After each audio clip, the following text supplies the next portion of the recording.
With that, thank you for being here and start us off. Thank you so much. Thank you. Hello, good evening. I am Brenda Glenn, a longtime resident and homeowner here in Huntington Beach. On June 10th, 2023, around 10:45 p.m., my husband and I returned home from a dinner party with friends. He went in to say goodnight to one of our grandsons, and I went to speak to my daughter. The two of us heard a thump. I went to investigate and saw him lying on the floor. He was so still. I called his name. I yelled at my daughter to call 911. By instinct, I immediately dropped to my knees and started CPR. My daughter, while calling and talking to the 911 dispatcher, kept my husband's airways clear.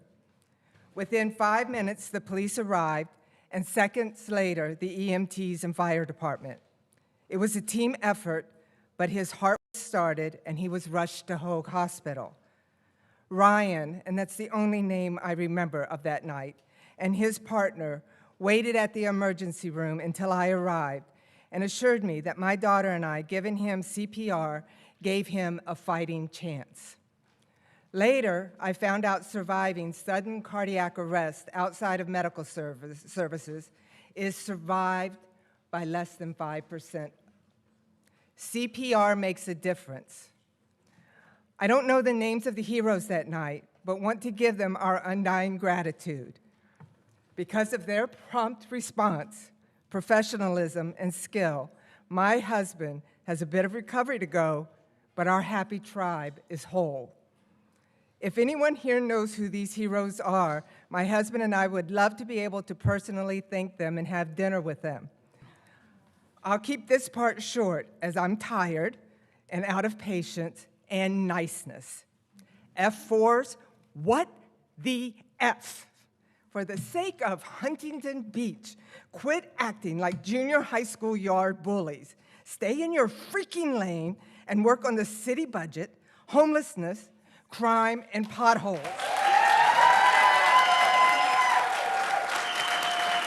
Let the career experts do their job that they were hired to do. And most especially, keep your milly, unintelligent, lack of knowledge, power-grabbing, pandering, showboating paws off our library.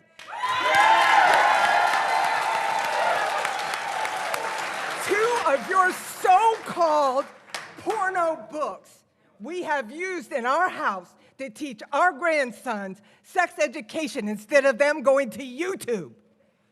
Thank you.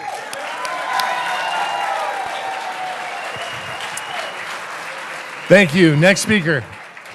A very difficult act to follow, but I'll try. Good evening, Mayor Strickland and members of the council. My name is Shirley Detloff, and I've been a resident since 1964. I'm also here tonight as one of the authors of the Human Dignity Statement, which every council has adopted since 1996. Since the start of the new year, several issues have been brought to the council that detract from our city's reputation and standing. I'd hoped things might improve as members gained experience and understanding, but this has not been the case. A brief list concerning activities include prohibiting the pride flag from being flown on government property, removing the Interfaith Council's role in determining who gives the prayer before council meetings, settlement of the Pacific Air Show lawsuits, which I fully feel would have been won. These activities send signals to the community that we are not conducive to the inclusive community we strive to create. Most recently, a pamphlet filled with hate against the LGBTQ community and the Jewish community was delivered to residents near Edison High School. This did not happen in a vacuum. Now we come to tonight's meeting, an item concerning our beloved library is before you. We have one of the finest library systems in the nation, and from the beginning, we have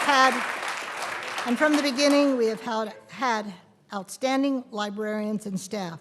We also have a library board which reviews all areas of how the library is being managed. Any review of books should be the responsibility of the librarian and not by someone in the city attorney's office. We have heard over and over again how busy that office is. Our library should not be used as political pawns. I was glad that this agenda item did not use the word, I I was told that this agenda item did not use the word banned, and I agree. But it very well could be the beginning of the library being forced to take off books from our library shelves if they don't fit with whomever is in a leadership position.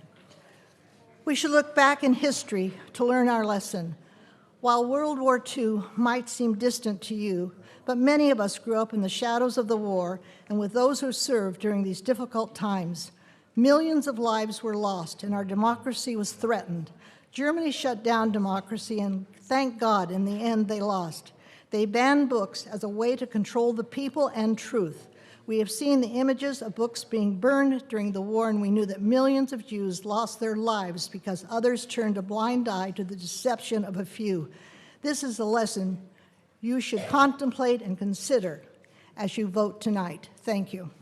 Thank you. Next speaker. Next speaker, thanks for being here.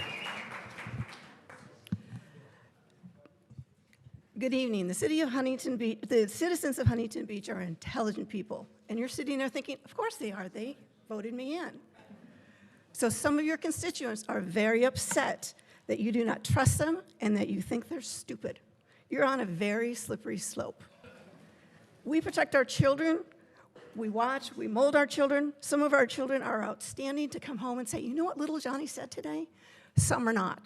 Some go to the library, they check out books about subjects that they want to discuss, but they still don't know how to discuss them. As a parent, my kids went to bed. I read every library book they brought home. This way I knew what discussions had to be had, where they were at, what they were thinking, and yes, some of those conversations came earlier than I thought. Conversations about the secrets of Santa Claus, the secrets of procreation, the mysteries of sex. Some of the dialogue was surprising because they wanted to help another student, their friend, they just didn't know how. By banning books, you're basically saying you don't trust us with our families. You're on that slippery slope. And if you decide instead of banning, you're going to do a restricted section of the library, well, now you're going to need a new employee that's going to have to check everybody's ID, make sure that they're old enough. And what happens if they are old enough, but this librarian's worked with that person and they know they have the mental age of a 10-year-old because they're challenged? Are you going to have that librarian now say, I'm sorry, you can't get that book, you're not mentally old enough? Not even Mr. Gates is going to save you from that lawsuit. A slippery slope. Interestingly enough, you're worried about pornography when you have a statue of a naked man, including his genitalia, down at the beach. There's that slippery slope. Are you going to tell the high schools that have swim teams that they cannot wear Speedos because it leaves nothing to the imagination? Are you going to tell the millions of visitors that come to us that we rely on their income that they have to wear burqas to the beach? Because our children go to the beach too, and some of those suits are just not quite right. On June 1st, Governor Newsom posted a letter highlighting case law and constitutional precedent that restricts the removal of books from libraries and schools. So whatever you do decide, I'm sure it's going to be appealed, and you're going to continue with this Fahrenheit 451 fiasco, and then you're going to commit more money that the city doesn't have. So now the intelligent people of Huntington Beach are looking at you like, are you trying to bankrupt our city? All because you don't 10 trust seconds. us. Thank you.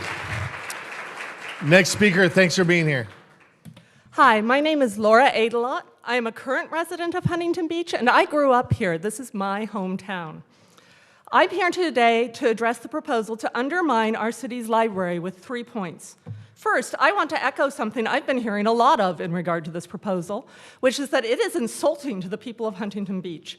The proposed changes suggest that we as individuals, as parents, as a community, are not smart enough or strong enough to walk into a library and make decisions for ourselves or talk to our children about making decisions about how to encounter a wide array of books and make choices and judgments that are right for us and for our families.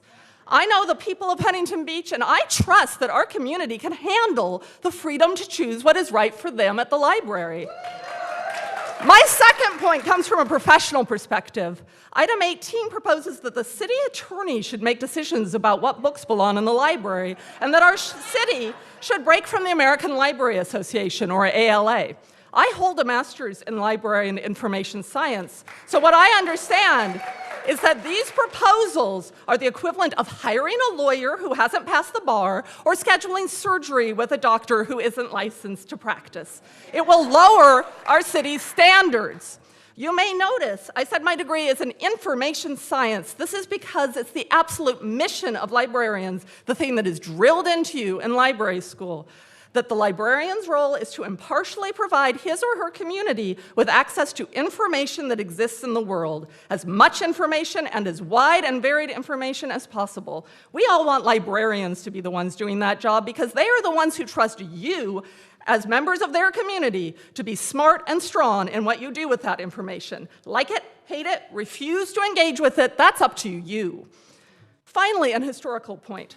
My own work as an historian and a librarian took me to Philadelphia, where I've worked firsthand with Revolutionary-era letters and pamphlets written by our founding fathers. One thing that stands out when reading those early documents is how vital the freedom of information was to the founding of our country. Benjamin Franklin founded our first library and was our nation's first librarian. The sometimes controversial books he selected for that initial library helped our nation grow from ideas into action. After all, Franklin and friends had some pretty radical and shocking opinions for their times. They all knew that if England had appointed some British city attorney as head librarian in Franklin's place, that the history of America might be very different. So let's be smart, let's be strong, and let's continue to support the centuries-old American tradition that freedom of information forms the foundation for freedom of speech.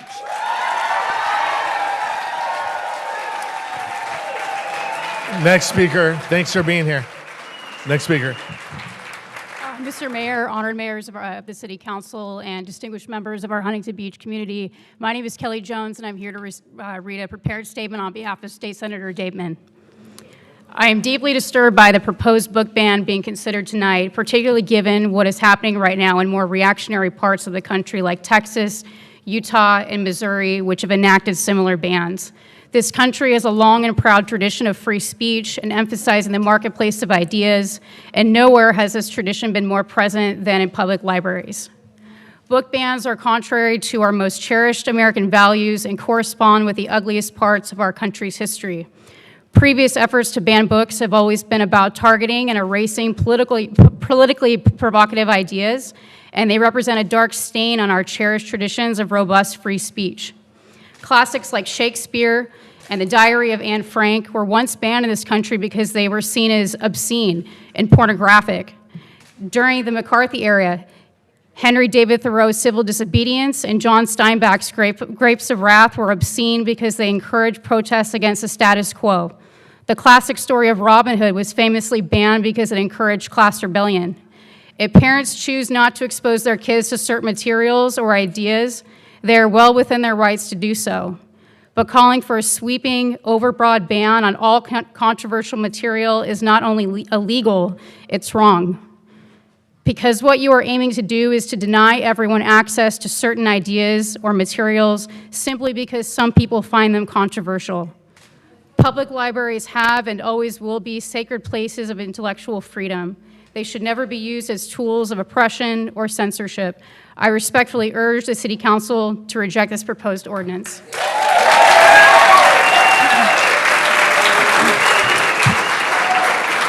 Thank you. Next speaker. Thanks for being here. My name is Gloria Lurie, and I'm a 36-year resident of Huntington Beach. I'm a retired teacher as well. I have questions for the City Council. When will the witch burning begin? When will you begin locking up the academics? When will you be building the camps? When are the next Klan meetings to begin? And finally, how can this council define pornography when the United States of America Supreme Court cannot?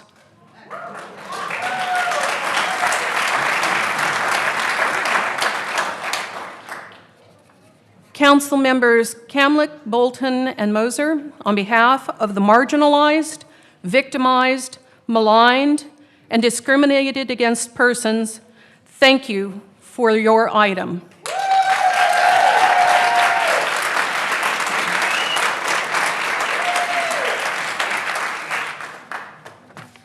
Thank you. Next speaker. Good evening, Mayor, Council, staff, and HB residents. Kathy Ryder, resident voter in HB since 1985. I strongly oppose Agenda Item 18. Making printed and audio materials unavailable is just semantics for banning them. If my granddaughter can't check them out, she's been effectively banned. The librarians employed by the city are highly qualified, respected with years of experience. Replacing them to decide which books we should purchase or which books we should secret away with the city attorney is just plain absurd. Because you see, everyone has a different perspective of what is considered obscene or pornographic. Many find complete sections of this book, the Bible, to have pornography and obscenity, and do not think it's appropriate for children. Should we have materials about the KKK? Should we have materials about Nazis, slavery, genocide, genital mutilation, sex, and LGBTQ+ in our libraries? Of course we should. Because as a matter of fact, at age 8, I learned that in the 1920s and 1930s, members of my grandfather's family had been KKK. This prompted a trip right away to the Costa Mesa Public Library to find out why my grandfather was so horrified and embarrassed by his family. I got to see pictures, read books and materials, and could come to my own conclusions about the KKK. And my parents, of course, supported this endeavor, and I was grateful for the library for having these materials for me. And that is what should happen here in Huntington Beach. Let parents decide, not an elected official who has not prepared years of learning about how to work in a library. And do you seriously think that telling your city employees that they cannot belong to one of the most prestigious professional organizations in the world is appropriate? What's next? I can't join the City of Engineers. I can't be part of the Public Works Association. And what about book burning? Should we add that on our calendar? I do fully support Agenda Item 19 because I do believe that we need to denounce all forms of hate because we have citizens in this city and they need to be respected regardless of their gender identity, their religious beliefs, their race, or their ethnicity. And on another note, what is the plan for our temporary navigation center that provides shelter for folks that have a contact in our city? The current temporary shelter is never intended to be a long-range solution, and Agenda Item 15 has many great options for you to choose from. So let's get back to true city business, helping to provide for our public safety, making sure our budget is sound and we use our money wisely. We employ qualified staff. We approve some kind of attainable housing for our workforce, and we look to provide some permanent housing for those who are unhoused. 10 seconds. I urge each person here tonight to stick around and hear about the proposed budget cuts and to hear about the plans for the Navigation Center. Thank you. Thank you. Next speaker. Greetings. My name is Diane Bentley, and I'm a 22-year resident of Huntington Beach. I've been involved with the excellent Huntington Beach Public Library for many years as a tutor in the adult literacy program and as a member of Friends of the Library. I am appalled at the prospect of censorship of the books in our great public library system as proposed in Agenda Item 18. This is a First Amendment issue, and it has no legitimate place on an HB City Council agenda. Huntington Beach citizens require access to books that contain information to help us all understand the world in all its complexity and to build mutual understanding. Students need to see themselves in books, and parents should be empowered to guide their children as they journey to adulthood. In the HB Public Library, children under 12 must come in with a proven parent or legal guardian to obtain a library card, and parents are notified about any book a child checks out. Parents have full control of what books their children read, but no other parent, no city council member, and no one else should be making decisions for other parents and their children.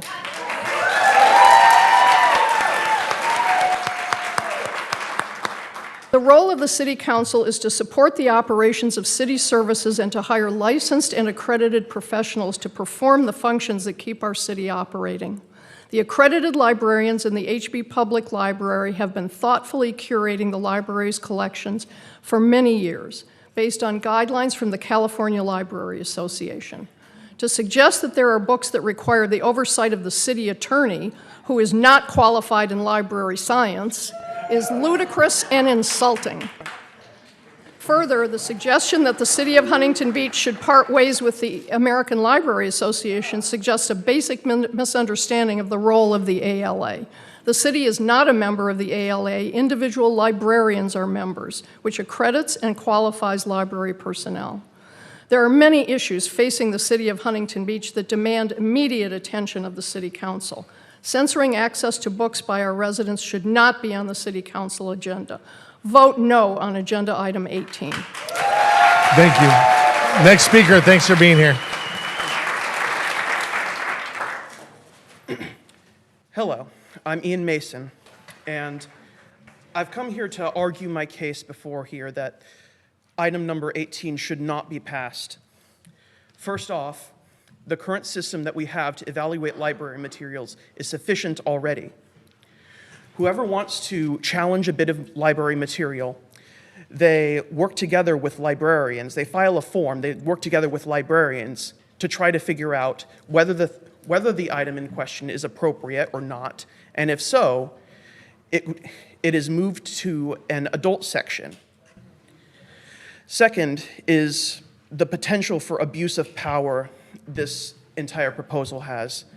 I'm not necessarily saying that Mr. Gates over there is not qualified to do this, but I'm saying that no one should be trusted with this amount of power.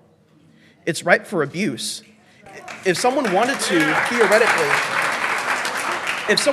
theoretically, if a secret left-wing activist wanted to ban the Bible and got in that position, they could.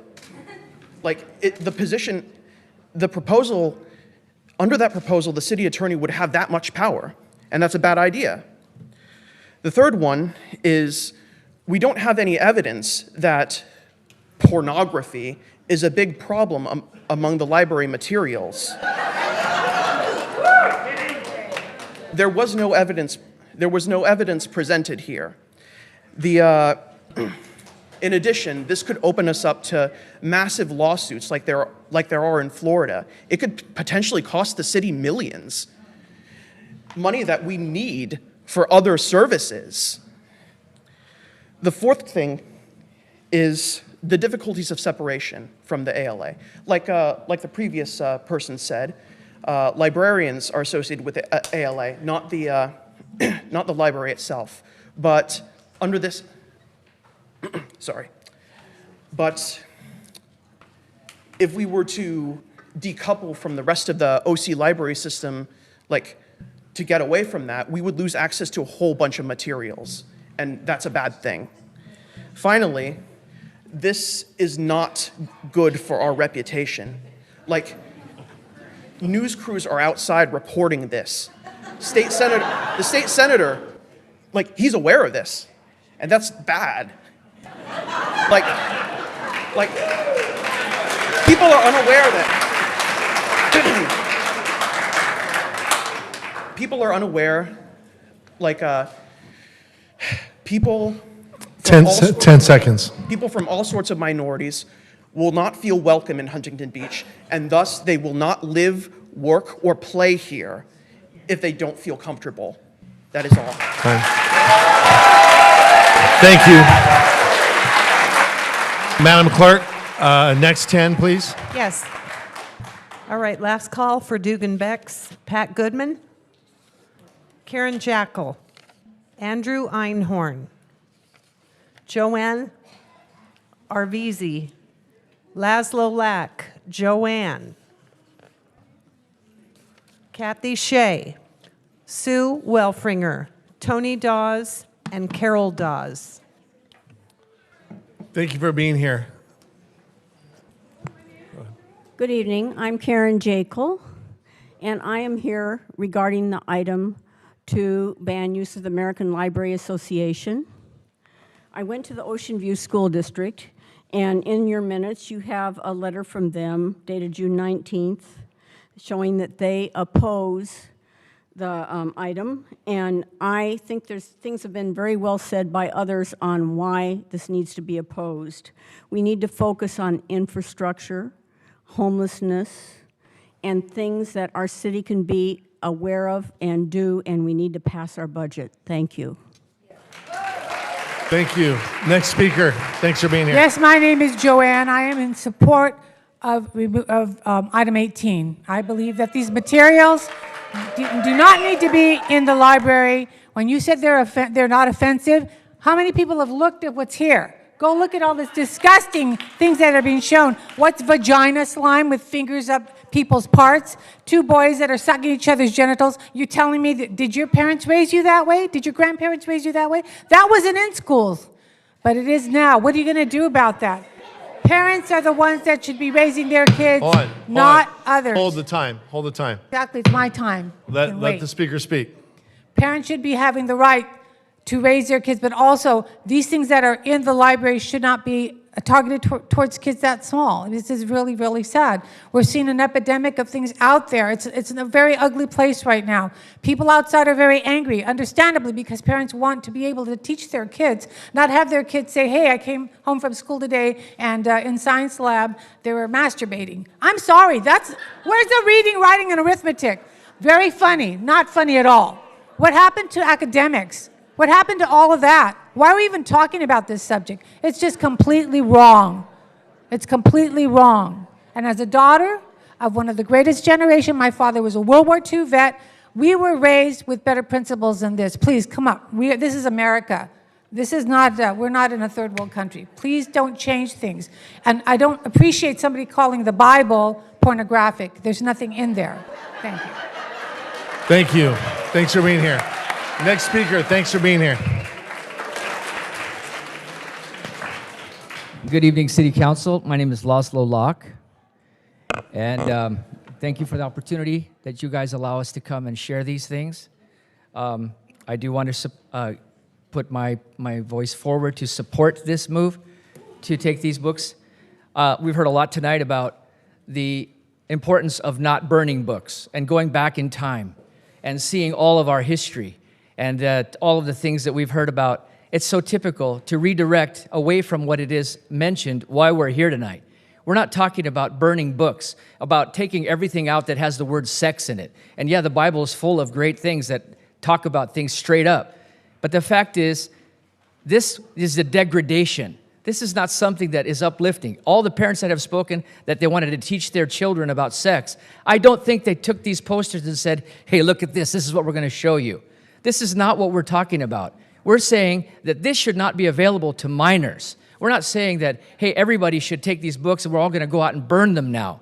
This is all the language is that this should not be about this material for minors. Shakespeare said that the eyes are the gateway to the soul. When are we going to put some blinders over kids that don't need to see this now? When they have a mind that they can comprehend this and they'll be able to understand it, fine. Are they going to see this anyway? Probably. But we're not going to make this available in the public library for them to see it. This is where we draw the line. We have a dictionary, and in it, there are some words that we have. Decency. Decency, behavior that conforms to accepted standards of morality and respect. Let's tear that out of here because we don't need it. Let's go back and let's look at honor. How is pornography honorable? It doesn't. That's what we're talking about. This doesn't honor anybody. Of all people, women should be outraged at what this does to them. This doesn't honor them. Let's take this out. You don't need this word either. We don't need honor at all either. Last word. Hey, you know what? We don't need it in this dictionary anymore. We could take this out too. Respect. How is this bringing respect to any people when we see this trash? This is what we're wanting to take out. Not the books that are just, hey, descriptive about love and then intimacy, all that. Great. I'm talking about the posters that we're seeing back here that are blatantly filled with this kind of filth. The respect, to hold in high esteem, give place of reverence and reputation above oneself. Hey, let's tear that out. Well, no, we don't need that either. We can burn this dictionary because none of this makes any sense. You all have the ability to change that and make something right. I I applaud you for bringing this up to the attention. We need more people to stand up and not say, hey, we're going to burn books. Let's put definition back that means something. You have the power to bring back decency, honor, and respect to people, and let's up here all of that. So we would like to thank you for that time. Thank you. Next speaker, thanks for being here. Good evening, Mayor Strickland, City Council members, Pat Goodman from Huntington Beach, and 3 items I wanted to speak about. One is item 15, which offers 4 proposals by the staff regarding the development options for the Navigation Center site. I'm sure that you will all consider input from various nonprofits, developers, Orange County government, SPA colleagues, and collaborators to determine the need and available funding sources for the best fit for the city at this site for those very needed services. I know that a decision needs to be made quickly on this agenda item, otherwise the land and/or funding used to acquire it in 2019 and 2020 will revert to the state. What I think is urgent as well is to identify an alternative transitional shelter site while the development of this site is going on. Having a solid plan to move forward is urgent to maintain our city's compliance with anti-camping laws, that people are treated with dignity, and to secure funding for affordable housing and homeless services. The whole community needs to be engaged and aware of how important this effort is to maintain and improve our homeless services and very low-income housing. Number 18, I'm opposed to. I am very upset that the council is not addressing critical issues like this agenda item 15 and spending more time to review the 2023-24 budget and out years and adopting and having it adopted by June 30th. Identifying new housing for all income levels, having a housing plan, and attracting families to our city that would possibly address our shrinking, declining enrollment in our great school systems, and especially affordable housing for all income levels, and addressing the housing insecurity of our mobile homeowners. I'm opposed to any government agency reviewing books and materials based on some arbitrary criteria established by City Attorney's Office to determine whether a book may be displayed. I doubt very much that the Attorney's Office would want to take that on. This is censorship, and there's no place for this activity in our democracy. Oppose this item quickly and move on. Please pass item 19 unanimously with declaration that you each, and as a governing body, denounce anti-Semitism, white supremacy, and anti-LGBTQ hate. Thank you. Thank you. Thank you. Next speaker, thanks for being here. Thanks for being here. Thank you. Good evening, everyone. My name is Kathy Shea, and I'm here tonight to speak about item number 18. Tell you a short story. We were thrilled this year when my son brought his family home from D.C. to spend the holidays with us. The day after my son arrived, he needed absolute quiet for a critical Zoom call. So we decided to take our grandsons to the children's section of Central Library. The next day, we asked the boys what they wanted to do, and they asked to return to the library. Not go to Disneyland, not go to the beach, go to the library. The little guy played reading games on the computer with Grandpa. The middle one found great books on baseball and chess, and the eldest found a wonderful new adventure series with the help of the excellent librarian there. At no time were we even remotely concerned they'd find anything objectionable. We would have stopped them if they did. As parents and as grandparents, that is our job. There are already procedures in place to complain about books. We should use them. Another point I really want to make is that as a proud member of the Party of Lincoln, I deeply value intellectual freedom and I champion individual responsibility. I would never dream of acting as anyone else's moral conscience, and I would deeply reject anyone else acting as mine. Certainly no one should serve as the moral conscience of our entire city.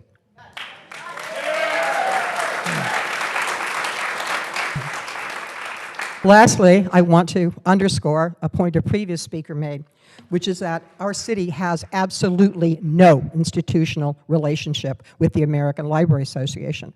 Therefore, there's nothing to separate us from. I truly believe this item is flawed, and I truly and respectfully ask that you consider pulling it from tonight's agenda. Thank you for hearing me. Thank you. Next speaker, thanks for being here. My name is Andrew Einhorn, longtime Huntington Beach resident. Extremism needs to be recognized immediately, as hate words recently resurfaced in a Huntington Beach flyer. The flyer in question contained hate speech and incited violence. Flyer was done for hate purposes only and was disgraceful. Disturbingly, the Anti-Defamation League reports a 500% increase in anti-Semitic hate situations in the past decade. Some had the audacity to say this flyer was created by Jews to take the emphasis off the Edison video created by one of its students. For the record, that video contained no kissing, no sexual positions. Instead, it was a message about acceptance of self. Dehumanizing others and attacking their humanity is a danger to everyone. Individuals who propagate venomous ideologies such as anti-LGBTQ, anti-Semitic, or anti-anything views are perilous to society. I have spoken before this committee about hate speech from one of your peers. In that discussion, I proposed a solution that involved a sincere apology, which would have gone a long way rectifying past indiscretions. Unfortunately, this apology never happened, leading me to recommend an external review committee to review the remarks by Vandermark. I checked with the Department of Public Records here in Huntington Beach, and there was no records regarding a city council meeting on the hate comments made by Vandermark. It is now the duty of the majority of this council to cease protecting one of their peers and do what's morally correct and establish an external committee to review this. So I ask, what does the majority fear in establishing this committee? What are you afraid of? Is it the truth? Lastly, I support item 19 on tonight's agenda, which denounces racism and anti-Semitic behavior. I wish to make it clear I do not support item 18 on this agenda, which pertains to book banning. This campaign aligns itself with a fascist agenda, no different than what Hitler did, burning books in the 30s. Books by Einstein, Helen Keller. 10 seconds. And anything Jewish and more. Thank you. Thank you. Thank you. Next speaker, thanks for being here. Good evening, City Council. My name is Joanne Arvizu, and I am a resident for 50 years here in Huntington Beach. I am reading a letter addressed to you on behalf of Debbie Cook, former mayor of Huntington Beach. Dear City Council, I want to express my deepest concern regarding the efforts of Councilwoman Vandermark to censor books in our libraries. She is an example of those who seek to find trouble will always find it. Perhaps our browsing histories are next. This wave of fake hysteria over the purity of books and thoughts is regurgitated McCarthyism by a different name. America is a land of the free, except when we don't think as you want, love the way you want, worship as you worship, or read what you want us to read. It is the path of those who have run out of ideas.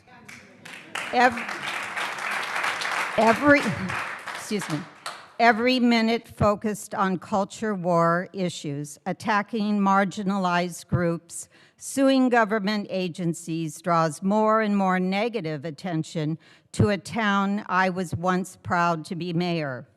Local government should be about fixing potholes, building infrastructure, protecting the environment, engaging the community, deepening democracy. Culture war issues are like hand grenades for those who don't care to be thoughtful participants in the community. Not so long ago, we had leaders creating parks, a world-class library system, protecting wetlands and beaches, providing for those less fortunate. But that requires work, commitment, collaboration, and community. And it takes time, years and years of dedication. The kind of thoughtful dedication that former Mayor Ralph Bauer gave to this town and spent a lifetime creating. That's the kind of leadership that put Huntington Beach on the map. It is a group effort, not an individual sport. I acknowledge that my words may fall on deaf ears, but I felt compelled to go on record opposing thoughtless diversion by some of our city council. Thank you. Thank you. Thank you. Next speaker, thanks for being here. Hi, dear Honorable Mayor Strickland, Pro Tem Mayor Vandermark, and distinguished City Council members.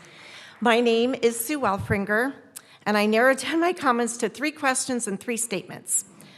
I'm curious which one of our council members campaigned on a platform of changing our library collection. I missed that message in the brochure, and now I feel duped. Question 2 is, do you really believe this is not a book ban? Item 18 does not use the word ban, but the truth is, when government officials are deciding which books are appropriate and available for someone else's child, this is book banning. This is censorship. This is wrong.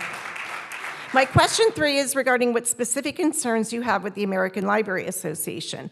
Are you implying that our elected officials understand the nuances of library science better than a 150-year national organization and our own professional dedicated librarians? My statements begin, I believe you have been misinformed if you believe we need to protect teens from unprotected books. We need to protect our youth from suicide, opioids, mental health issues, homelessness, hunger, hate, and more. Not from books. Statement 2 is, I believe you are misleading our community by stating our librarians are engaged in infecting our children with obscenity or pornography. I am curious what specific books in the children's library are porn. The book entitled Genderqueer is a graphic novel memoir located on the bottom floor of the adult section. Why would you lead our community to think that this was in the children's department? The objection to the picture book, Granddad's Pride, reflects, sadly, a homophobic fear, not pornography. Statement 3, books are a catalyst. It's a safe place for a safe place for young people and old people to learn how to be better humans.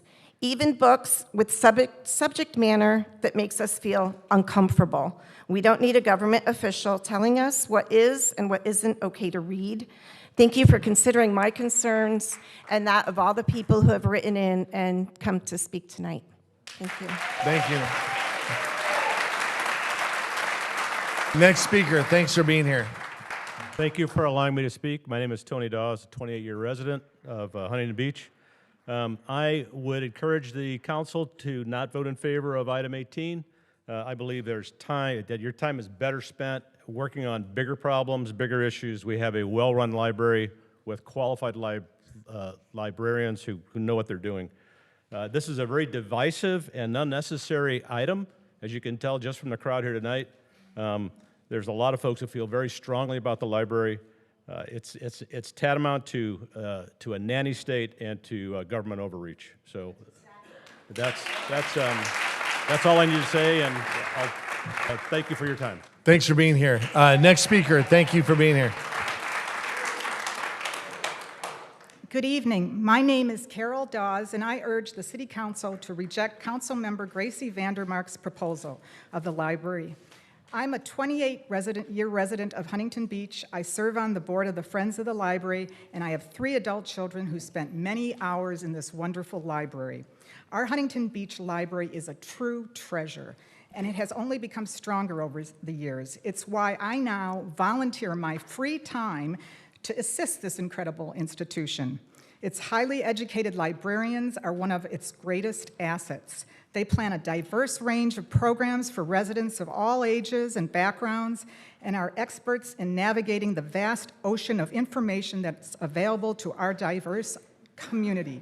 I trust them to find books and materials that appeal to all our residents, not just a few. They respect intellectual freedom, safeguarding our right to explore a wide range of ideas and experiences. By promoting inclusivity, librarians strengthen the social fabric of our community. It's extremely dangerous to allow politicians to usurp the role of librarians.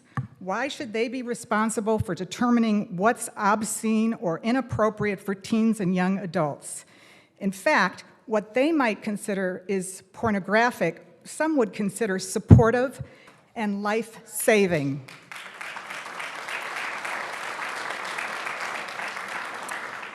Take LGBTQ books, for example. I have a gay friend who's in his 60s. When he was a teenager, his dad would beat him up for not being man enough. And his high school years were spent under a dark cloud of depression and suicidal thoughts. He's told me over the years that he would have loved as a teenager to have had access to some of the wonderful LGBTQ books that now exist for teens, and it can be found in our library.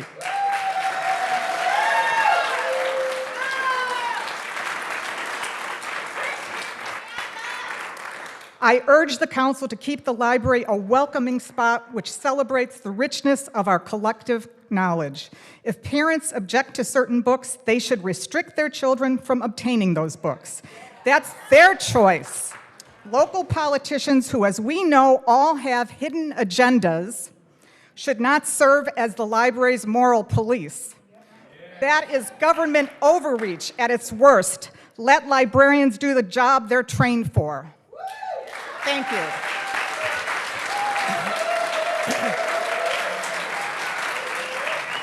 Madam Clerk, please call the next 10. The next 10, please come down. Judy Paris, Steve Quinn, Patty Pappas, Delane Bailey, Susan Baker, Ann Palmer, Larry Hirsch, Elena Arnold, Rick Brown, TJ England.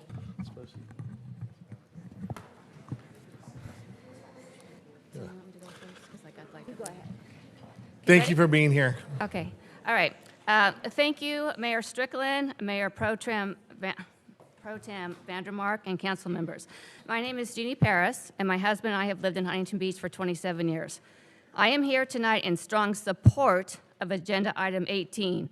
I also oppose Agenda Item 19, as I find it simply a way to gaslight this community and continue to spread divisiveness. According to the Huntington Beach PD, there has not been an increase in hate crime in our city. Now, about Agenda 18. Though I have lived here for many years, the first time I've ever gone to our library was about 6 weeks ago. Yes, that's funny. Why would I? Anyway, it was about six weeks ago. I now have a library card and joined the Friends of the Library.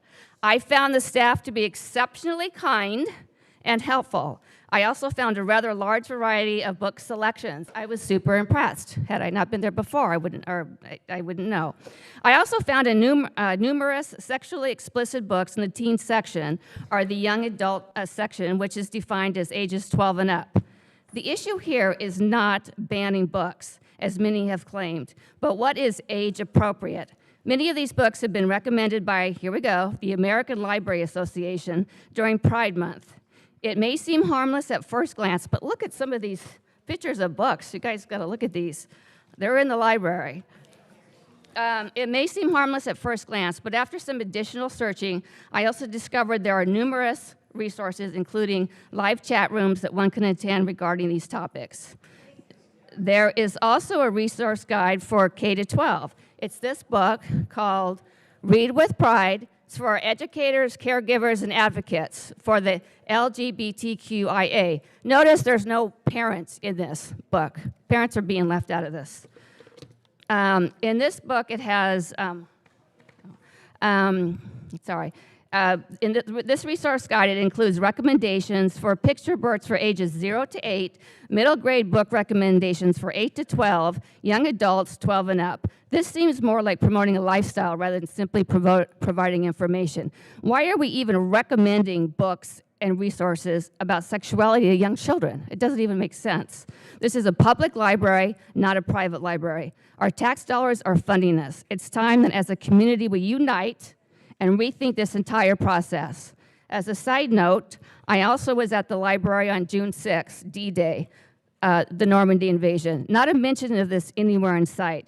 A very important event in American history. In my opinion, it's time to reevaluate our priorities. Thank you. Thank you for being here. Thank you. Next speaker, thanks so much for being here. My name is Delane Bailey, and I have been a resident of Huntington Beach for 9 years. I am speaking wholeheartedly in support of Mayor Pro Tem Vandermark's item 18. Well, it's June, so it's Pride Month, and since pride is a sin, it's Sin Month. After a recent visit to Central Library, I discovered books that targeted children, teaching them to question their sexual identity and even provide instructions on how to perform sex acts. For example, in the teen section, you can find the Pride Guide with instructions on how to give oral sex. Here's some tips. No teeth. Don't be afraid to use your hands. Think ice cream cone, not banana. Deep throating, when someone takes someone else's entire penis into their mouth and throat. Don't forget the testicles. Jiggle, don't squeeze. Tug them, don't pull. And stroke them like the top of a cat's tail, not the back of a dog's ear. And guidelines for performing oral sex on a vagina. Do not go straight for the clitoris, or clitoris if you prefer. Tongues hurt unless they are lubricated. Do not wag your tongue about like a dog out a window. Spelling the alphabet with your tongue or their name, the lyrics to your favorite song, is fun for everyone. This is perversion. Hold on. Stop the time. Everybody's getting their chance to speak. Please let our speaker speak.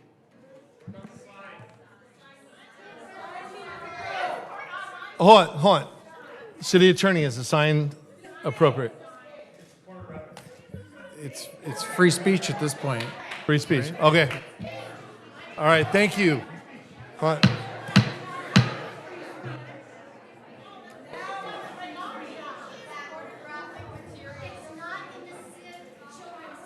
All right. I'm giving a warning, otherwise we're going to take a break. And then whoever's signed up to speak, you can wait longer.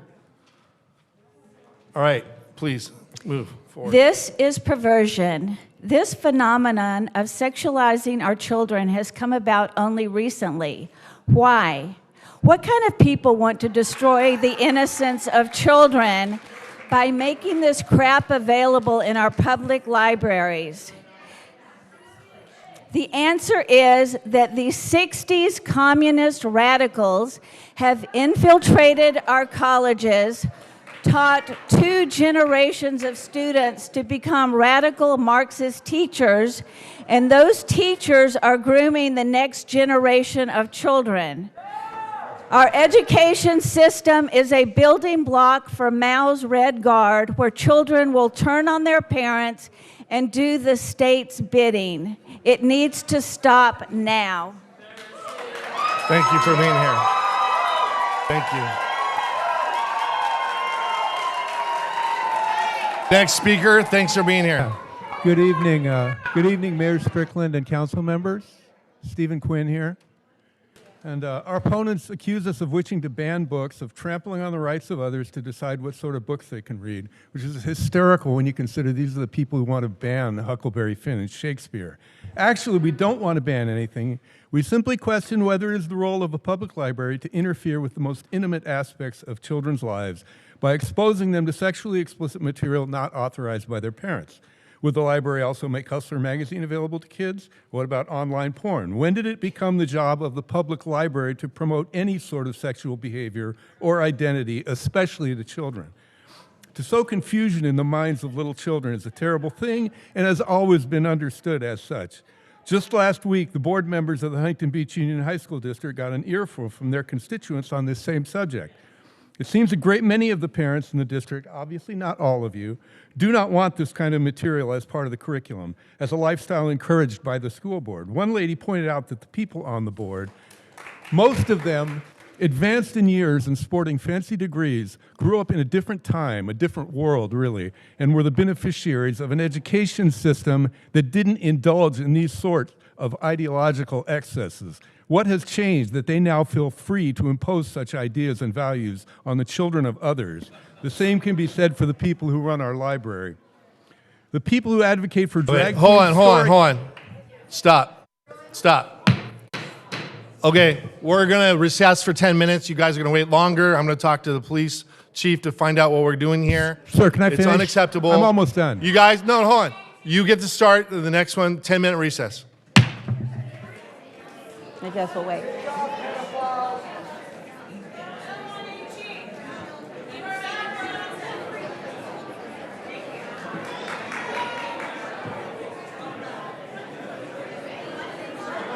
Stay here. This is like when I bought a ticket on the B-17 and then like I canceled. Yeah, all right, I thought I would. You did an awesome job. Me? I was getting so pissed. Yeah, it was good. It was great. Excellent. Thank you. You guys are up next.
Thank you. We're back from recess. Just want to let the audience know the speakers that are announced are going to be on this side of the line, on the right side.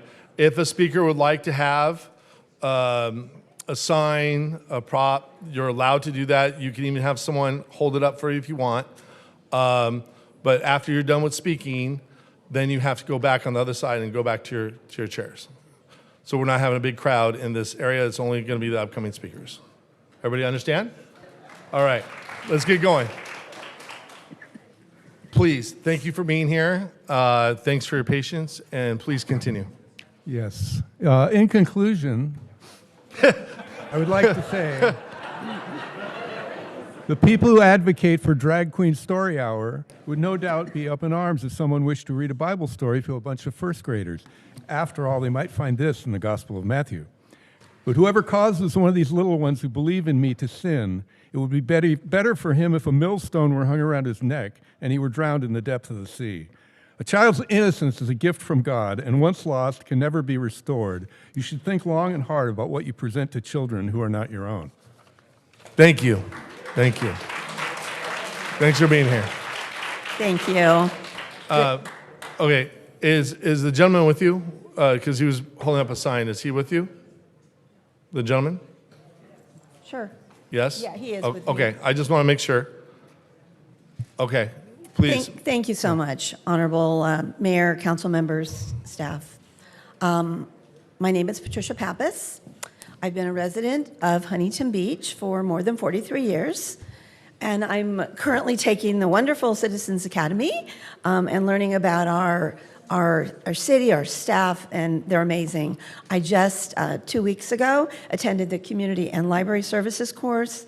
Our library is offering some great work and appropriate children's experiences. Things like that might seem silly, but if you're coming out of child development, it's not silly. Like rock and roll story time. Children are totally engaged. The process of the loss of having a craft for the children losing their aquarium. That kind of thing is going on. But I can't say the same for Teen Central. I see that there is an environment being created, and it's both online. If you look at the website, if you look at the newsletter, there is I can't say the same for the Teen Central. They're creating an environment that offers LGBTQ plus craft kits, adult-type graphic books, chat rooms, and support to sexualize these young children without the support of their parents. I will tell you that based on my 40 years in education, teaching in the field of child development, that our library is really missing the mark. Our library is really promoting some obscene literature to our city's children and youth. And I'm not going to read from this because someone already read from this. It's very graphic and descriptive. This is in Teen Central. I'm not about banning books, never. This type of literature is confusing to both young child, and there are some things in the children's, but in the children's, we talked to the librarian, and she said that they keep those up higher. The children's books that are, of this nature. They're kept up higher so parents can, check the books out with them. So I certainly understand that. Again, for our teens, they don't have the support of or supervision of their parents or their family as they delve into these books. The library is promoting several LGBTQ plus digital resources, and this really upset me. It's leading the kids directly into private chat rooms with unknown moderators without parent assistance or approval. The June library program is offering points and prizes and crafts to support the ideology of the lesbian, gay, and I don't care what people do. I don't care. Let me talk. 10 seconds, 10 seconds. What I totally support agenda item, that this is an item that would be studied and brought back. And I also would like to see that books that are maybe on the other side, like Stolen Youth. Yeah, thank you for being here. Thank You're you. welcome. Thank you. Next speaker, thanks so much for being here. Good evening, Council. My name is Susan Baker, and I would like to speak in support of Mayor Pro Tem Vandermark's agenda item number 18. I am concerned about the American Library Association's potential impact of pushing an agenda through obscene, sexual, and graphic children's books in our public libraries, as well as their materials used on our very own HB Central Library social media page. One post in particular caught my attention, dated September 20th, 2022. It addresses censorship by the numbers and states that censorship, or book banning, divides us and creates barriers. It then goes on to identify parents as the #1 problem or leading cause of challenges. Furthermore, it has a list of reasons for the challenges, including pedophilia, grooming, and makes white babies feel sad, whatever that means, amongst a number of other politically polarizing words. And if you don't believe me, feel free to go look and you'll see it for yourself. After some research, it all began to make sense. In 2022, the ALA elected self-proclaimed Marxist and socialist Emily Drabinski to serve as the group's president. She is quoted as saying, "As ALA president, I will direct resources and opportunities to a diverse cross-section of the association and advance a public agenda." As a mother, I find this disgusting, considering that, like I said, their marketing materials basically label pedophilia and grooming as controversial. In what world is the sexual harm of children considered as such? Why is that the message being pushed by our own public libraries? Why are we not doing everything in our power to protect and nurture our children rather than allowing them to be exposed to harmful content because they're mere pawns in a global agenda? I'm all for freedom of speech. I am all for freedom of speech, but we must not forget our duty to protect the innocence and vulnerability of our children. This isn't about banning books. It's a plea to exercise discernment and allow children to be children without being exposed to harmful content that could impact their well-being and development. Please support agenda item number 18. Thank you, Brenda. Thank you. Thank you. Next speaker, thanks for being here. Good evening, Mayor, Mayor Pro Tem, all city council members, staff, and HB residents. I'm Ann Palmer, 30-plus year resident, a Friends of the Library member, and a concerned citizen specifically about agenda item 18. Pursuant to this discussion, for those who do not know me, I have a love of books, words, and the pursuit of knowledge. Hold on. Is it? Let me ask the speaker. Is this sign? What's that? Yes. Yes? Yes, please. I Yes? asked him to be there. Ask them to be here. Please. Okay. Oh. Stop the time. I'll give you an extra 10 seconds after you're done. Go ahead. I'm a mother and a grandmother, and I'm a godmother to the son of a same-sex couple that, by the way, does not support minor transition in transgenderism. I'm a member of Friends of the Library. We do have a beautiful library filled with an abundance of excellent literature and very excellent staff.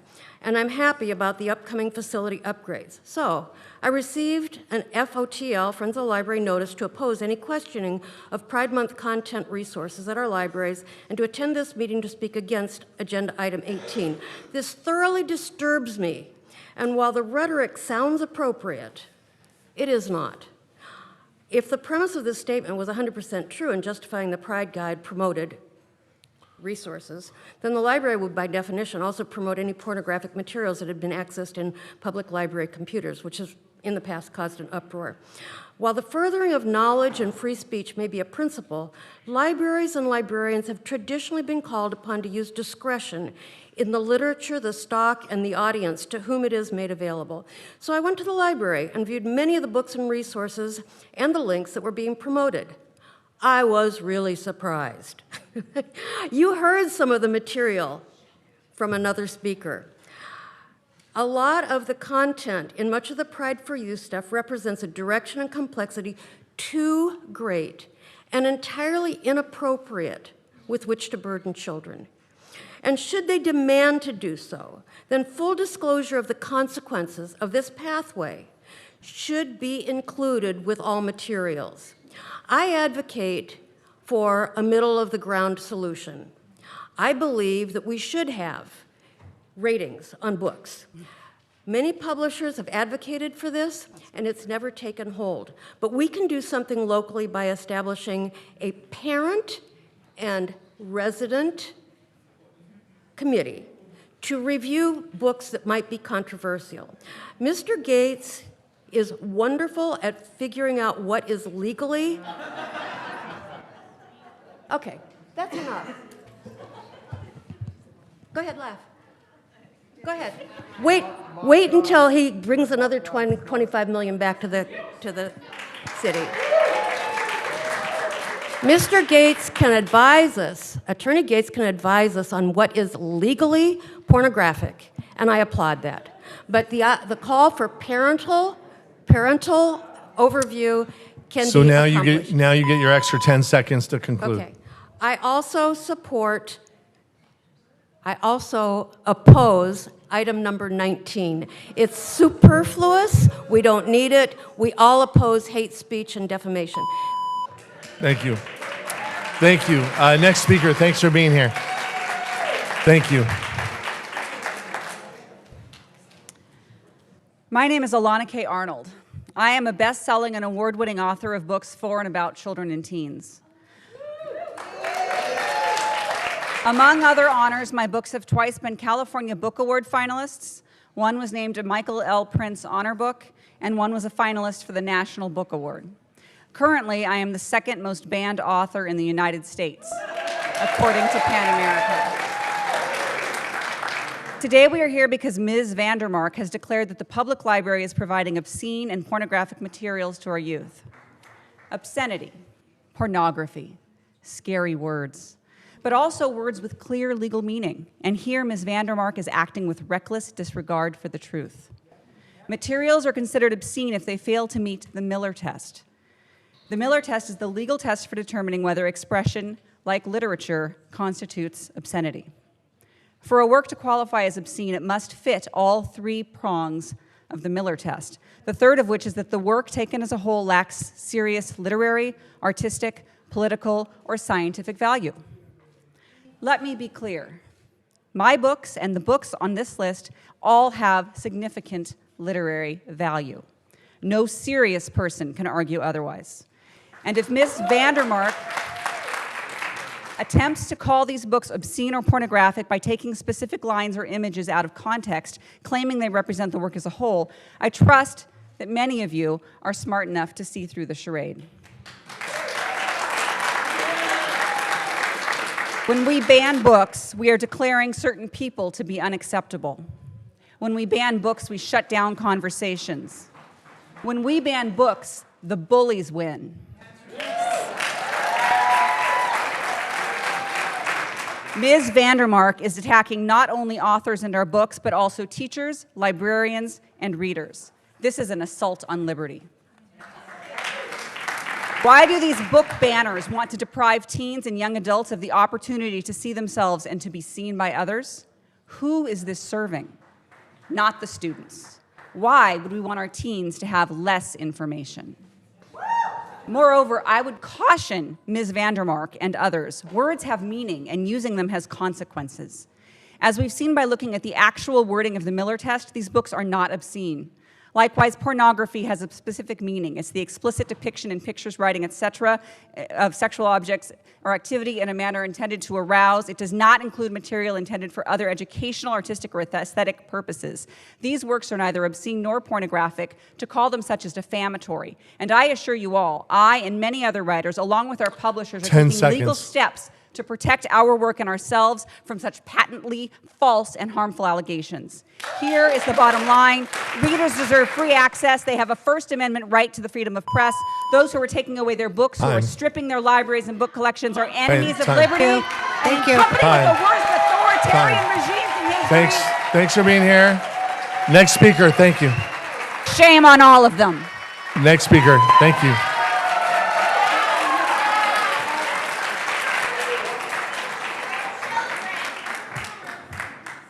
I'm TJ England. Am I close enough to the microphone? Yes, you are. I have been a homeowner and a resident of the city of Huntington Beach since 1967. I pay my taxes. I'm a good citizen, I feel. I am neither a Marxist nor a communist. I am an ex-Army nurse. I love the Huntington Beach Library. I go to it weekly. I am a reader, an intelligent reader, I feel.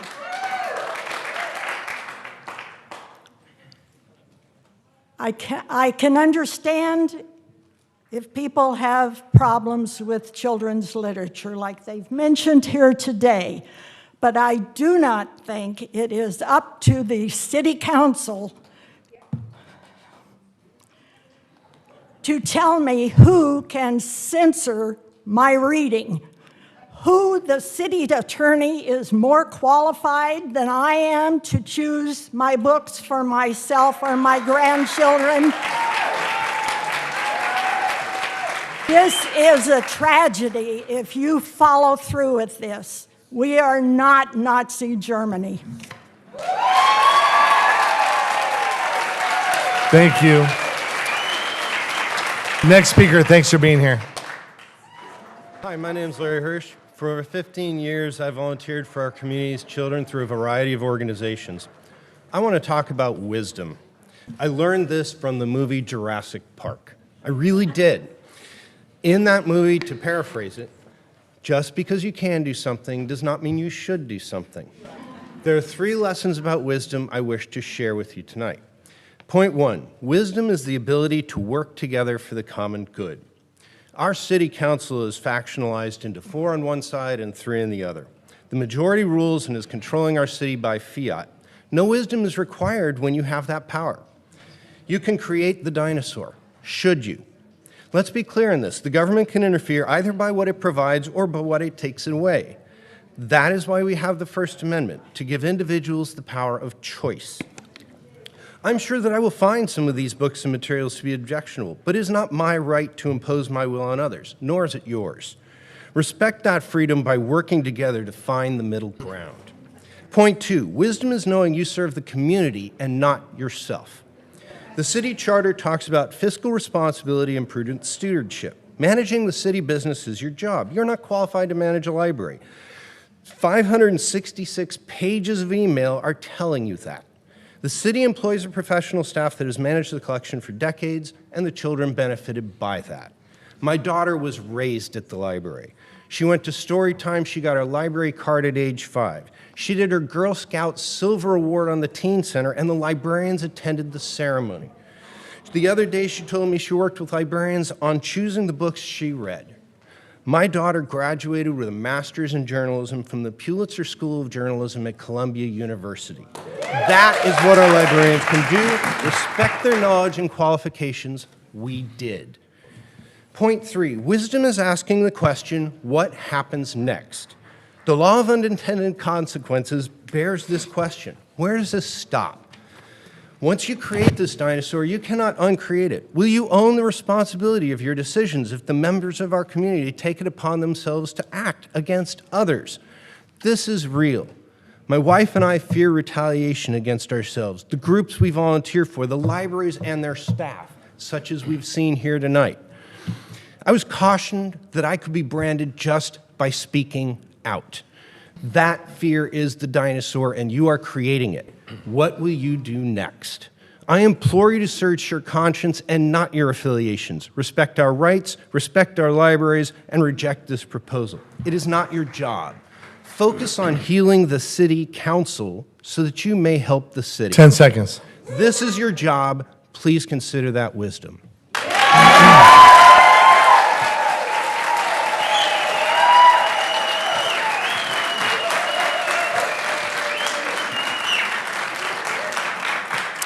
Next speaker, thanks so much for being here. Good evening.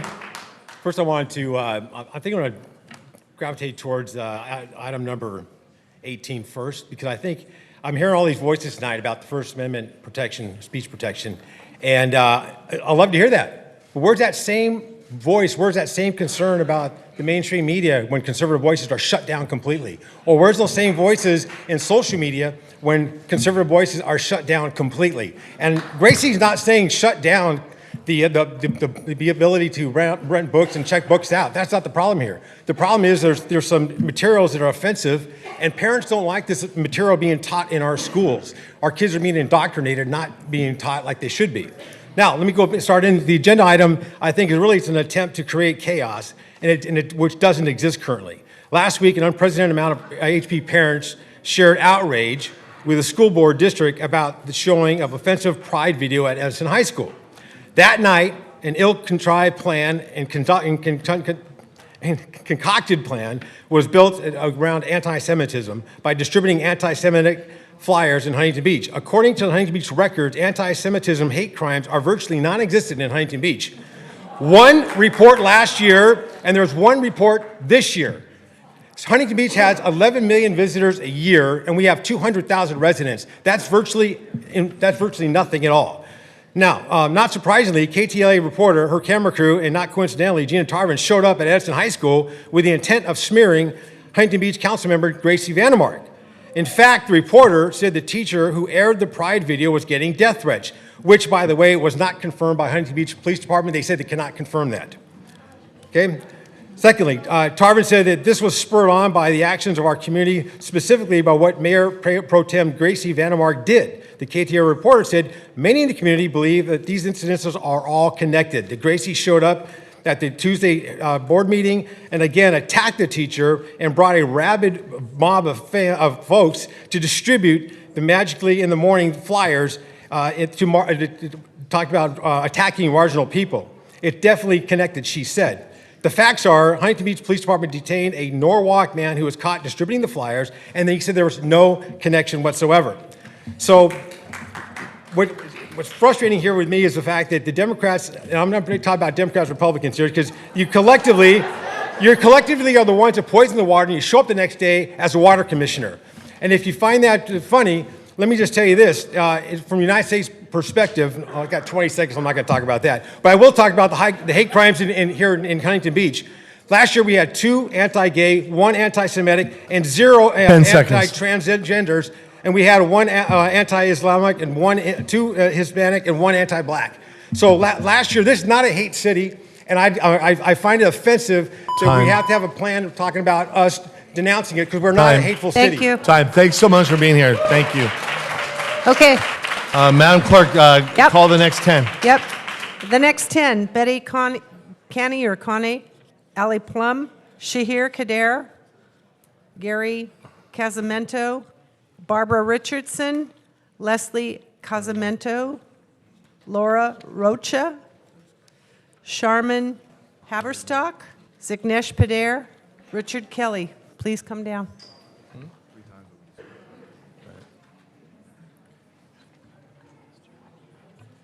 Go ahead. Fittingly, I will start tonight with a quote. First, they came for the books, and I did not speak out. Many of you here will recognize that Holocaust poem, First They Came. The last stanza of that poem is, and then they came for me. This relates to number 18. My name is Betty Caney. I've lived in Huntington Beach more than half my life. I'm a very active library user and proponent, and I'm not here tonight to tout the many attributes of our great library system. No, I come here in defense of our teenagers. That is to say, in defense of the minds and pressing needs of our teenagers whose main job it is to learn and to grow intellectually. The pursuit of knowledge as they speed so swiftly into adulthood must be a primary pursuit. Surely, their school classes and lessons drive much of that process, but it is our library that can offer a distinct and powerful path of independent, unfettered learning and intellectual growth. Do not limit our teenagers, respect them. Trust in their potential. Their lives will be severely tried in the future. Give them any and all tools to rigorously develop intellectually. Be not fearful that subject matter on themes that some label unsuitable could possibly taint them. It will not. Teenagers are far stronger and resilient than you realize. Their young minds are being severely challenged and tested daily by the chaotic and violent online world that incessantly rages around them. Allow books to be that quiet place of refuge where they can individually and independently explore ideas on their own and at their own quiet pace through reading and through supportive discussion of complex concepts. Do not lock the door of knowledge upon our young people. Knowledge is the very tool they most need as they prepare themselves for the uncertain demands of our shared future. I urge you to vote no on this wholly unnecessary censorship initiative. Do the right thing here. Let freedom read.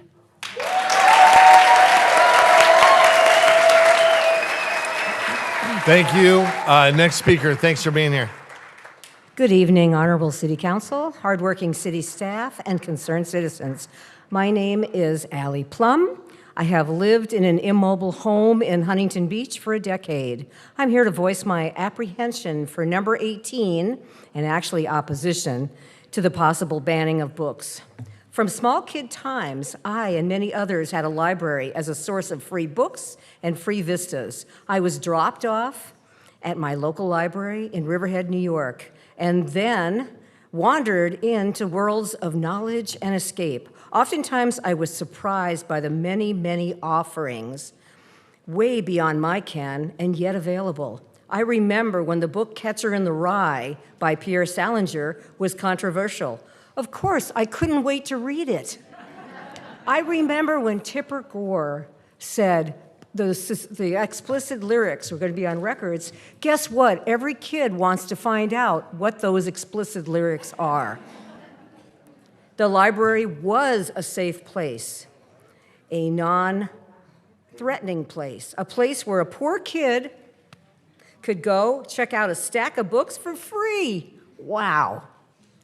Now I'm wondering why we want to attack the library and librarians' choices when there are so many other challenges that this city council can pay attention to. Homelessness, as promised, right? Are we coming through with our promises? Safety and affordable housing. Why the pride flag, public nudity, invocation are the cape that this certain city council members have to wave to inflame the public. Why?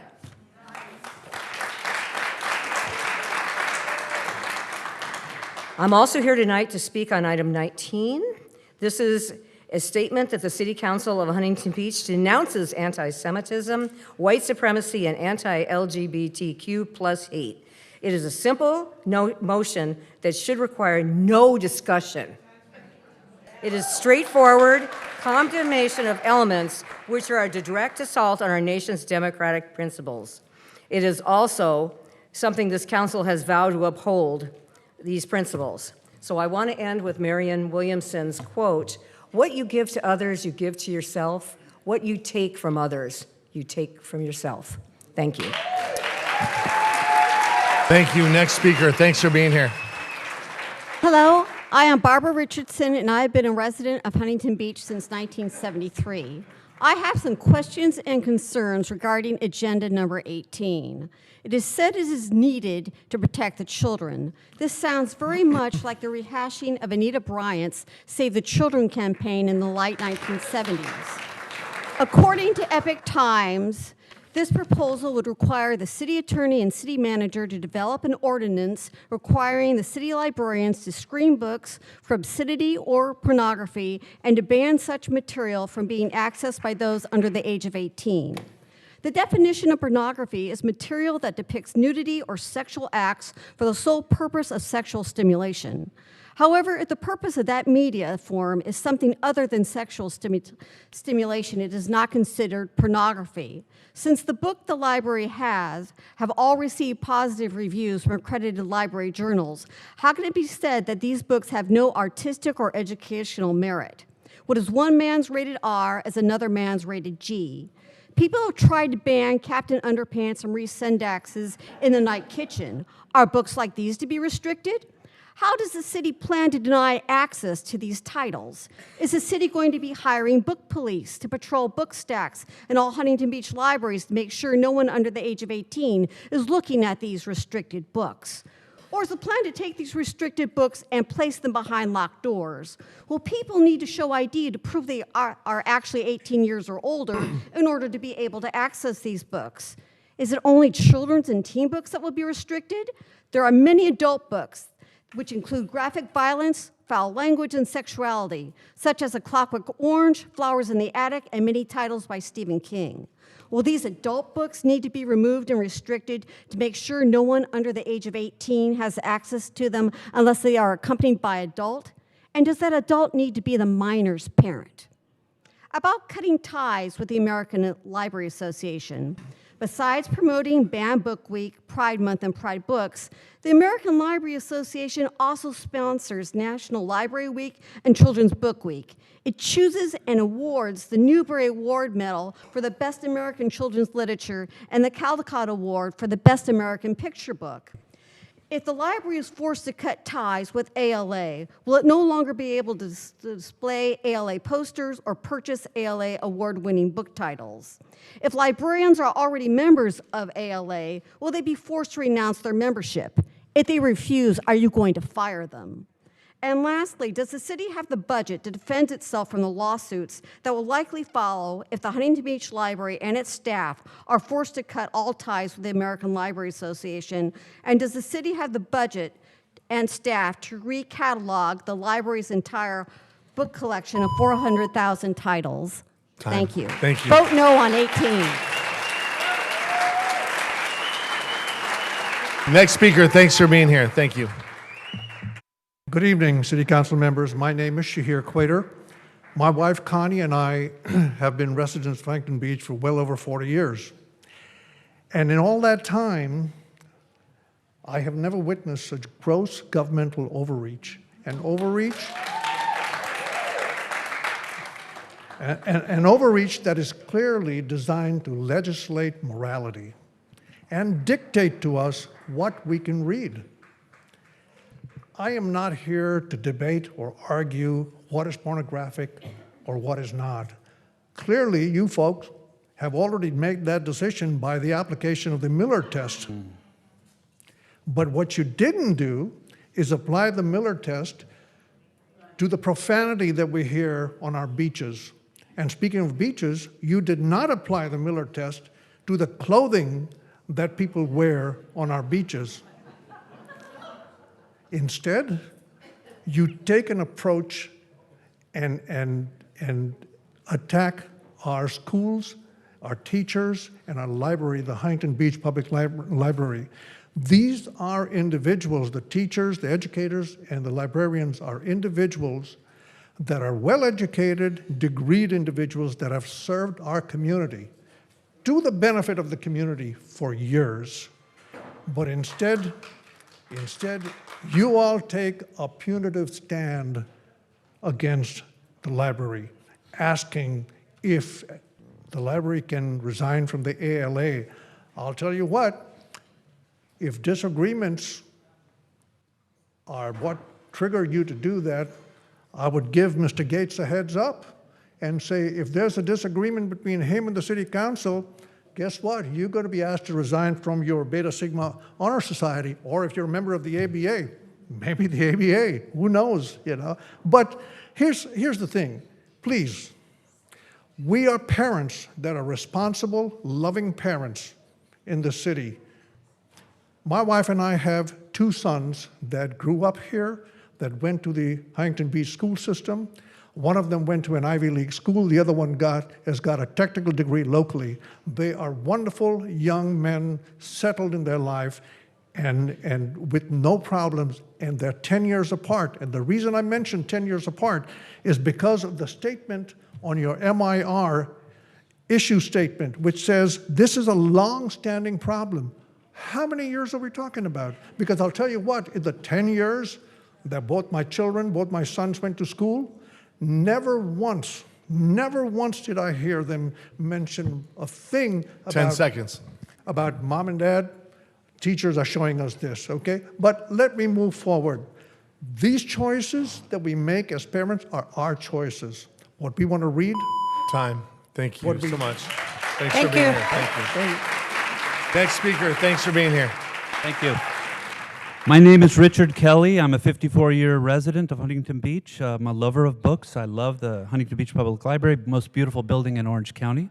I'm also here as your boss, and collectively with everybody else here, you know, you work for us. I know I'm going to presume that everybody here understands that, but it's a big idea, and it's beautiful, and I love democracy.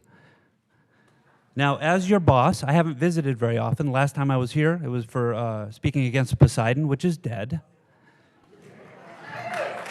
But as many people in the audience today have shirts on that says, silence is not an option, you all brought us out here with this item. Now, as your boss, I have issues with the way things are going. Now, I want to focus on an agenda item that nobody's talked about. Approving a bid for an electrical company to build a traffic control signal at Heil Avenue. I love this item. I really respect everybody here being a public servant and putting up with this and dealing with items like this. I want you to spend my money wisely building this traffic signal. I want it to be straight. I want it to be built on a good foundation that isn't going to crumble. And I want you to get a good bid from a good company. This should have been the nature of today's meeting, not a very unserious item.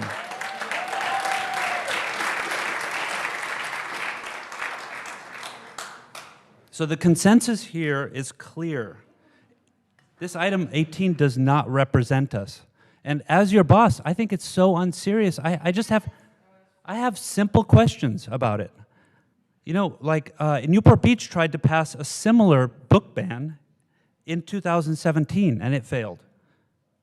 In 1982, Island Trees School District was a court case that was ultimately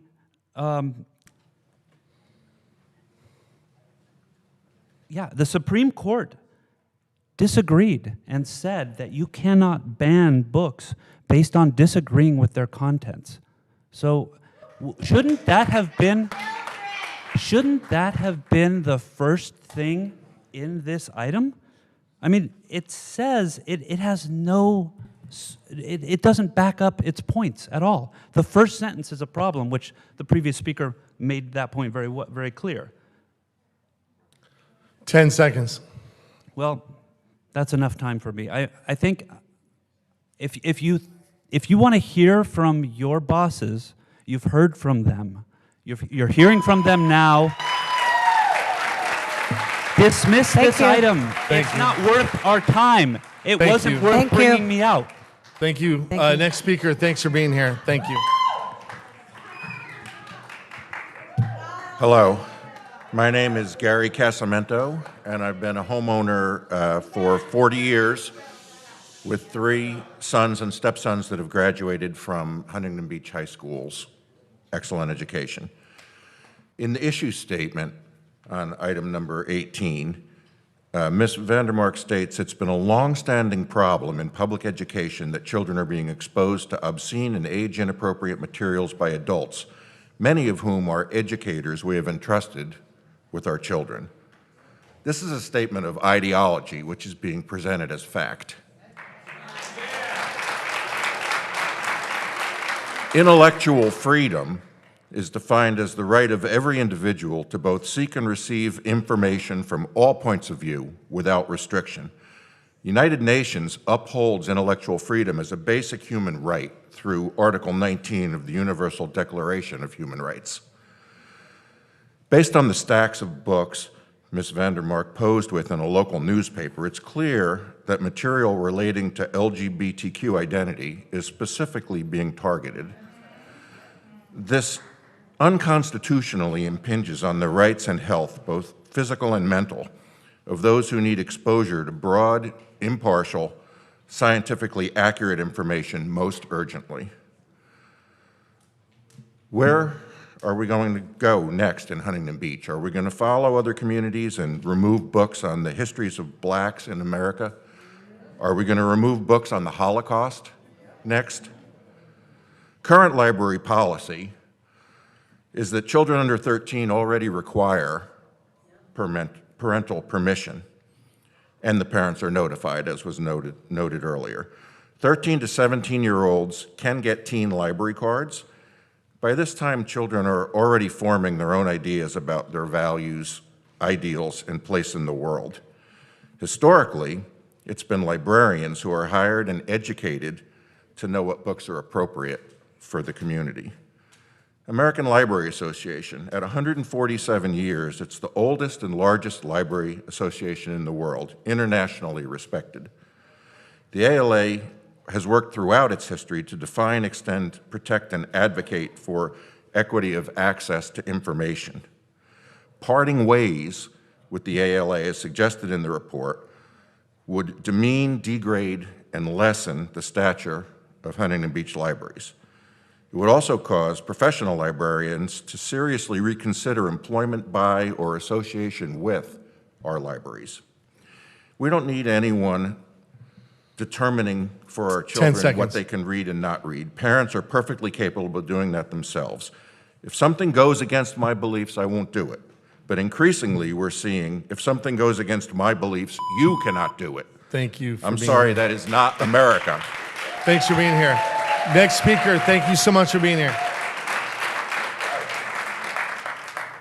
Hi, my name is Leslie Casamento, and I'm a 30-year resident of Huntington Beach who has been very proud of our library system. I'm furious that you're considering interfering with the judgment of professionally trained librarians and assigning the selection of books for our minors to the city attorney. That office, from what I understand, consists of only 7 attorneys who would be called upon to evaluate the First Amendment protection status of every book to be acquired. Given the volume of books to be evaluated each year, will this require a new taxpayer-funded position? Not every person under 18 years of age has loving, supportive parents, as most of ours probably do. Many may already be on the streets, having been cast aside due to coming out as a non-traditional gender, and are desperately in need of accessing free library materials for their physical as well as mental health. In addition, the CDC estimates 55% of teens have intercourse before the age of 18. I doubt they will be asking parental permission to access books that could protect their health and safety. Your proposal slams the door in these children's faces and may lead to depression and suicides.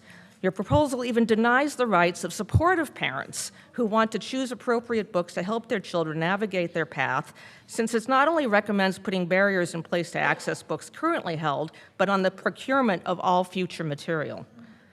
I'd also like to draw attention to the statement in Ms. Vandermark's council report, and I quote, "The city should take action to make these books/materials and others like them unavailable to our children by, in, or around our city facilities."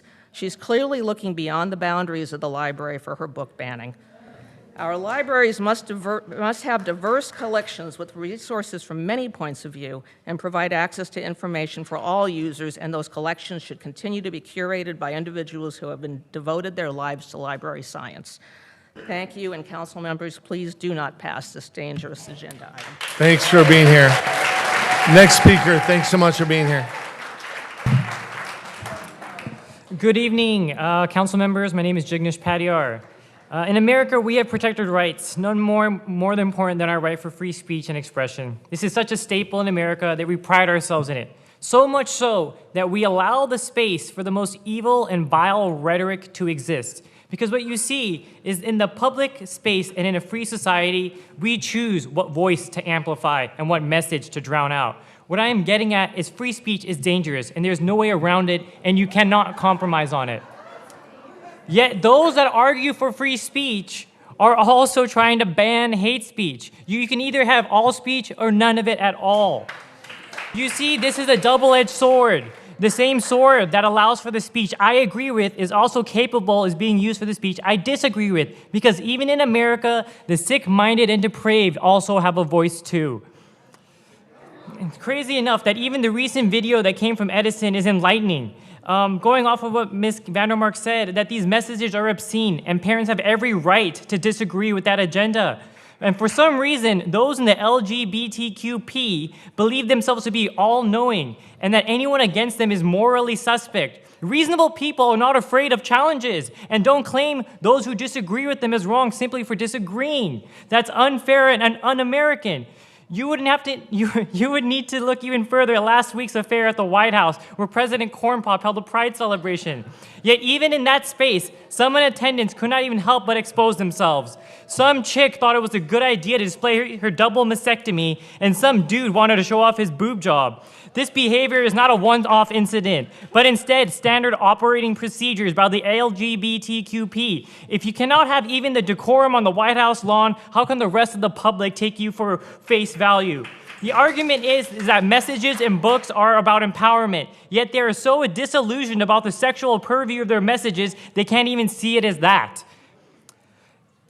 In conclusion, children deserve to be children. I suggest these books should remain on the campus, again, after free speech and expression, but only through campus public library, sorry to offend you, about the parental approval of these and make them accessible, sorry. If you have safe space, then sure, you can take a room in the library and move all your empowerment books into there, because the public space is not safe. Nothing about free speech is safe, and you're not gonna be able to expand your safe space into free speech. It doesn't work like that. So again, I will say, you can keep your books just away from minors. You can have your ideology, just don't force it on every student. If you cared half as much about being a part of society, rather than asking for preferential treatment and gallivanting about your sexual nature, the topic of minor attracted persons wouldn't even exist. Yet these pedophiles call your side home. Save the innocent, protect the children.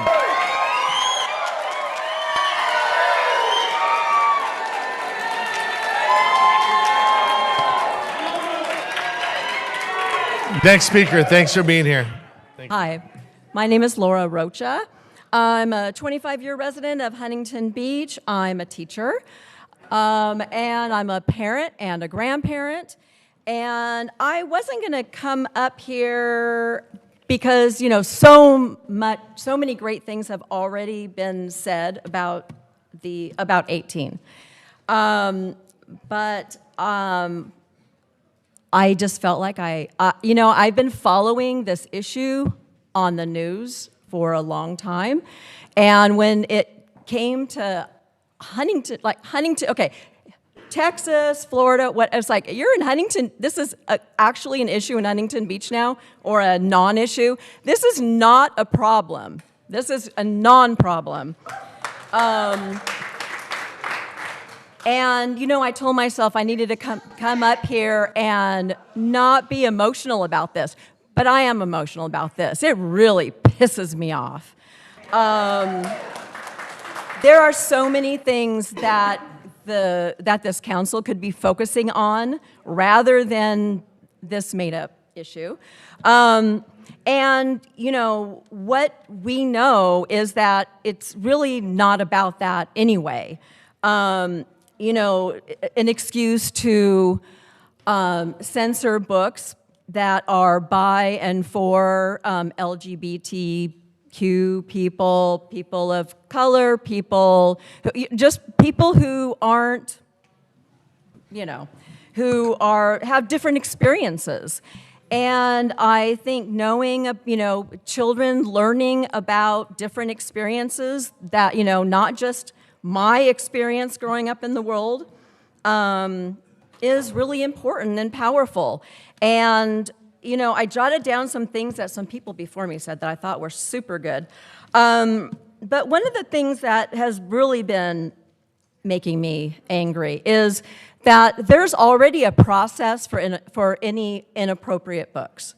And instead of just going with that process It's proposed that it is sent, that these books are sent to people who are not qualified, and taking it away from the decisions away from people who are qualified. And how dare other people, like government or other parents, make a decision about what I should be reading, what my children should be reading. Just, you can control what your child reads, and that's it. And I am so looking forward to voting. Thank you. Okay. Next 10. Last call for Sharman Haverstock, Lisa Musel, Sydney Rincon, Wendy Rincon, George Washington, Stephanie Camacho Van Dyke, Rabbi Stephen Einstein, Valentina Banquet, Mark Dixon, Martha Elliott, Sarah McCourt.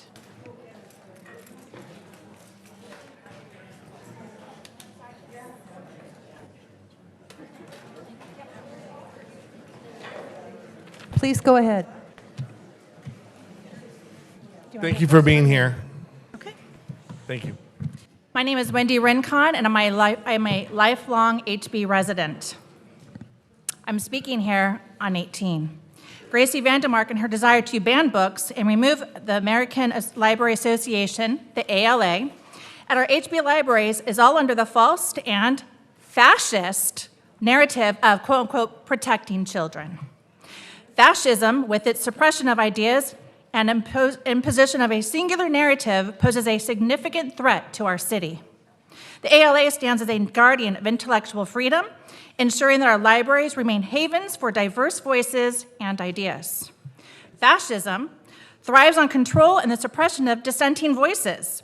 One of its most insidious tactics is the banning of books deemed undesirable, subversive, or obscene.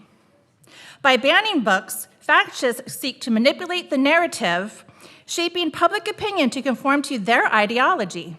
However, it is through the dissemination of diverse ideas, even those that challenge the status quo, that a society can grow and thrive. Here, the ALA emerges as a safeguard against the encroachment of fascism. The ALA is dedicated to upholding intellectual freedom and protecting the right of individuals to access a broad range of ideas and information. They actively fight against attempts to ban or censor books, defending the principles upon which our democracy was built, which is why I believe Gracey Vandermark wants the city attorney to look at removing them, because they will stand in her way of enacting her fascist agenda.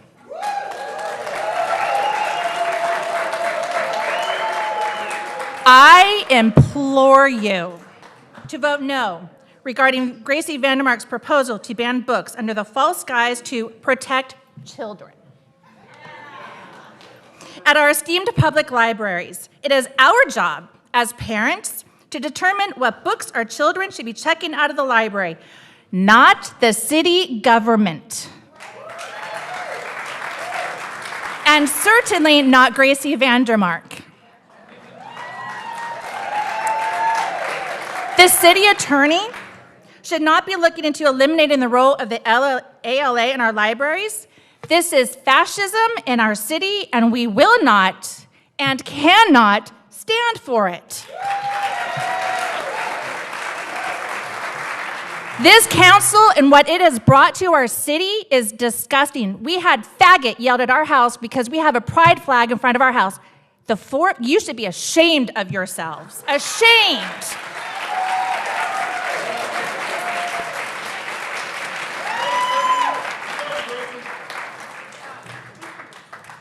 Next speaker, thank you. My name is Sydney Rincon, and I'm a lifelong resident. I'm going to address the root of the language that has been spread in Proposal 18 and in today's chambers. The invention of pornography came in the 19th century by Victorian sciences.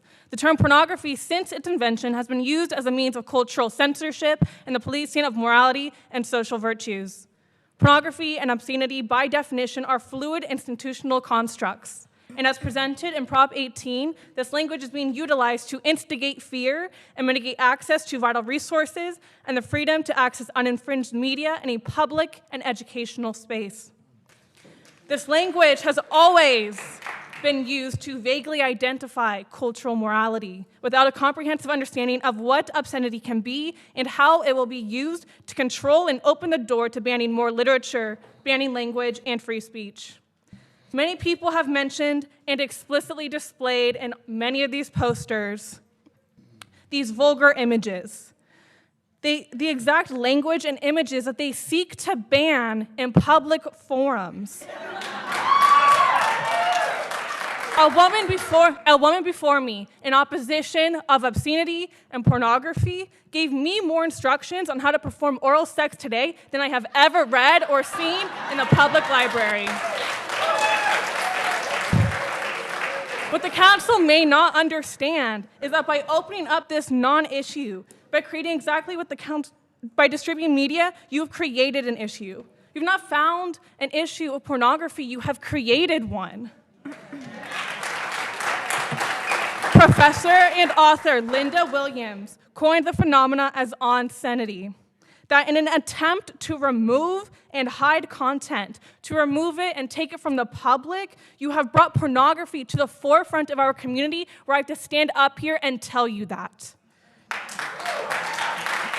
Prop 18 and the immense vague control it seeks to create for a private council will directly affect the safety and access of information available to youth that need safe and informative resources in safe environments like our public library.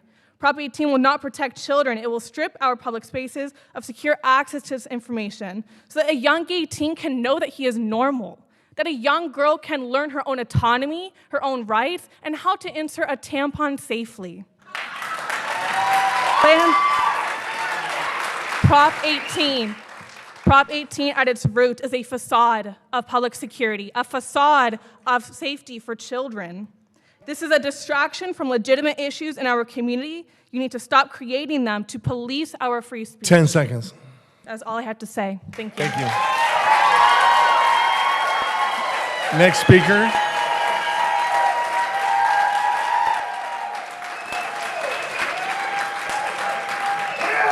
Next speaker, thanks for being here. Thank you. Thank you. Yes, hello, my name is Lisa Musel, and I've been a resident of Huntington Beach for more than 20 years. I want to begin by thanking Gracey Vandermark for stepping up to the plate and not being afraid to speak her mind and her heart. I'm hearing a lot about people talking about banning of books and fearful of banning of books. And this number 18 says, direct the city manager to work with the city attorney to return to the city council in August of this year with a proposed ordinance for the city's libraries and other public facilities making obscene and or pornographic materials in both hard copy and digital electronically unavailable to minors. Many of those that you have spoken this evening were not minors, and I'm not putting any of you down. You all have your opinions. But I'm standing here talking about minors, making these things available to minors. I'm a banker, and our bank is regulated by the FDIC. Many of you have heard that. Your deposits are FDIC insured, right? Okay, so what does the FDIC do? They regulate us as a bank. They set up policies, they set up regulations. Why do they do that? We as bankers have to go through the ringer because we have all these policies and regulations. Why? Because we're protecting the consumer. We're protecting the banker. When you put policies and regulations in the library so minors don't have access to this material, you're protecting the minors. Okay, parents can run interference, right? But why? How are parents going to run interference? There's so much interference to run. You've got online access. You've got the libraries now that are... Tell me something. Somebody said earlier the word appropriate. Does any of this look appropriate to you for a minor? No. It's disgusting. Even me as an adult, and this beautiful young lady stood up here talking about that she learned more about oral sex than she'd ever known before. It was in a book that was available to minors. So let me read something to you. And this was found out tonight. We called the library. When Aiden became a brother, when Jack Oh, Jack, not Jackie. Sam, my sister. I'm not a girl. This is available to 3-year-olds. What 3-year-old is going to want to read this, right? What parent is going to allow their 3-year-old to read this? And I'm in a ministry. I have a 501c3, and I have so many young women that have body image issues and have attempted suicide and these kinds of things that are made available to them now in the library as minors. They're already struggling with body image. And somebody else said earlier, many have loving parents and some don't have loving parents. But you know what? 10 seconds. Thank you. It's not up to the library to dictate to minors to be able to have access to this material. Don't have to have the parents always have to run interference for things like this. You guys are here to regulate as well. Thank you. Thank you for being here. Next speaker, thanks for being here.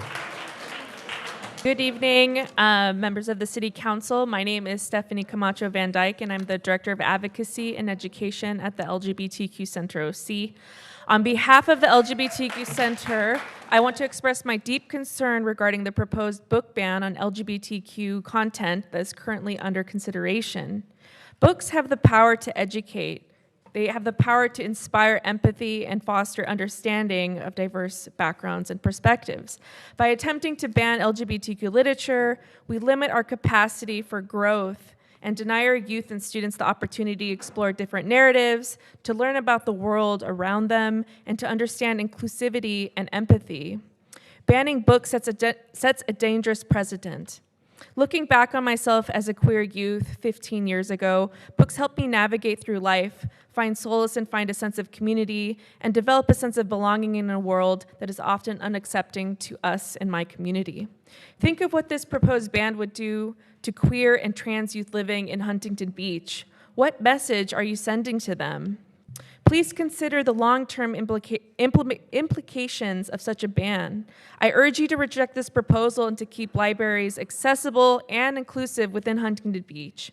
During times of division and animosity, it is important to strive towards unity, even when faced with differences and disagreements. Please keep our libraries accessible and inclusive for all. Thank you. Thank you for being here. Next speaker, thanks for being here.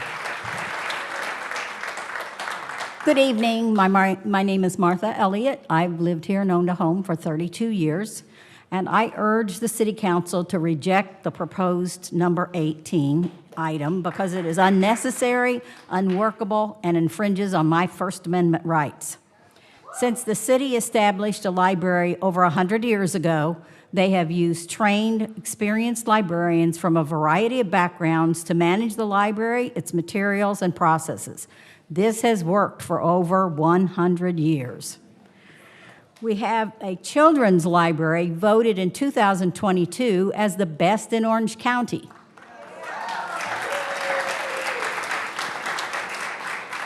The proposal by Ms. Vandermark is unnecessary, unworkable, and to have politicians set the standards via new processors for what is purchased, offered, and distributed.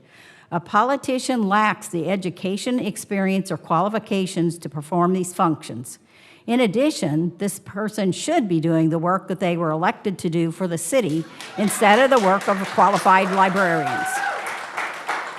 I'm protective of my First Amendment rights, and under this plan, the new city procedures will eliminate my freedom to choose what I and my family have free access to at the public library. The whole point of this request is to put in place procedures to remove, restrict, or prevent the purchase of materials that Ms. Vandermark finds offensive. Locking away or eliminating materials communicates that the information is objectionable for adults and young adults for which it was intended. Each family or individual should decide what is best for them and not the city or Ms. Vandermark. Ms. Vandermark says children have access to adult and young adult books, but that is not true in my opinion. If you use the library, you know that the children's library and young adult books are physically separate sections that are very far apart. It is the responsibility of the parent or guardian to engage their child and keep them in the area that you prefer, Restricting access for everyone is unfair because some parents or guardians don't make the effort. Ms. Vandermark says that she has found material that is obscene when plucked out of context in these books. However, the Supreme Court has given us criteria, which is the Miller test, to decide if a particular book, picture, painting, or movie is obscene. Some of the books she objects to have won literary awards and involve reviews by 10 many seconds. people. This is a slippery slope. Are books about minorities or history going to be deemed obscene by the new city processes because politicians will be afraid of not being elected or reelected? Thank you. Thank you for being here. Next speaker. Thank you. My name is Sarah McCourt. I'm here to speak on issue 18. One person or group of people do not have the right to decide what another should be allowed to read. Just because a book's message is not appreciated by some does not mean it is not significant or helpful to others. We do not have the right to silence others' stories and voices just because they make us uncomfortable. We do not all come from the same life experiences. Growth is about attempting to understand others' experiences and listening to their stories. We don't have to agree or even like them, but it is not justifiable to silence them. I took the time to look into a few of the books Ms. Vandermark has deemed inappropriate. First is a book called The V Word. The description reads, The V Word, an honest and poignant collection of essays by women about losing their virginity in their teens. The V Word captures the complexity of this important life decision and reflects diverse real-world experiences. It includes helpful resources for parents and teens. And then I looked at some of the reviews. We have a 5-star review from a woman named T. Taylor. She's a mother of teenagers. She said, I first heard about this book on a podcast when the author was a guest. I have to say that this book and the author's message has been instrumental and almost life-changing to how I'm now guiding my teen daughter. The message that there should be no shame or loss with one's first time, and the fact that it certainly doesn't matter in what form, straight, gay, trans, one's first sexual experience is breathtakingly refreshing, and it's a healthy attitude. The author drives this point home and keeps it relatable, especially for younger readers. I couldn't more highly recommend this book. Thank you, Ms. Keyser. Furthermore, banning books does little more than make them desirable. A second book on Ms. Vandermark's list is Genderqueer. Its description reads, Genderqueer is more than a personal story. It is a useful and touching guide on gender identity, what it means and how to think about it, for advocates, friends, and humans everywhere. Again, 5 stars from a young girl named Anna Sari. She said, I loved this book. Found it on a list of challenged and banned books, which immediately made me interested. Yes, it was uncomfortable to read at times, but I think the best books make us feel some discomfort. This book illuminated aspects of ourselves we want to bury and hide, such as uglier aspects of menstruation and portrayals of emotional pain, just contributing to shame felt by all for various reasons. It helped me understand how a procedure that is not uncomfortable to me, a pap smear, can be scary and traumatizing for others. This increased my sensitivity on the subject, and I'm grateful the author created this beautiful book. Again, I would like to reiterate, growth is about attempting to understand others' experiences and listening to their stories. We don't have to agree or even like them, but it is not justifiable to silence them. Thank you. Thank you.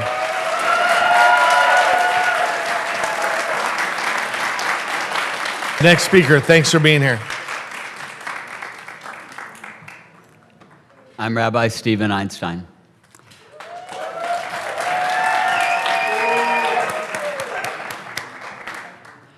The distribution of anti-Semitic materials in the neighborhood near Edison High School last week was very disturbing.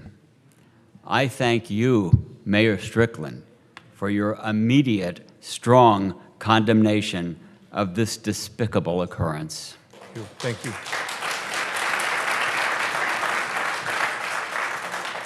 The Greater Huntington Beach Interfaith Council issued a statement on Friday entitled, Hate has no place here.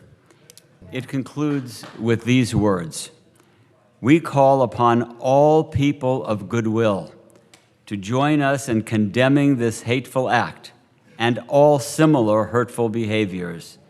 Let us work together to create the society of which the prophet Isaiah spoke, where all people will sit under their vines and fig trees, and no one will make them afraid.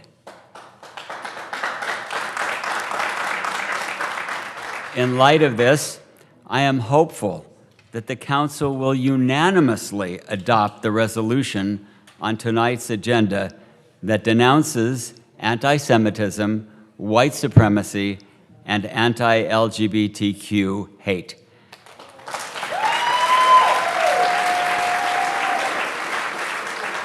While a resolution against all forms of hate would be appropriate in the future, a statement regarding the specific hatreds that we've experienced in the city this past week is vital. I also wish to share with you an experience I had several years ago while on a rabbinic mission to Germany.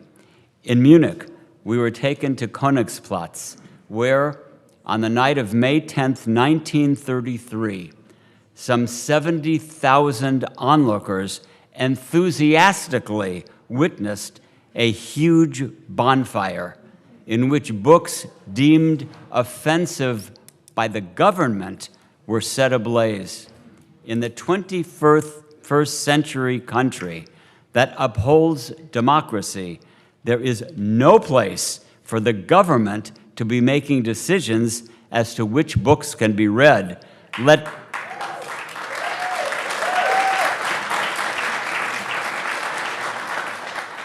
parents decide what reading material is appropriate for their children. 10 seconds, Rabbi. I urge you to reject the proposal regarding Huntington Beach libraries. Thank you.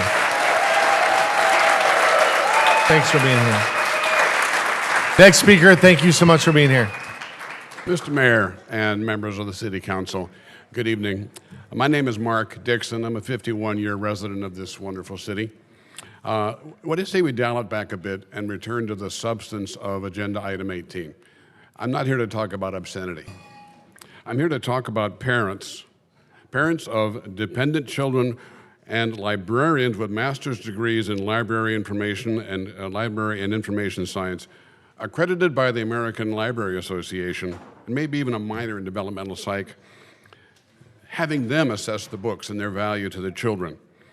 Having them make those decisions. In short, I want people who are trained and qualified to select the books our children see. I do not want a city attorney with zero training in assessing and making decisions about the books placed in the hands of my grandchildren and great-grandchildren. That much arbitrary power should never be in the hands of one person.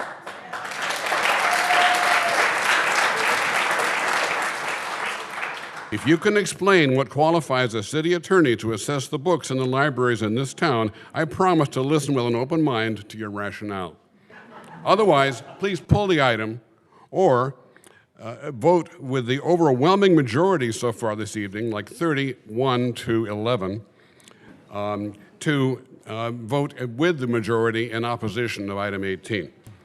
As far as item 19 is concerned, I'm in full support of passing that motion as well. Thank you. Thank you. Next speaker, thanks for being here.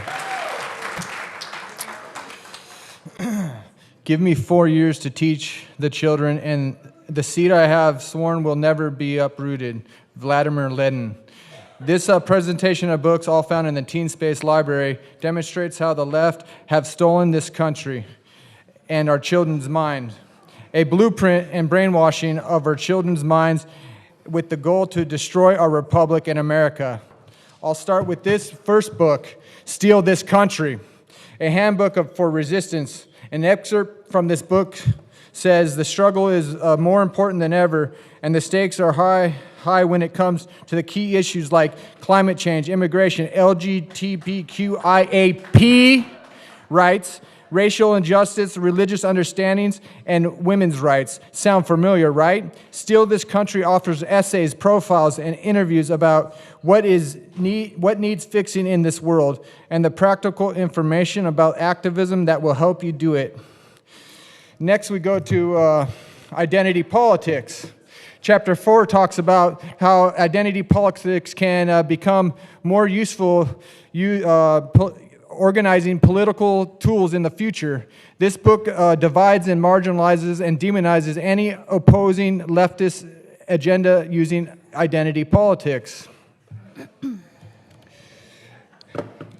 Queer Power, about icons, activity, and games change across the rainbow, teaching our children how to become gay activists.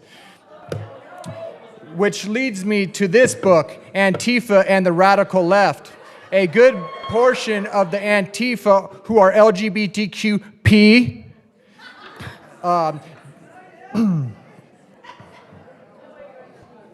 these books in front of you, Antifa notorious, most recently known for attacking concerned parents at the school board meeting like in Glendale, California, all while the DOJ labels concerned parents as domestic terrorists and traitors on this dais, implying and spewing the same talking points.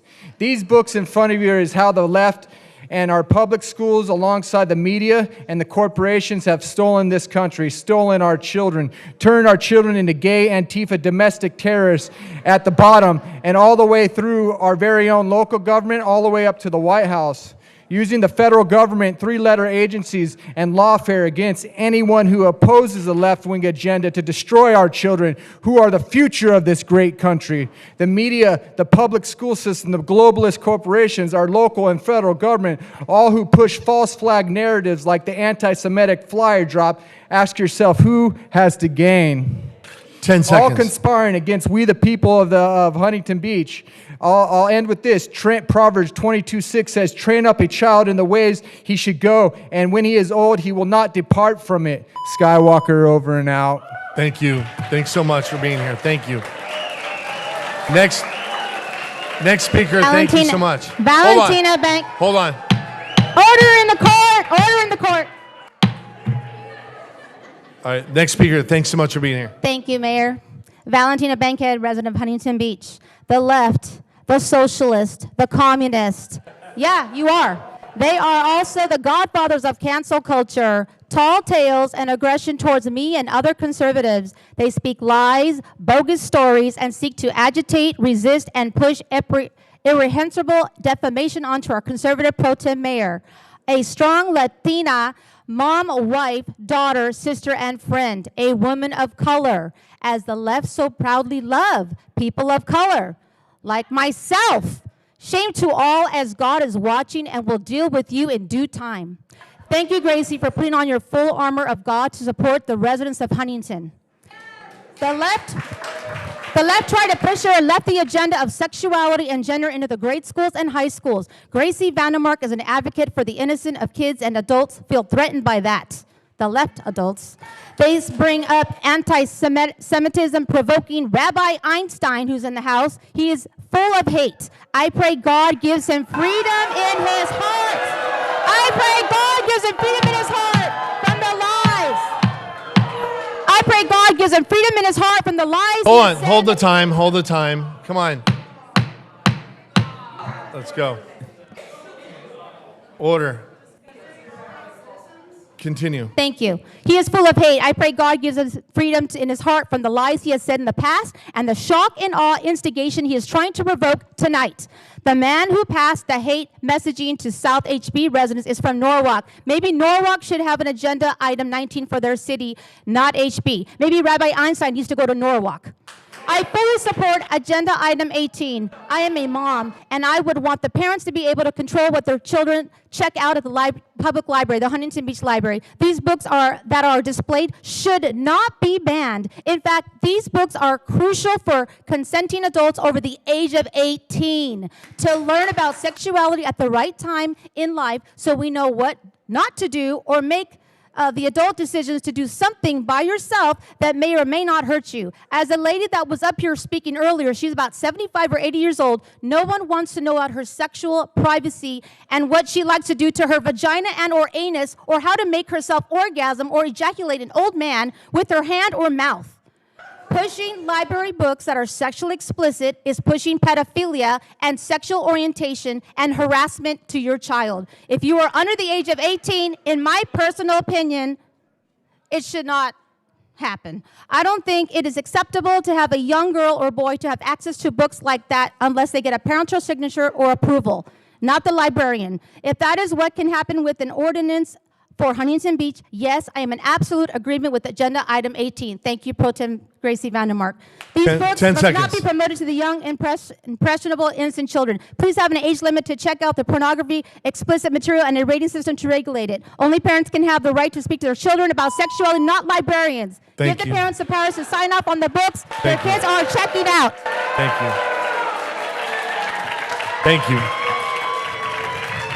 Madam Clerk, Yes. please call the next 10. The next 10, Melanie Berglund, Laura Steingold, Luann Nichol-Shoup, Lori Craif Miller, Hannah Cole, Avery Counts, Libby, Kylie Bruce, Amory Hansen, Chris Clue, Alexandra Winnick, Susan Claudius. Thank you for being here. Please move forward. Thank you. My name is Lori Craftmiller, and I have lived in Huntington Beach since 1979, although I no longer tell anyone that. Just for Mr. Gates, do you remember what the term from law school in locus parentis is? In the state substitute for the parent? It used to only be used in cases of severe neglect and abuse, not in the case where parents are using their own judgment in what their children should and should not read. And locus parentis has no place in whether or not we have a certain specific book in our library. You, and I went to law school, so I know, we're not trained or educated in library science. It's not one of the classes we're required to take. So you don't have the judgment, you do not have the education to make this decision, period. As many others have echoed what I wanted to say, but what I'd like to tell you now, as a parent of a child who goes to that school across the street, is what I actually really want you to protect my child from. I want you to protect my child so that when I drop him off every day, I don't have to worry that he may never come home. Protect him from that. Protect him from the mass murder, from the bully that hate like this creates. Protect him, protect all of the LGBTQ, everything. Children who need you to wrap their arms around them instead of ripping down their flag. I protect the mother who doesn't want to have to see her child commit suicide because he is bullied, he or she, or they or them are bullied day and day after at school. Or when they walk down the streets of Main Street in Huntington Beach, because that happens on a daily basis. Our kids are bullied. Protect them from that. They don't need protection from books. That's my job. I would also like to point out one of those great posters of one of those great books that was constantly paraded around showed a picture of a young girl holding a mirror up to her vagina so she could see what it looks like. You know what? I want my daughter to know that.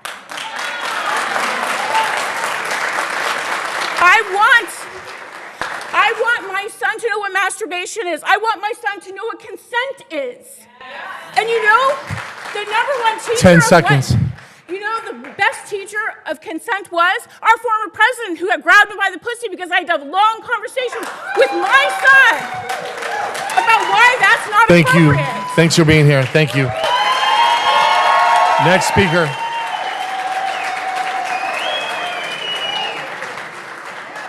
Next speaker, thank you so much for being here.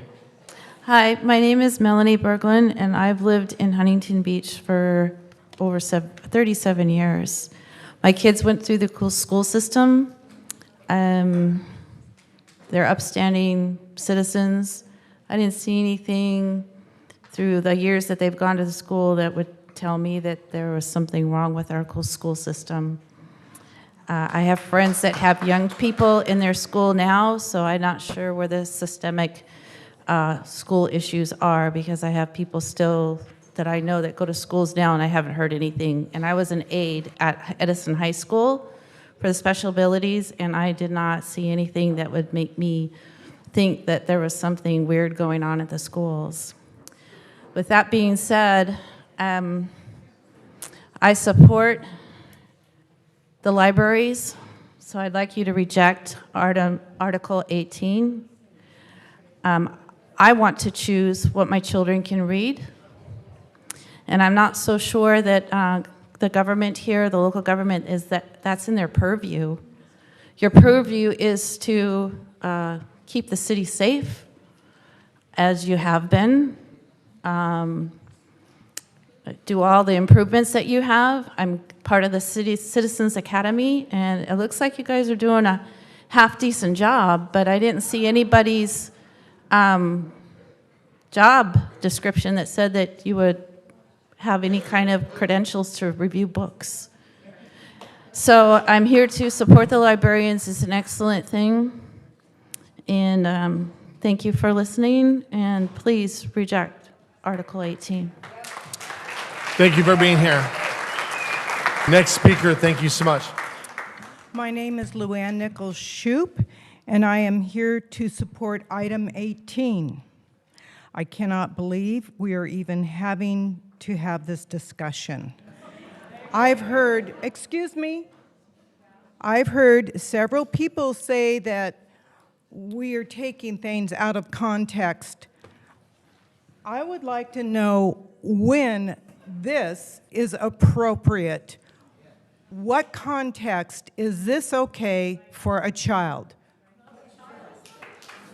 Okay? It is time to be responsible adults and protect our children. I am all for freedom of speech, but let's use some common sense. When I'm around my 6-year-old granddaughter, I do not use words like asshole and motherfucker, okay? Let's have some sense here. I also oppose item 19. We have already spent time on this narrative. How many times do you all have to denounce this subject? Our mayor, Tony Strickland, made his statement. As Ms. Moser put on social media, she quotes Mayor Strickland. I know that I speak for all of my fellow city council members, not only condemning this flyer, but all instances of hate within our city. Okay, the mayor said it for all of you, right? But then Ms. Moser goes on to say, the part about him, Mayor Strickland, knowing he speaks for all city council members, that part I'm not sure about. That is very divisive, Ms. Moser. Just, excuse me, I didn't laugh when you were talking. Just who are you talking about? Because I know Gracey Vandermark, Mayor Tony Strickland, Casey McKeon, and Pat Burns are not guilty of anti-Semitism, white supremacy, or LGBTQ hate. So who are you referring to? Who are you referring to, Ms. Moser? Are you referring to Ms. Bolton, down Calmac, or yourself? Or are you just wanting to cause more division in our city? What is your end game? If you really 10 seconds. If you really want to get passionate about something, let's have a conversation about the idiots and adults that are blowing through stop signs on e-bikes. There's a subject. Thank you. Thank you. Thanks for being here. Thank you. Next speaker, thanks so much for being here. Absolutely. Thank you, Council. Good evening, Huntington Beach. My name is Avery Counts, and I am a resident of my hometown of Huntington Beach. I'm speaking today to urge the Council to vote no on number 18 and yes on number 19. Listen, folks, I am so confused right now. The introduction of this really confuses me because I've seen these 5 people, campaigning around this city. We're the conservatives, limited government. This is not limited government, folks. I hate to break it to you. Having one man decide what goes in the library because we're too stupid to figure out what we want to read ourselves is not limited government. You are more than welcome, more than welcome. Take a class. We've got Golden West, we've got OCC, we've got some great community colleges here, folks. I would love for you to look into what conservatism truly is. The other thing that makes me so confused was I thought our city attorney was so busy. I thought he was hard at work, day in and day out to make this city some money. How has he got time for this? We're gonna put this on his plate? Let's give him a day off and let's take this one off his plate. I'm spitballing here. I'm gonna spitball here. This is a crazy idea. Folks, a crazy idea, but maybe we could have a librarian run the library. I know it's insane, but please, I think it's a great idea. Folks, I wanna be serious. I think it's pretty clear why this was introduced tonight. It's not because they believe this, are you kidding me? It's for attention. They wanna be covered on Fox News so they can get thousands of dollars from out-of-state residents to support whatever campaign they wanna run next. I'm here to tell you our city is not a tool for you to seek higher office. Our people are not pawns in your sick chess game that revolves around ego and furthering your own career. Folks, God, I miss my Tuesday nights, don't you? I mean, my goodness. It's been just over 6 months since the new council majority has been sworn in. I gave you all the benefit of the doubt. I thought Mayor Strickland, I thought maybe with you at the helm, things would be a little more reasonable. Unfortunately, this is just more of the same that we've seen from them this whole time. I'm sick and tired of our city and our residents and our most vulnerable people being used as chess games. We are not a game. This is not a game. This is a city. I would love for you to take a shot at running it. Thank you. Thank you. Next speaker, thanks so much. All right, thank you. All right, hello, City Council members. My name is Kylie. My pronouns are she, they, and I am a 26-year-old queer woman. I have been a resident of, thank you, I've been a resident of Huntington Beach for my entire life, and I strongly oppose the action item 18. I am an Ocean View and Huntington Beach Union High School alumni and have been an active member of my community while living in this beautiful city. The reason why I'm here today is because I hold education to the highest level of respect and admiration. Anyone, regardless of who they are, should be allowed to learn about anything they want. That is what is so incredible about this country. We have the freedom to educate ourselves how we see fit. From college to trade school to picking up a book from the library, you control what interests you. So speaking of, I actually have 3 books that I picked up at our local library and have been enjoying them ever since. The 1619 Project, it's amazing. I have it till July 3rd, so if you want it, July 4th. Rainbow Revolutions. And my personal favorite, Unconditional, a guide to loving and supporting your LGBTQ child.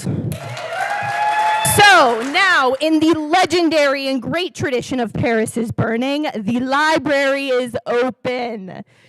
And because reading is what? Fundamental! Thank you! So, I'll read an excerpt from this book and not you city council members as to really drive my point across.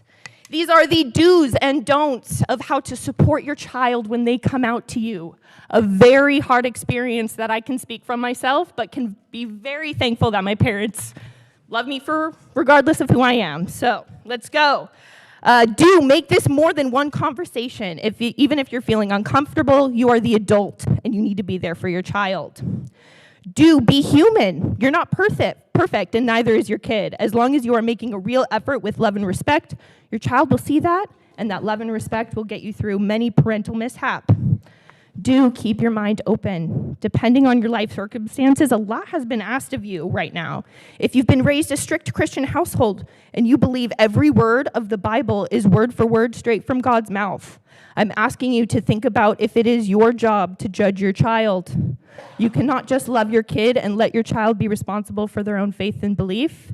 They already know what you feel and believe. Trust in that. Don't scream and yell or criticize their timing. If they're coming out at a certain time, it's happened for a reason. Stay calm. And last but not least, don't take it personally. This isn't about you, it's about them. And it's going to be okay. 10 seconds. Thank you. Next speaker, thank you so much for being here. Hi, my name is Chris Cluey, Huntington Beach resident for 15 years. I am against number 18 and I am for number 19, and I am speaking here today on number 19, okay? I'm here because I'm asking you as the city council to censure Ms. Vandermark for her remarks at the school board meeting on June 13th. I personally witnessed her give a bigoted anti-LGBTQ speech to the school board members regarding the teaching of LGBTQ rights during Pride Month, no less, as well as her encouraging a large contingent with whom she was seated who did the same. Basic facts of the issue at hand were ignored despite being presented with evidence to the contrary. And after over an hour of listening to some of the most mean-spirited, spiteful intolerance I have ever had the displeasure of witnessing in person, I had to leave with my daughter and her friend because it showed no signs of stopping. You, Mayor, said in a recent statement about the dropping of anti-LGBTQ and anti-Semitic flyers around Edison that the messaging in these flyers is completely unacceptable and does not reflect the values or ideas we believe here in Huntington Beach. As well as, I know I speak for all my fellow city council members in condemning not only this flyer, but all instances of hate within our city. So I have to ask, do you actually mean those words? Because what I saw last Tuesday indicates that this is, in fact, our community, and that you do not, in fact, speak for all your fellow city council members. Not once did Ms. Vandermark do anything to suggest she disagreed with multiple anti-LGBTQ positions, including the ideas that teaching LGBTQ rights is grooming, that marriage should only be between a man and a woman, and that no one should have to see that stuff in school, aka LGBTQ people existing. Leaving aside the fact that the video that inspired the council members' intolerance was 90 seconds of a weekly student project created to highlight the excellence of the entire student body. Okay? The entire student body. Her attempt to minimize and exclude LGBTQ members of our community is de facto arguing that they do not have the right to exist. That because of who they are, they cannot be allowed to be part of society or to see themselves in the same positions as everyone else.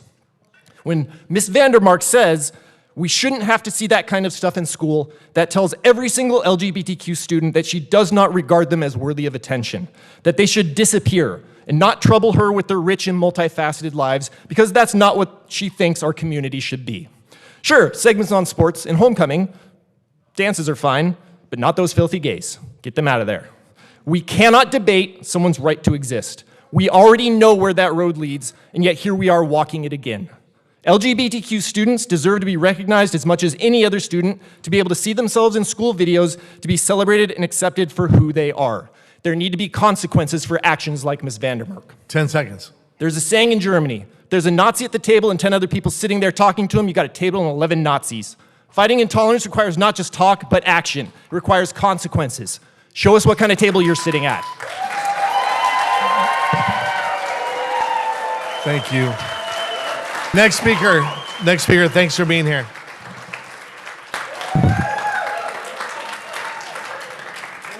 Good evening, City Council members, and thank you for the opportunity to address you tonight.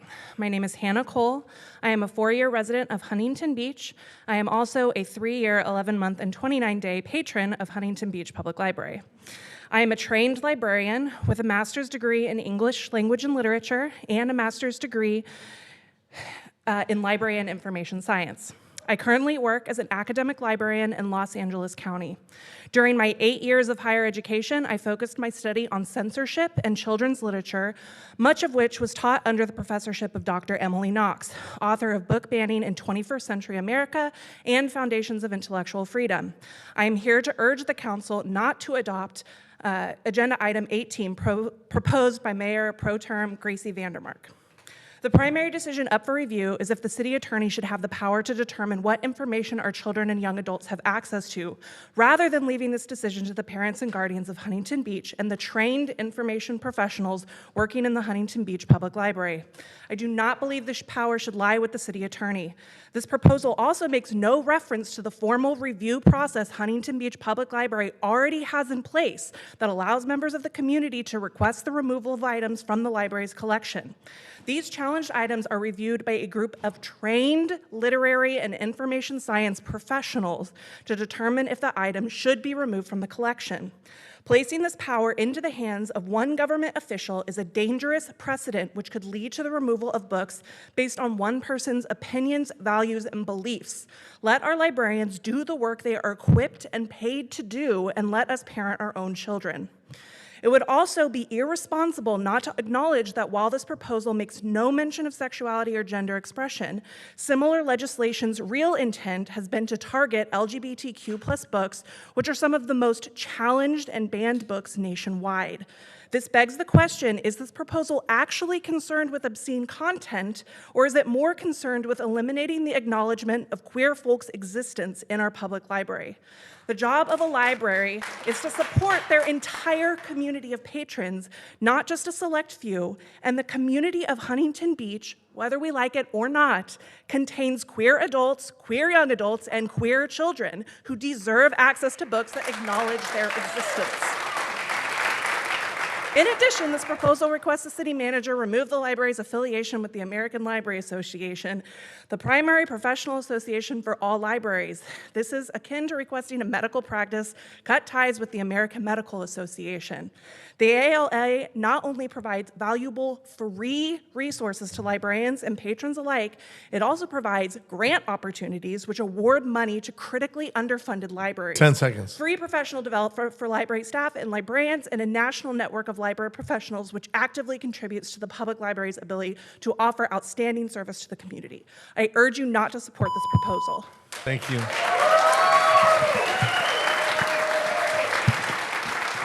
Next speaker, thanks for being here. Good evening. My name is Libby. I'm here to oppose item 18 and encourage all of the council members to vote against it.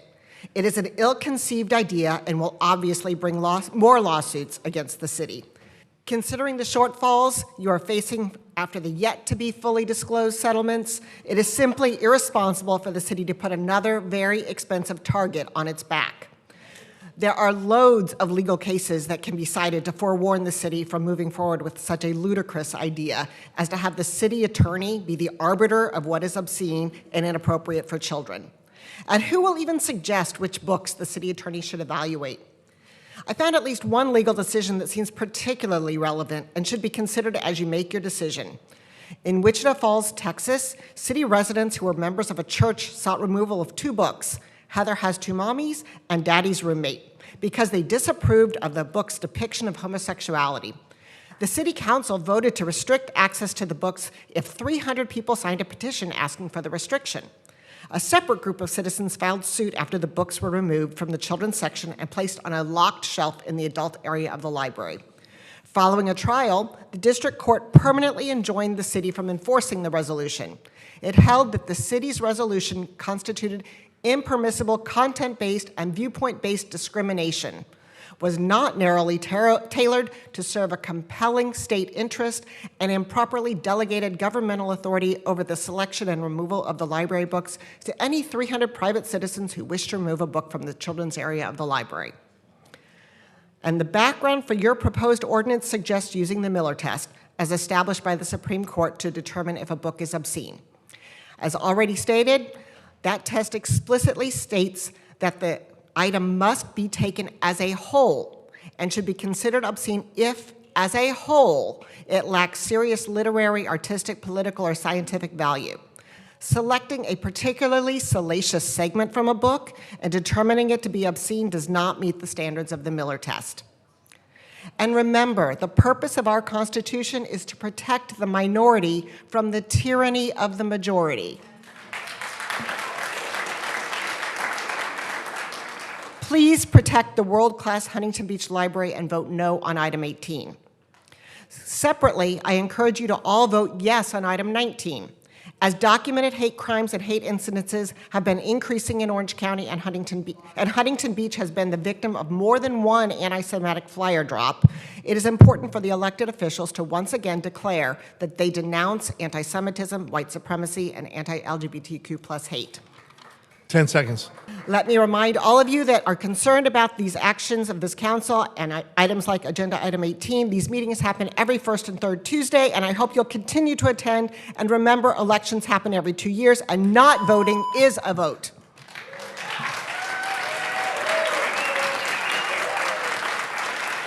Thank you for being here. Next speaker. Hello, my name is Alexandra Winnick, and I am a proud Jew, a granddaughter of a living Holocaust survivor, and a member of the LGBTQ+ community, as well as an alumna of Edison High School, class of 2022. I am here in complete opposition to Title 18 and fully support Title 19. Due to a lack of Holocaust education in our schools, I faced a great amount of Jew hate in my entire K-12 school years. The idea of book banning was popularized and implemented by the Nazi regime, contributing to the genocide of 6 million Jews, including some of my family. To this day, Jews are used as scapegoats, which has occurred recently through the anti-Semitic and anti-LGBTQ+ flyers claiming that Jews are the reason that people are gay, which was spread around Huntington Beach. These flyers were distributed in retaliation to the Bolt TV video, a video made by Edison High School students shown in classes at Edison High School, in which the video circulating was taken out of context. I feel that Griselda Salazar, also known as Gracey Vandermark, has committed a conflict of interest by being friends with the mother of the student that took the video, which, by the way, had absolutely no kissing in it. Absolutely no kissing in it. And has used her political connections with the Republican Party to have the mother sue the teacher using Michelle Steele's husband, Sean Steele.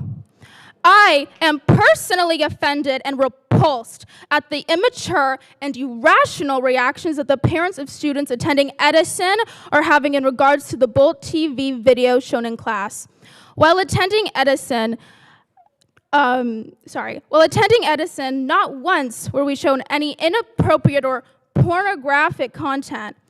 What I did see were Bolt TV students trying to express their creativity in a school-appropriate manner.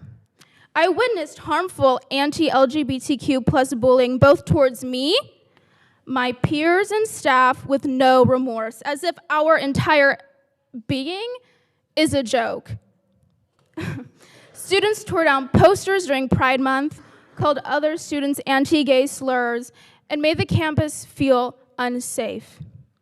And to the student and her mom who spread the video, 10 seconds. Shame on you for being liars, shame on you for uplifting homophobic voices, and shame on you for threatening and causing others to send death threats to this innocent teacher. Thank you for being here. Thank you. Next speaker. Thank you, Mr. Mayor. Next speaker, My thanks for name being here. Is Mr. Amory Hanson. I'm speaking tonight in support of item 8, the proposed contracts for videography.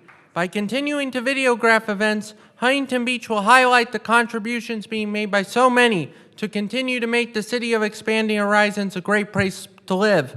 Awareness and transparency will also be increased. Of note, today is my birthday, and this is my 100th. Wait, and this is my 100th oration before the Huntington Beach City Council.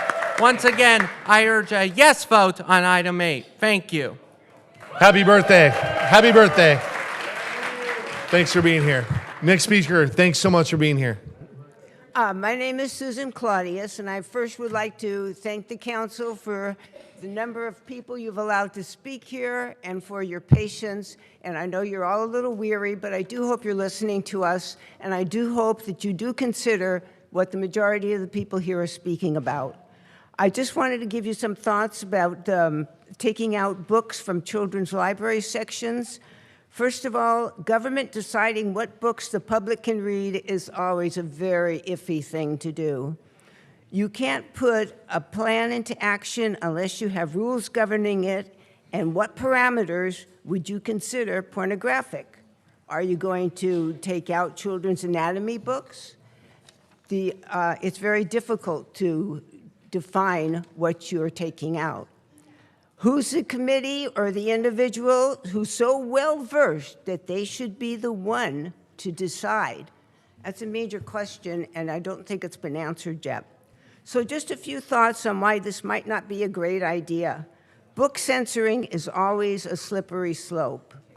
I would never presume to tell you what books to allow your children to read, and I don't know that the government should be permitted to tell my child what books to read. History does not bode well for the idea of censorship. I'm brief. Thank you very much. Thank you so much. Yeah. Okay. We're rolling. Next 10. Let's All go. right. Last call for Laura Steingold.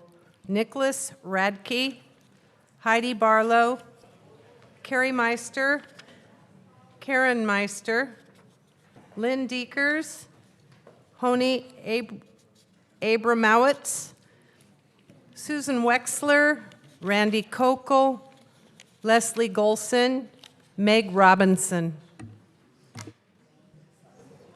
Please go ahead. Thank you. Ladies and gentlemen, my name is Heidi Barlow, and I stand here for item 18. And I thank you, Gracey, for standing up.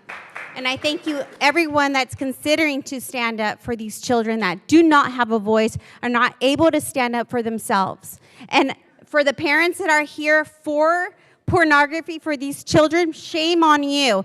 And if you disagree, that's okay, because you don't have an understanding. Because this is what the Bible says, 2 Corinthians 4:4. Satan, who is the God of this world, has blinded the minds of those who don't believe. They are unable to see the glorious light of the God of the good news. They don't understand this message about the glory of Christ, who is exact likeness of God. So I don't expect you guys to understand my words and what I'm saying, and I don't expect you guys to learn what I'm trying to say and betray, but I am standing here for the children that cannot speak for themselves. And I want you guys to know that what they're trying to pass, it's not for adults. It's for minors. They're children. I personally called the library today, and it was for children 3, 4, and 5-year-olds. Guys, this is no joke. You should love your children and be able to protect them and not show them how to do all these ugly, disgusting things. As an adult, you guys can make that choice. As children, listen, as children, they will be scarred for death. This is serious, guys. This is not a joke. We're not trying to bash you guys at all. We are trying to stand up for our children that don't have a voice. These are 3, 4, 5-year-olds. Come on.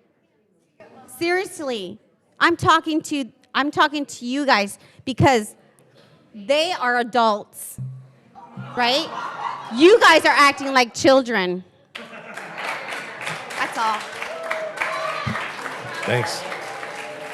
Next speaker, thanks for being here. Thank you. Okay. Hello, My name is Honey Abramowitz, and I'm a longtime resident of Huntington Beach. I've been over 45 years. All three of my children attended Edison High School and graduated, and a grandson graduated Edison High School. And I wrote a speech to object to Measure 18 and approve of 19. But before I get into my speech, I have to reflect on what's going on here tonight. We had some beautiful, eloquent speakers, and most of them are against 18. And since they are your bosses, you need to not approve 18. But also, the people that were for 18, they wore United States flags. But they're not speaking of our democracy, freedom of speech, okay? Then they don't want kids to see the inappropriate with, instruction manuals, right? But they held it up, and the kids are home watching television, and they're seeing it. And now they're going to seek it, because that's how kids are. So now I can get on to what I wrote at home. I can't believe that we are addressing this in a Huntington Beach City Council, trying to control what information our children should or should not be allowed to receive. I believe this is a parent's choice and responsibility, has been said so many times here tonight, not by a governing body. That's an abuse of power, also said many times here tonight. Allowing the governing body to have the power to choose what information we are allowed to get is a slippery slope.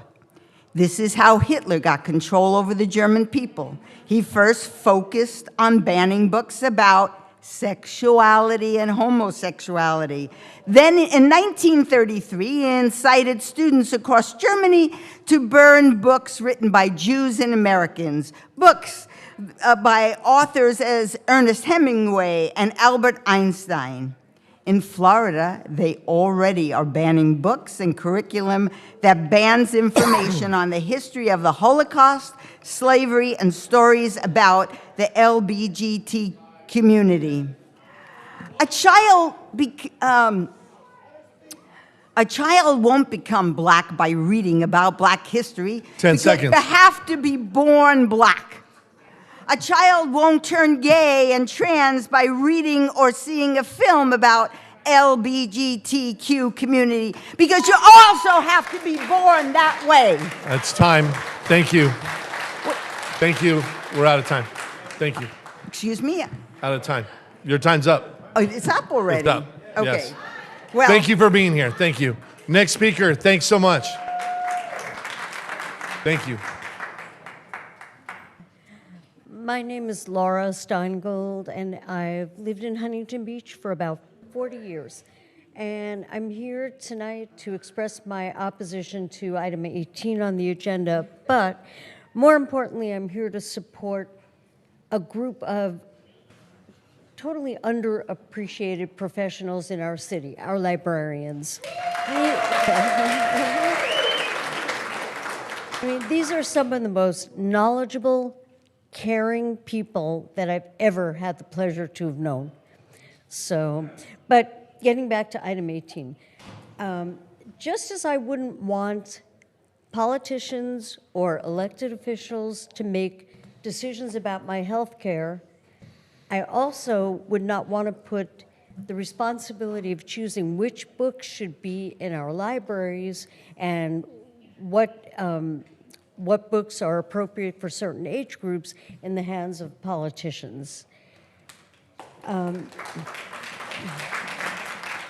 like to know if the city attorney will be reading all of the books in question and has the background in child development and library sciences to know what books are appropriate for the children's library, which books should go in the young adult section. I'm kind of not thinking that that's going to happen. So I I think that these are decisions that should be left to professionals and or parents, hopefully working together. So finally, I think in a country, a state, and certainly a city where we value freedom almost above anything else, I think that the freedom to have information available to everyone should be a priority. And I think that calmly sharing and exchanging information and ideas has never hurt or diminished anyone. It's the hiding of those ideas and that information that can be detrimental. So I want to respectfully ask, what are we so afraid of? Thank you. Thanks for being here. Next speaker, thanks so much for being here. Hi, my name is Karen Meister. I've been a proud patron of the Huntington Beach Library for the last 25 years, and I want to thank you for the opportunity to speak on agenda item 18. I feel lucky that I have First Amendment rights to express my beliefs and urge you to vote no on this agenda item, which blatantly seeks to put limitations on this very amendment. Some of you consider yourself protectors of children. Can you for a moment appreciate that for some of us, protecting children means affording them constitutional intellectual freedom rights to access information which their parents deem appropriate. Protecting children means granting them access to a rich and varied library collection that not only reflects their human experience, but also gives them windows into the ways others live. This is the way to achieve empathy, kindness, and understanding within your children and community. Protecting children means providing them with connections to educated librarians who hold master's degrees and are trained to develop varied and multifaceted collections using a process that has worked for decades in this community. Protecting children looks like the Huntington Beach Public Library System, which has won awards for its storytime programming. It's a place of curiosity and wonder, visited by hundreds of patrons daily. It's vibrant, well-curated, with a collection that serves all people. And it's unbelievable to me that we are doing anything other than singing its praises in this meeting.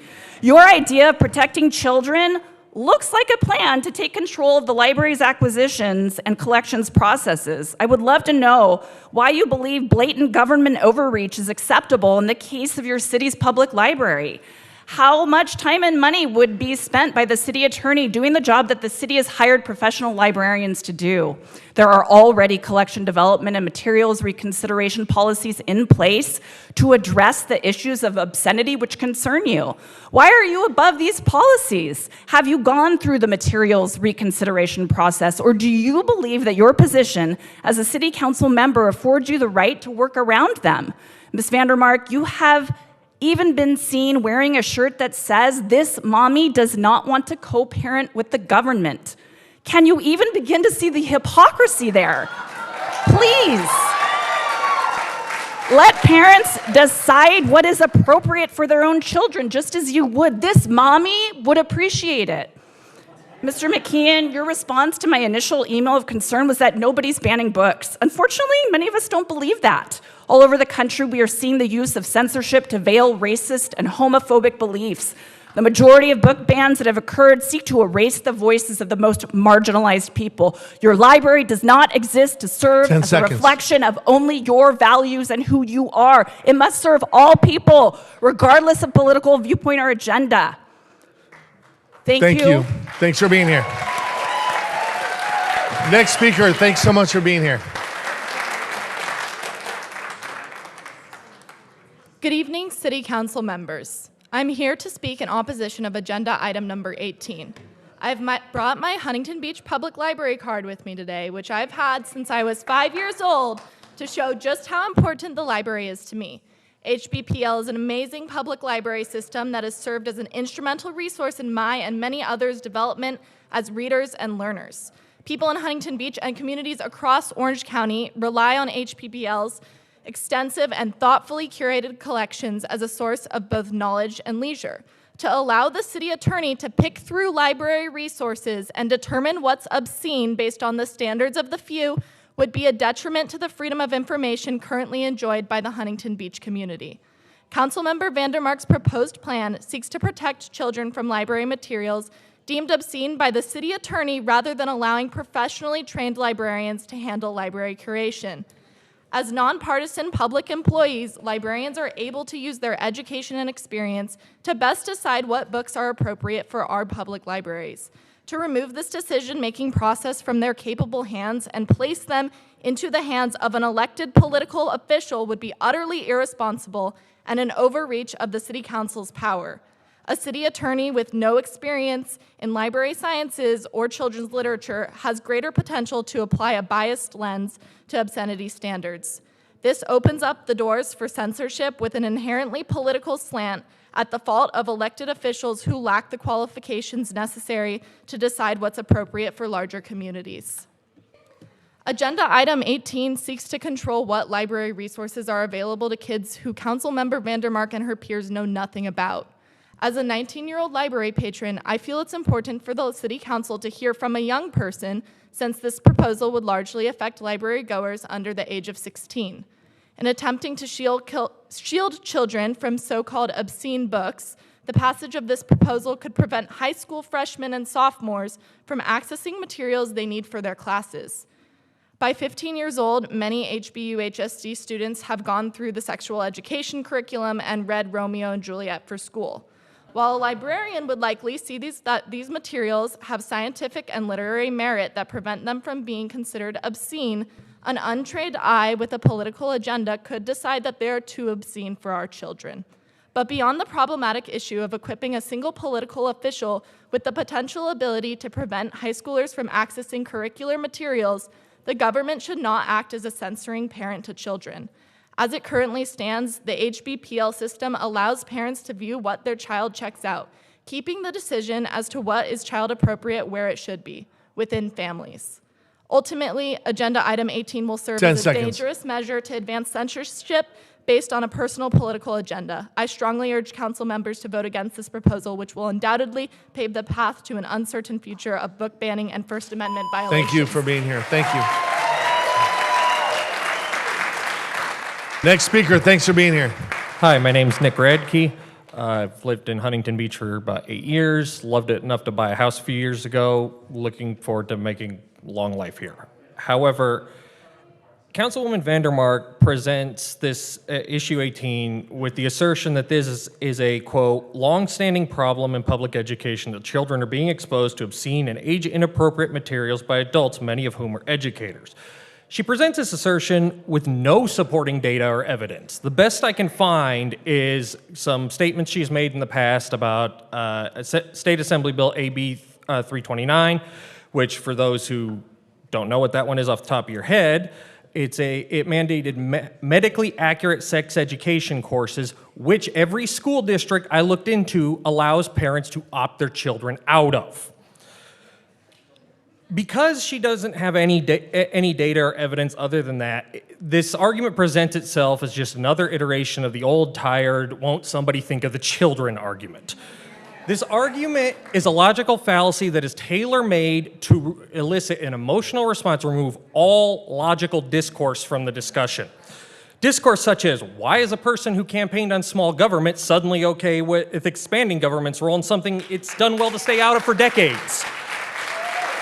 Why are they on board with giving the library, giving control of library content to someone whose actions are likely to be focused on the next election?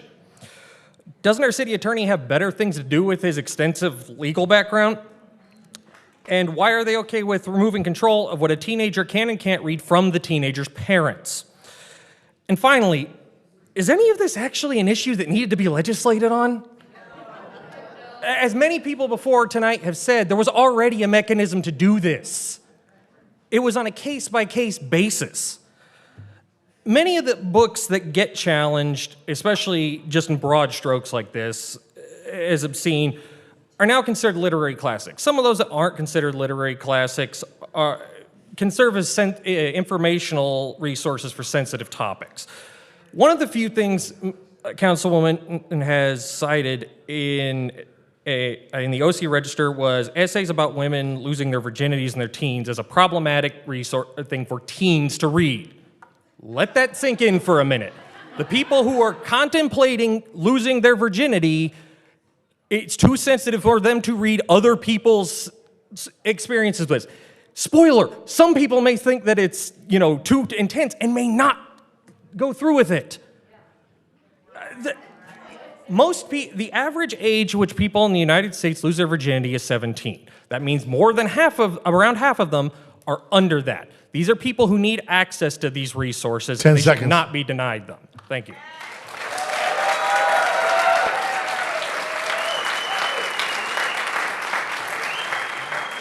Next speaker, thanks for being here. My name is Susan Wexler. I've been a resident of Huntington Beach for 42 years. I have 2 sons. I'm a grandmother. I was a high school teacher for 25 years, and I'm a volunteer at the library. I don't like obscenity or pornography. I also don't like marginalization of any people, no matter their race, religion, or sexual orientation. I believe that everyone has a right to their opinion, but that doesn't give them the right to voice their opinion on me. We need to protect the ability of young people to have access to books from which they can learn about and understand different perspectives and help them grow into adults who can think for themselves. The books in question are, for the most part, relating to LGBTQ issues. No one is forcing children to read these books. They're not intended for children, and they're not in the children's area for the most part. As a high school teacher, I witnessed the struggles of my teenage students.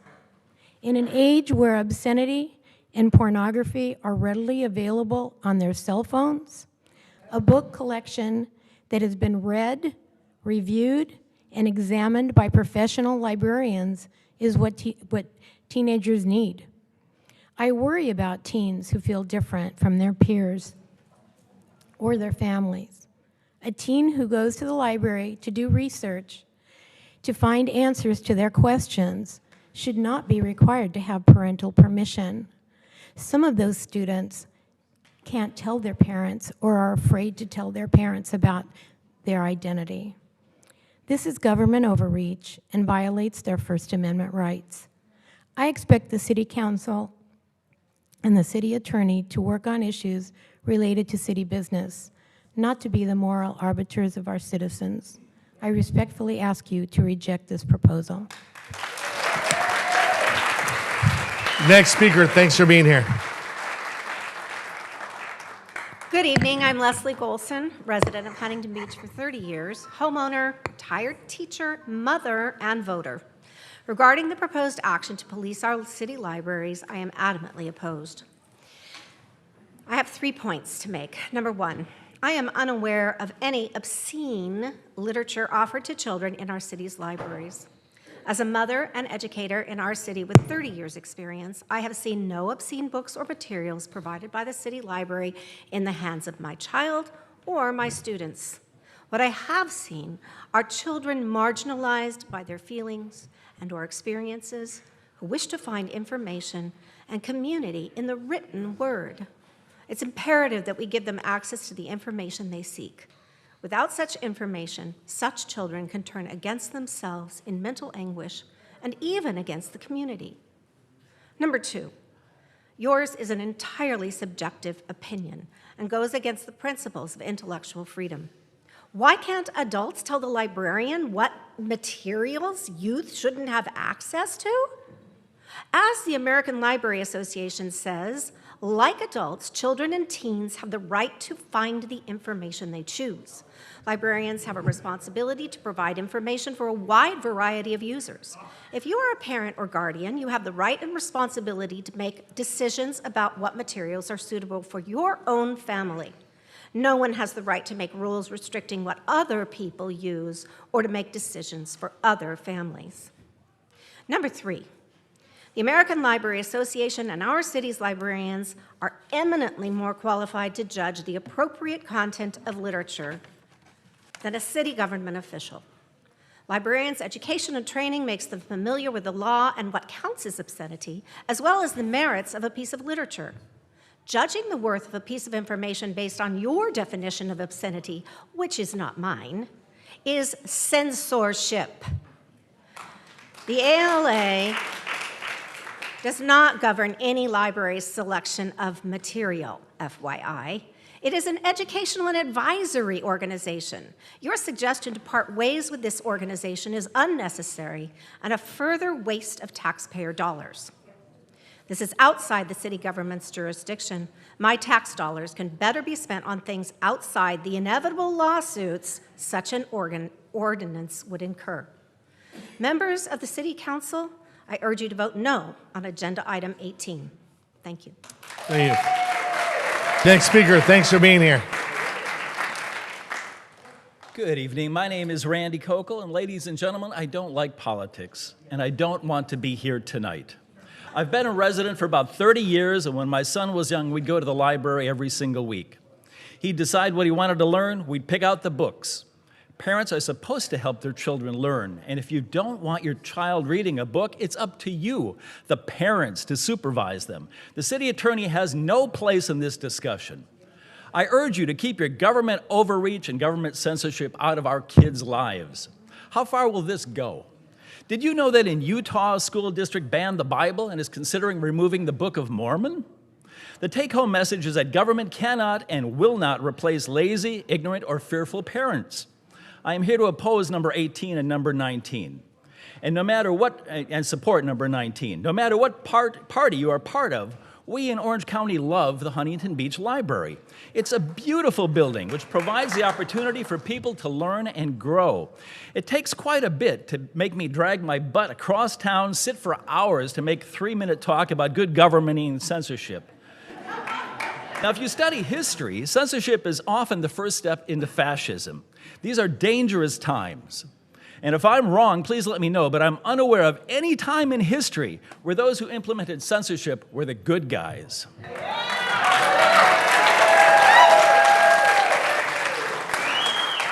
I spent 25 years teaching Sunday school and a dozen years teaching college. I have a master's degree. I've directed religious education programs for 2 churches, and I've been the head of a parent mission program at a third, and long ago, in a universe far, far away, I was even an HB planning commissioner.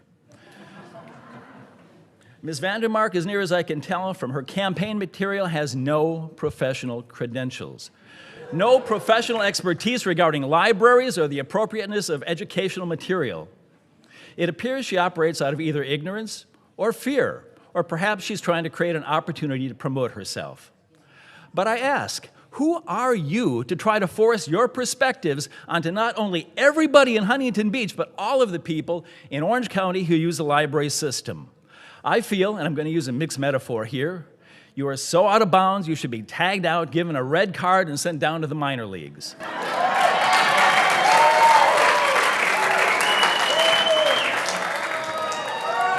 As you have demonstrated, there are books in the library you don't like, but thankfully in America, we don't allow individuals to force their myopic perspectives onto the rest of our society.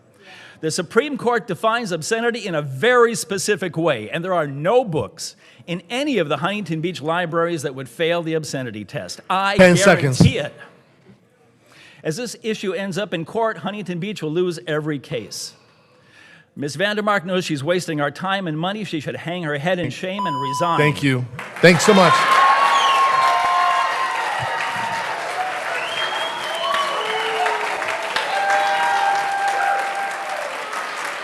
Madam Clerk, call the next 10 speakers. Yeah, last call for Lynn Deekers and Meg Robinson, Bryson Miller, Roy McCord, Nora Peterson, Jeff Thomas, Richard Armendariz, Andreas Gorgi, Melanie Cheng, Scott Malabarbe,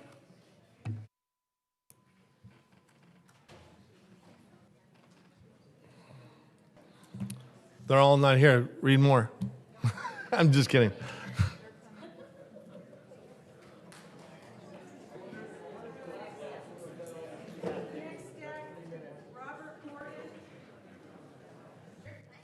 Russ Neal, B. Chanel, Judy Tomlinson, Barry Kreschmeyer, Harika Kayi, Bethany Webb, Sally Sanders, Dana Lee, Nick McLaughlin. Thank you for being here. Please. Hi, my name is Bryson Miller. I'm a resident of Huntington Beach. I have 3 kids. Taken 2 boys through Huntington Valley Little League. They were 4 years old, and now they're 14, 15, grown into young men. My daughter plays Division I softball at Liberty University. My wife and I have played collegiate and professional athletics. And when I said Pledge of Allegiance to that flag, I mean what it says. I believe what it says. It's one nation under God. When I say the Little League Pledge, I mean it. It says to trust in God. That's the first words of the Little League Pledge. Young men hear that, and they're raised in the fear and the admonition of the Lord. That's how my household is ran. God protects us. God goes before us in areas that we don't even comprehend. And democracy is still governed by God. Censorship is good. And if you don't believe that, then put all of your kids on these steps and let's read the books to them.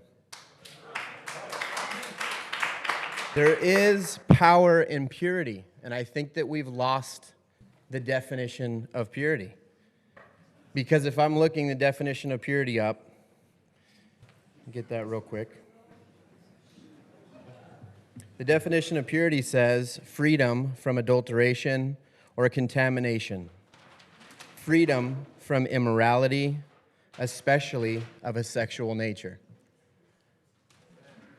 I can't imagine all of the stories that would happen, the untrust in relationships, if people are allowed at the ages where these books are considered appropriate now in the library.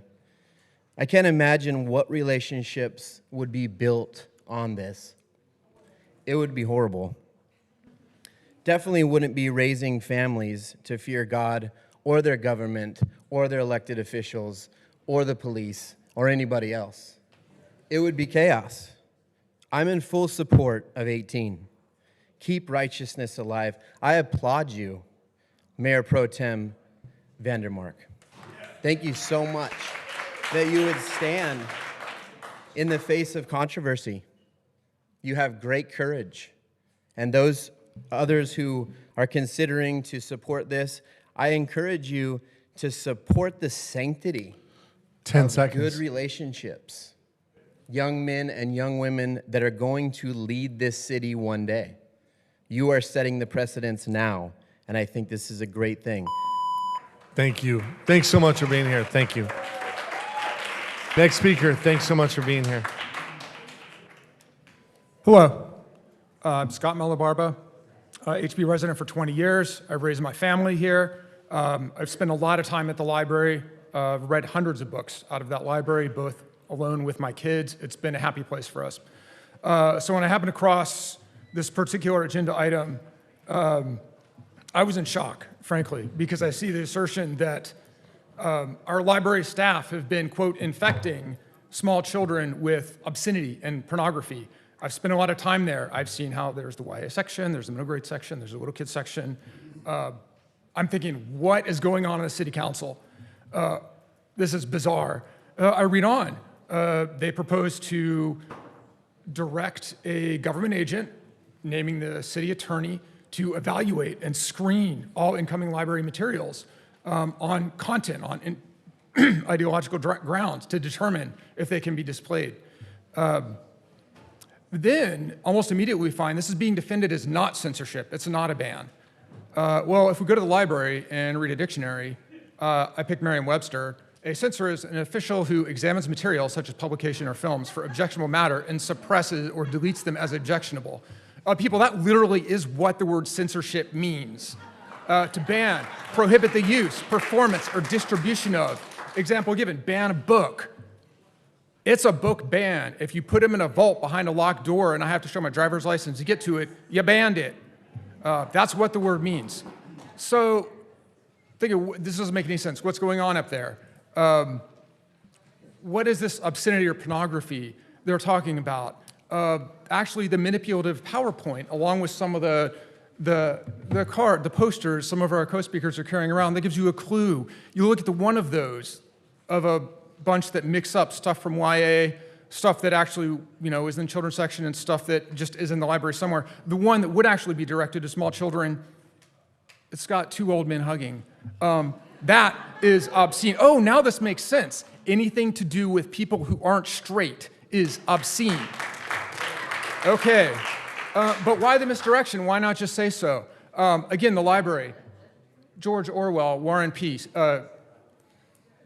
George Orwell, 1984, sorry, wrong book. War is peace, freedom is slavery, ignorance is strength. This is doublethink. To be conscious of complete truthfulness while telling carefully constructed lies, to hold simultaneously two opinions which cancel it out, knowing them to be contradictory and believing in both of them, to use logic against logic, to repudiate morality while laying claim to it. That's what I see here. That's why some people here, they're not quite stupid enough to think that the library staff are handing out porn to 3-year-olds, but they kind of do. 10 seconds. It's dangerous. Please stop. Nothing good can come of this. Thank you. Next speaker, thanks for being here. Hi, my name is Melanie Tialeko Cheng. I'm a pediatrician and a parent who lives and works here in Huntington Beach. I'll be reading my 17-year-old daughter's email to you. Dear HB City Council members, I'm a high school student who grew up and lives in Huntington Beach. As a youth, I intend to offer my insight on the issue of item 18 on June 20th agenda regarding limitations on public library content. The item is described as an issue of children being exposed to pornographic content. Given the current national trend of similar book bans inaccurately equating discussion of sexuality or gender identity with actual sexual content, I and many of my fellow students are concerned that our libraries will be purged of their well-written, poignant, and appropriate books, which happen to mention same-gender relationships. A picture book protagonist with two dads is no more pornographic than one with a dad and a mom. A chapter book about a preteen girl kissing a girl is no more vulgar than a kiss between a girl and a boy. Banning such depictions does not shield children from any sort of sexual content. It simply blocks them from learning about people and families who differ from their own, causes them to needlessly internalize non-sexual sexual scenarios as sexual and inappropriate, and exposes them to hatred and bigotry. As a result, young people are taught to feel ashamed and alienated if they do not fit the social norm, and to shame and alienate others, which may continue into adulthood, perpetuating a cycle of ignorance that could be combated by proper education. As a high schooler, I'm well acquainted with the effects of social ostracism and othering. However, I also know the positive effects of representation in literature and education. Learning about the lives, perspectives, and struggles of others compromises much of our history, language, and literary studies. It is a key component of education, one that broadens young minds and helps us better understand the world we all inhabit. It makes us well-versed in social critical thinking, more likely to reach out in compassion and understanding, and better equipped to handle the unfamiliar experiences we will face later in life. It is not in the best interest of society to erase the literary presence of an oppressed group, teaching that the next generations a mindset of fearful, ignorant hatred. Rather, we must ensure that every generation, present and future, educates themselves as thoroughly and accurately as possible about the society in which we live, the differing experience of its citizens, and the compassion we must show to our neighbors. The knowledge of same-gender relationships does not threaten our children. Bigotry, ignorance, and inaction do. As American citizens, it is our duty to combat injustice, to defend our status as a country of freedom, opportunity, and equality, not a country of restrictions. Please vote no on item 18. Sincerely, Katerina M. Thank you. Thank you. Next speaker, thanks for being here. Thank you. Good evening. I'm Nora Peterson. I've lived in Huntington Beach for 35 years and raised my children here. Please vote no on item 18. A library is the place for children, teens, and adults to seek information, discover new ideas, grow intellectually, and experience the joy of reading. As a community, we should be proud that our library is a community draw. Our library is populated by well-educated professional librarians. Librarians are the torchbearers for facts, keeping the public informed, providing balanced resources, and preventing misinformation. With a rich collection of books chosen by our librarians, we will continue to grow and learn as a community of thinking individuals. While we may have a robust fiction section, our libraries champion truth. If extremists with narrow religious and personal beliefs feel the need to censor their own children's library experiences, how sad for them. Banning Library is the closest library to my home. It's tiny, but it served my children well as they were growing up, and I appreciate ordering books from the Central Library and returning them to Banning. It is such a remarkable place for me to learn and grow, to question and research, and oftentimes just to immerse myself in a great novel. Please save our libraries and honor our librarians. Vote no on item 18. Secondly, please pass item 19. Vote yes for an inclusive, caring community. Thank you. Thank you. Next speaker, thanks so much for being here. My name is Roy McCord, longtime resident, Huntington Beach. That woman was brilliant. Disclosure, she's my wife. We raised 2 children in Huntington Beach. They and their spouses are now successful, balanced adults. I didn't need ever for big government to tell me what they should read. Your agenda item 18 is big government at its worst. History has a few lessons about what can happen when government wants to interfere with what its citizens read. In the early 1930s, German authorities quietly started putting restrictions on books. There's only 1 or 2 at first. Then the list grew to include All Quiet on the Western Front by Erich Maria Remarque, one of my favorites. General Relativity by Albert Einstein, another of my favorites, I don't recommend it. And eventually the works of Jack London, Ernest Hemingway, Helen Keller, and a long, long list. Now, people have shared with you some very frank things that usually in my family we reserve for private time. I too have an obscenity, something I find deeply obscene here to share with you tonight. Eines überspitzten jüdischen Intellektualismus ist nun zu Ende. Now, I understand. You may not understand those words. On the night of May 10, 1933, the Reichsminister, forget this, the Public Enlightenment, Joseph Goebbels, directed a mob of 40,000 people on Berlin's Operaplatz to throw banned books into a bonfire. And with these words, Nein zu Dekadenz und moralischen Korruption, Ja zu Anstand und Sittlichkeit in Familie und Stadt. I'll translate. No to decadence and moral corruption, yes to decency and morality in family and state. His words. Joseph Goebbels, the Reich Minister of Propaganda, was declaring his role, the government's role, in what citizens could read. Slightly more than 10 years after Goebbels' book burning, the once magnificent Obernplatz on Unten der Lindenstraße was filled with ashes not of books, but of homes, churches, schools, and lives. 10 years. I worked as a guest scientist in Germany less than 30 years after the war. I found the German people and government welcoming, generous, and open-minded. They had learned painful lessons from Goebbels' gambles. So should we. Parents 10 seconds. Should be responsible for their children's library behavior, not big government. Vote to reject 18 and get back to work on truly important issues facing our communities. Thank you. Next speaker, thanks for being here. Thank you. Yes, good evening. My name is Andreas Georgi. I'm a 25-year resident of Huntington Beach. I actually only heard about this, let me see, can I do this? Yeah. I only heard about this 2 nights ago, so I had planned for Tuesday night, and they changed when I heard about this.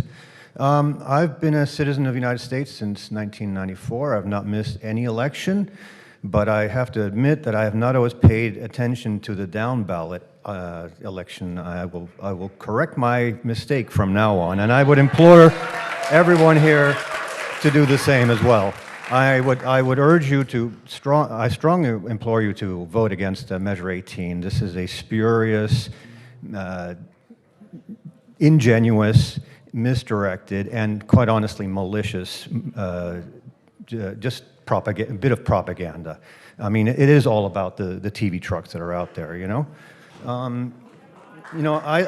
I value this country's freedom and democracy, and and also, there is such a thing as the internet. So the library is really the least of your problem, you know. I mean,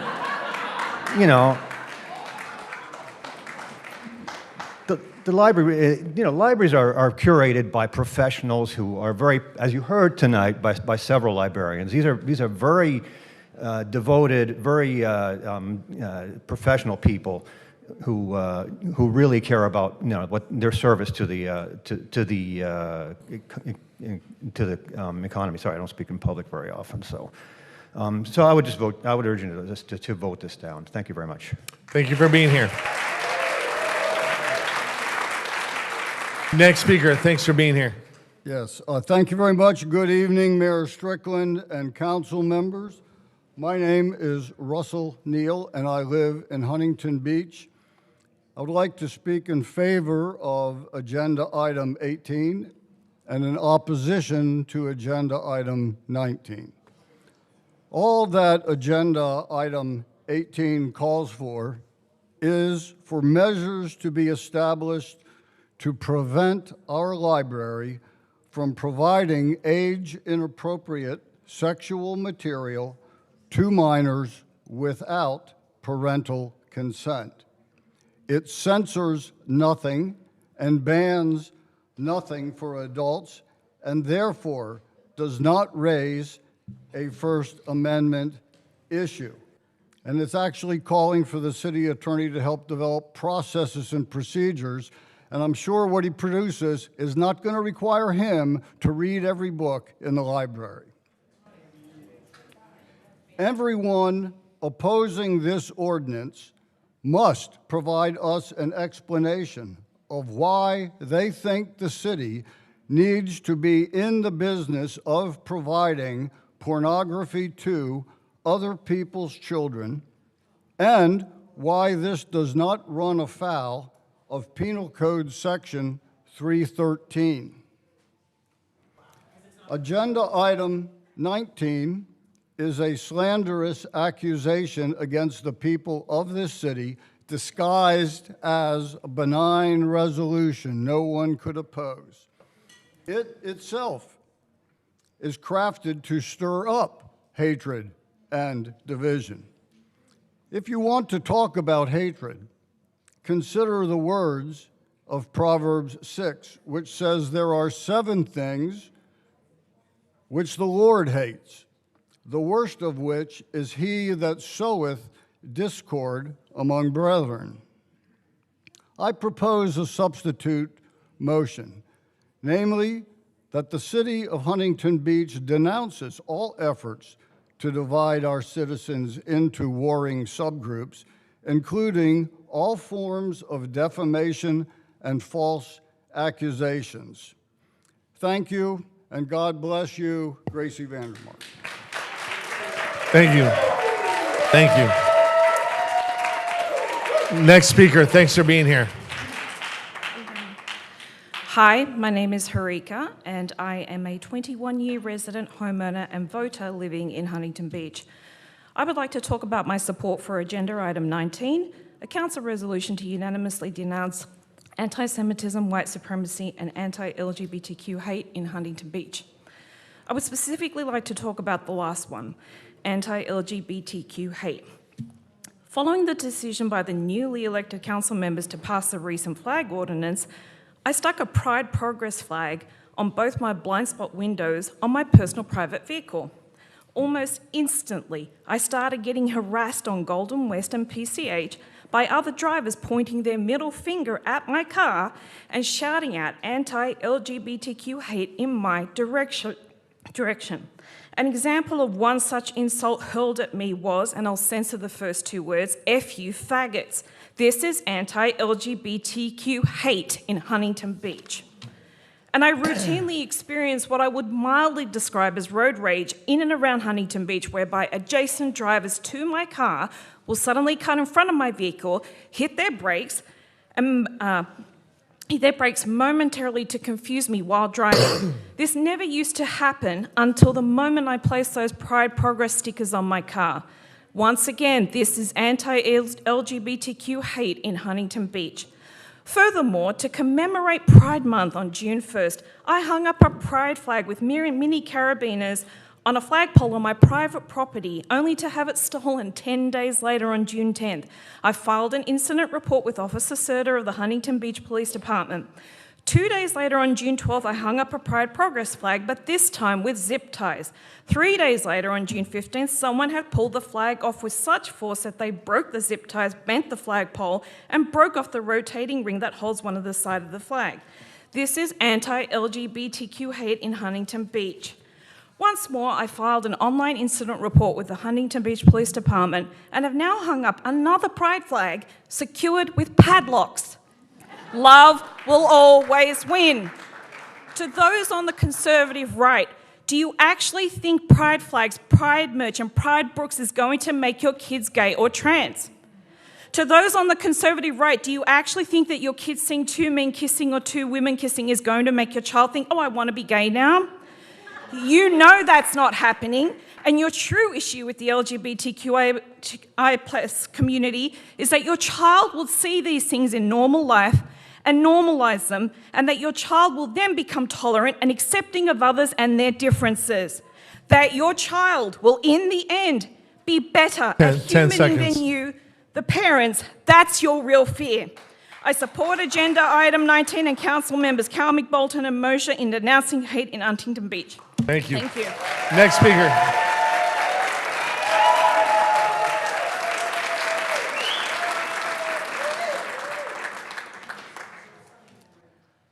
Hello, my name is Dana, and I am a lifelong resident of Huntington Beach.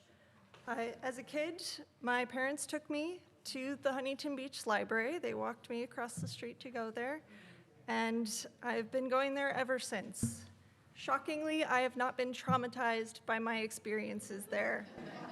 And this includes a sex ed book that I read as a minor that was from the library. I am here to urge the City Council to oppose Item 18 and to approve Item 19, denouncing the hate in Huntington Beach. Item 18 tells residents and their families what they can and cannot read. It is about restricting the freedom to access information. If anyone is angered or bewildered by a particular topic, be it puberty or the existence of LGBT people, you can choose not to read those books. Just close the book. It's so simple, a child can do it. You can guide your family to choose the books that you find appropriate, and you can make those choices for yourself. No one should get to unilaterally make those decisions for everyone else. And furthermore, I hope this council will affirm the dignity of those in our diverse community in Huntington Beach, reject hate, and recognize that this city is for everyone. Thank you.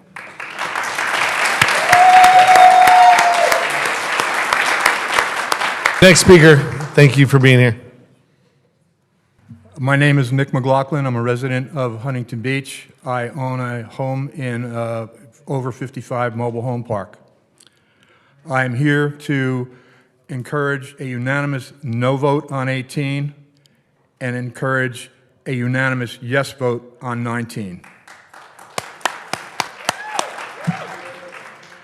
They came for the libraries and the librarians in the state of Texas. Then they came for the libraries and librarians in Oklahoma. After that, they moved to Tennessee, where only 30% of the entire student population reads at grade level. From there, they moved to Florida, and then currently Arkansas, and then they came for the Huntington Beach Library. My library, our library, a public library. You have the choice to walk in, grab a book and read it if you want, sit down and meditate if you want. Use it to do your homework, to write, to think. The choice is yours. No government should be mandating what books are acceptable in our library.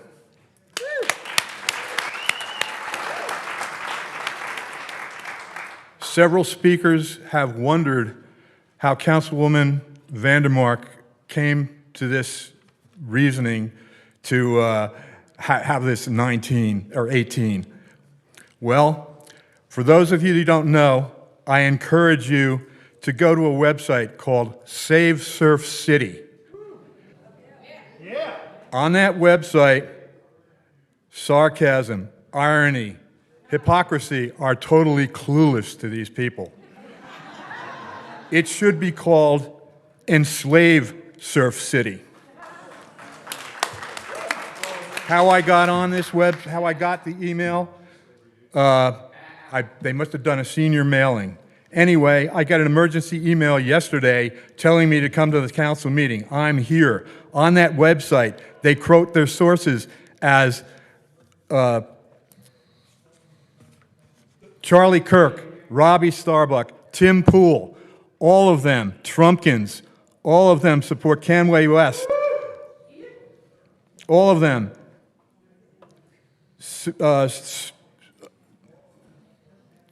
promote falsehoods, voter fraud, various conspiracy theories favored by conservatives, science deniers, anti-vaxxers, climate change deniers, proponents of ivermectin and hydroxychloroquine.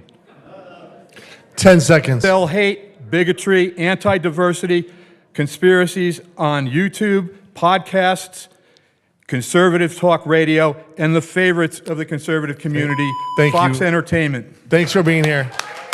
Thank you. Next speaker, thanks for being here. Okay. Hi, my name is Bethany Webb. I'm a 45-year resident of Huntington Beach.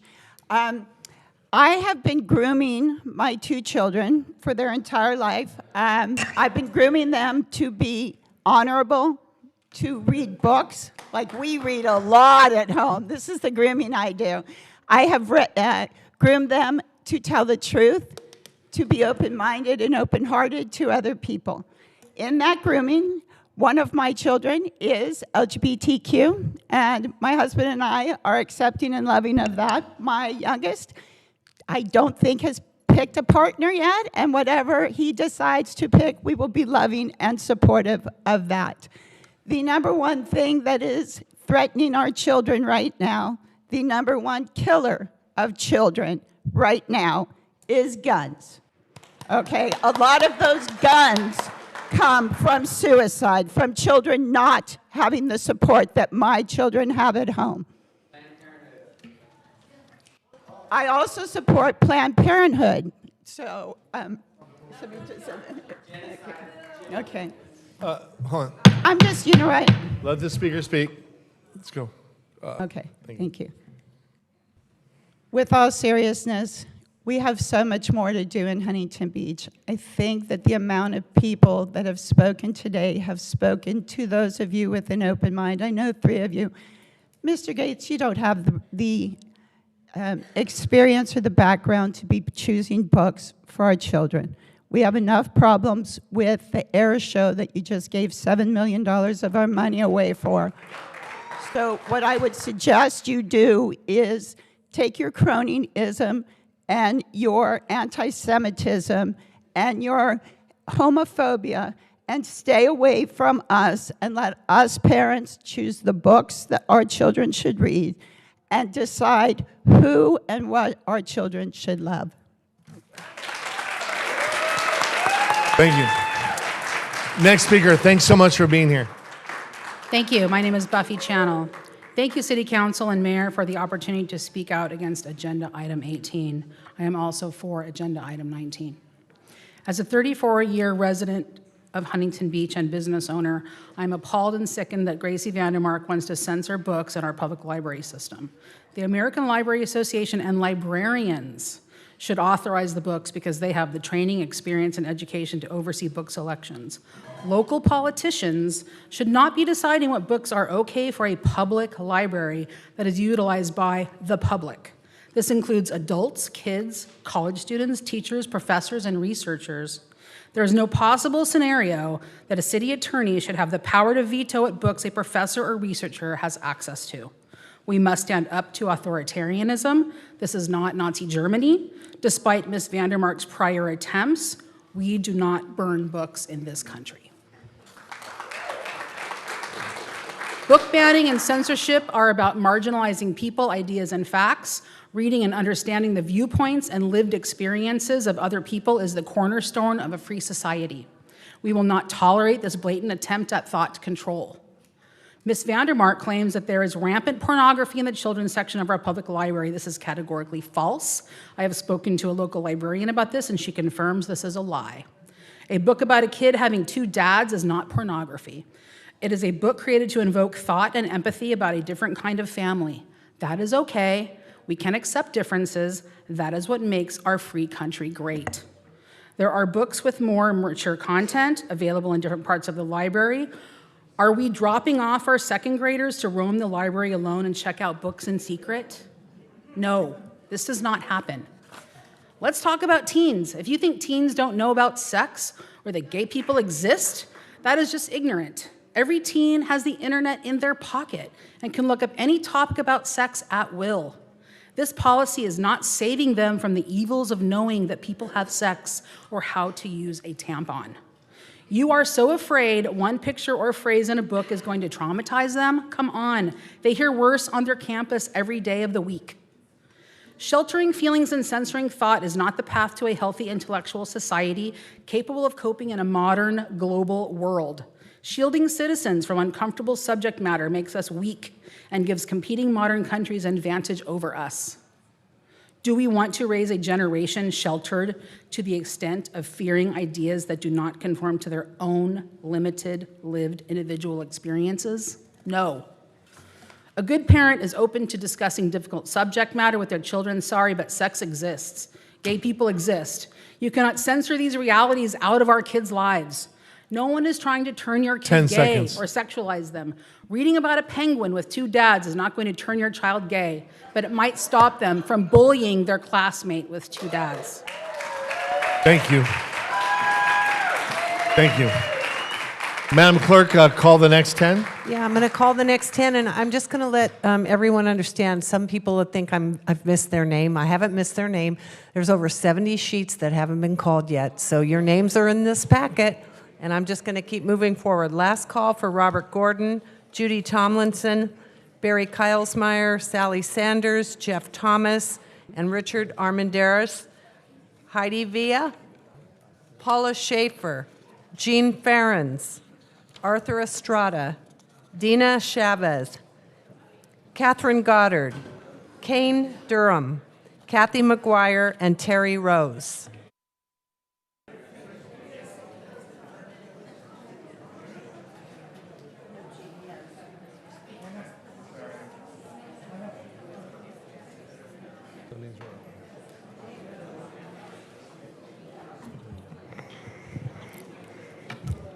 Good evening. My name is Jean Ferens. I'm here tonight to speak on agenda item 18, Councilwoman Vandermark's triple proposal. To all of those parts, I am adamantly opposed. The ordinance Councilwoman Griselda seeks in her proposal represents the culmination of a 4-year crusade to restrict a minor's access to material she personally considers to be obscene and therefore unprotected.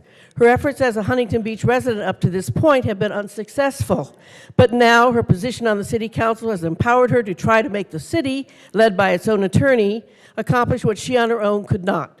She is careful not to call what she proposes a book ban, but the truth is there is a very thin line between what makes a book inaccessible and permanently unavailable.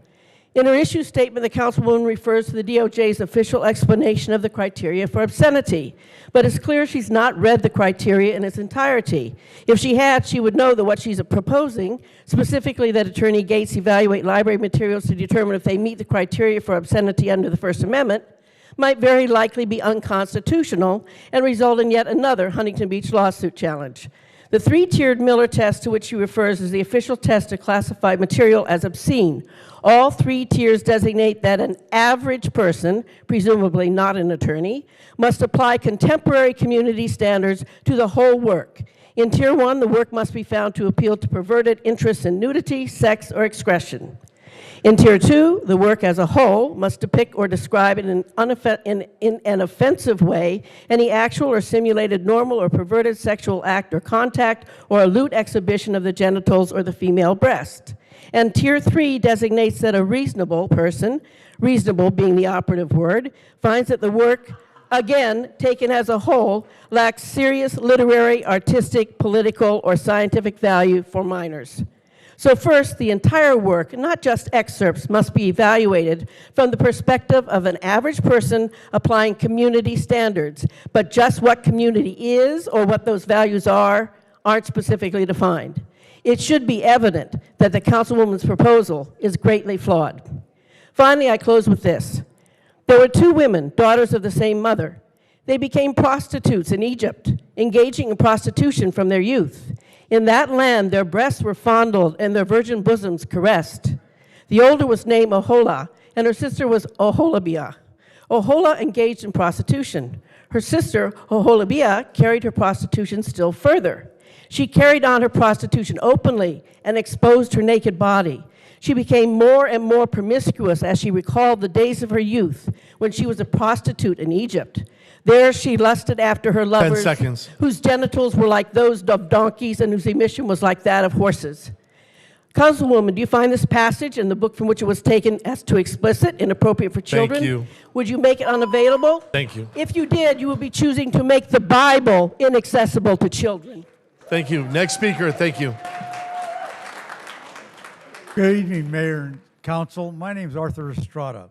And, you know, I have, my comments are on basically on banned books. It might surprise Councilwoman Vandermark that over a year ago, on April 30th, 2022, a judge in Virginia, even before it could go to trial, dismissed a lawsuit had sought to declare two books as obscene for children and to restrict their distribution to minors, including booksellers and librarians. One of those books was Gender Queer, the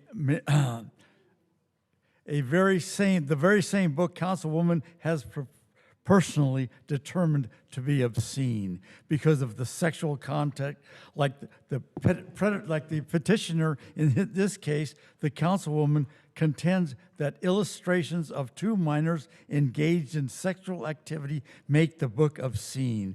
Failing to consider the book was taken as a whole, one of the main criteria for determining obscenity, a work, as the attorney for the author pointed out, the book isn't 200 pages of people from various genders, identity, having sex, and nothing else. It's an award-winning work as a literary memoir and as a graphic novel. As such, it certainly cannot be considered to lack serious literary, artistic, political, or scientific value, which is the third tier of the Miller's test for obscenity. We cannot allow our politicians to dictate what our children can and cannot read. It's up to the parents to decide. Banning books, what's next? Thank you.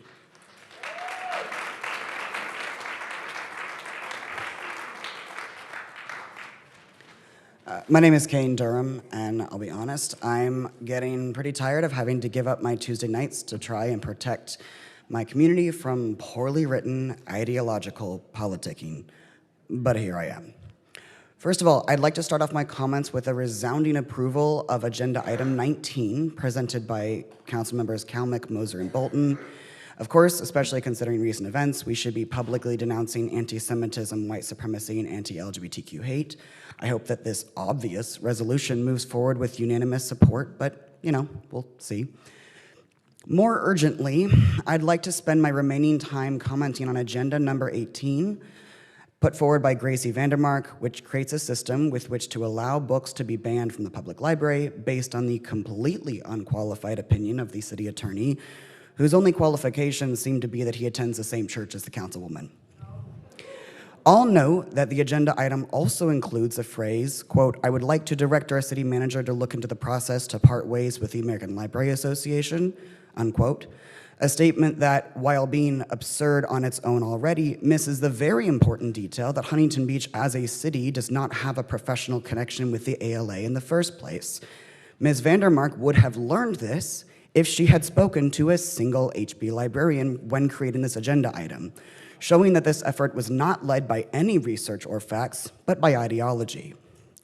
On the topic of ideology, this agenda item is written in a way that suggests that anyone who opposes it supports little children being shown explicit hardcore pornography. It creates a completely dishonest conversation dynamic. Either you support a book ban or you are a groomer. As a transgender man in this community, I'm very familiar with this false dichotomy, Gracey. No library is showing Playboys or Maxim to 6-year-olds. The obscenity that the councilwoman and her peers are referring to does not align with the perception of obscenity of the average community members. Removing books that educate readers about marginalized community isn't about keeping our kids safe.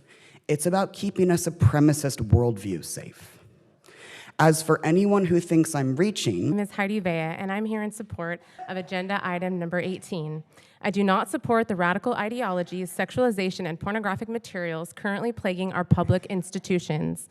As the progressives cry about the perceived idea of book bans and tout free speech and kindness as arguments for why this filth should remain in public libraries, let me remind them that it's not conservatives who label speech they don't like hate speech.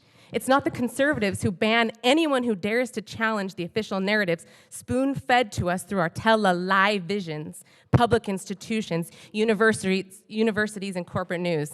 No, it's not conservatives who call for safe spaces to protect the feelings of the marginalized.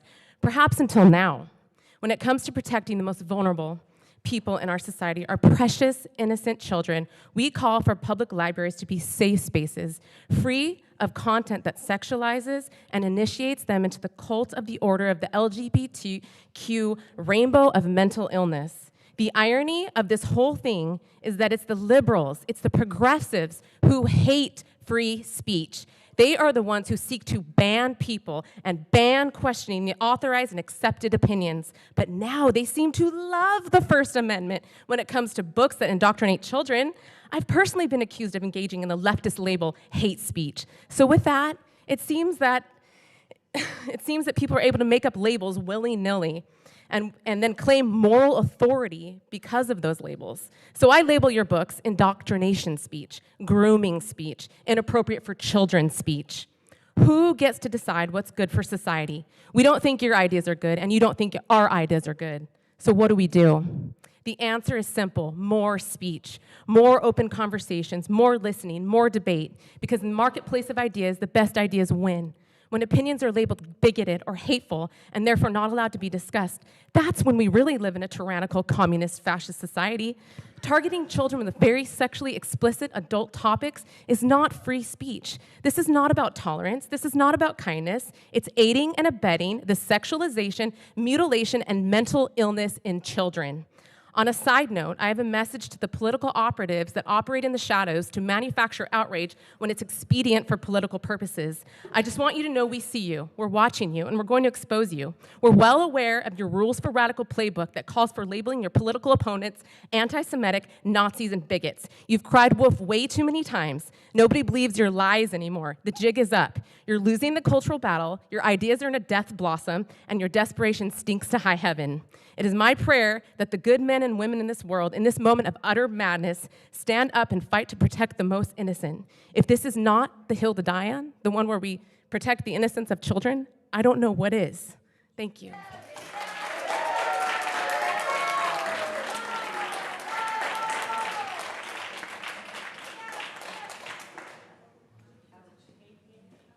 Good evening. My name is Paula Schaefer. I'm a resident of Huntington Beach. My first item I would like to speak about tonight is item number 14. I urge the City Council to revise the proposed resolution number 2023-24 and not approve the expansion of the City Attorney's Office with 3 additional full-time city attorneys. The annual cost of this proposed enlargement of the City Attorney's Office will cost nearly $600,000 a year. I believe that the City Council consider contracting with outside counsel at an hourly rate with the expertise needed for a specific matter, rather than commit to spending this amount annually. There are many more important uses for this funds on an annual basis. The second item I'd like to speak about tonight is item agenda number 18. I'm absolutely appalled that the idea of this proposed ordinance has even been suggested and that it reached the agenda even. As suggested, it is unnecessarily involves the elected officials in private matter of library users. As City Council members, you do not have the authority to control the contents of the library. The core function of a library is to make information available to all members of the public. In doing so, some topics may make some readers uncomfortable because of the origin or the background or the views of the creator of the material. The role of a public library is not to transmit community values or to force upon library users the tastes or opinions of others, whether it is the taste of librarians, city managers, elected city officials, or city attorneys. The U.S. Supreme Court and courts around the country have recognized that public library patrons have a First Amendment right to receive information. Government officials may not remove books from the library because they dislike the ideas in these books, nor may government officials remove books in a narrowly partisan or political manner. That's exactly what is being proposed here. The American Library Association has a code of ethics. This code of ethics requires that librarians may not allow their personal beliefs to interfere with their professional duties, the aims of their institutions, or the access of information to resources in their libraries. In the strongest possible language, and by many of the eloquent statements made tonight, I urge you to vote no unanimously on this matter. Put it to a death. If this proposed ordinance is adopted, it will surely result in additional divisiveness within the city. It's obvious from that this evening. The inevitable litigation will be expensive. It's likely that the city will lose financially, and You it have will 10 further seconds. damage the city's reputation. Thank you.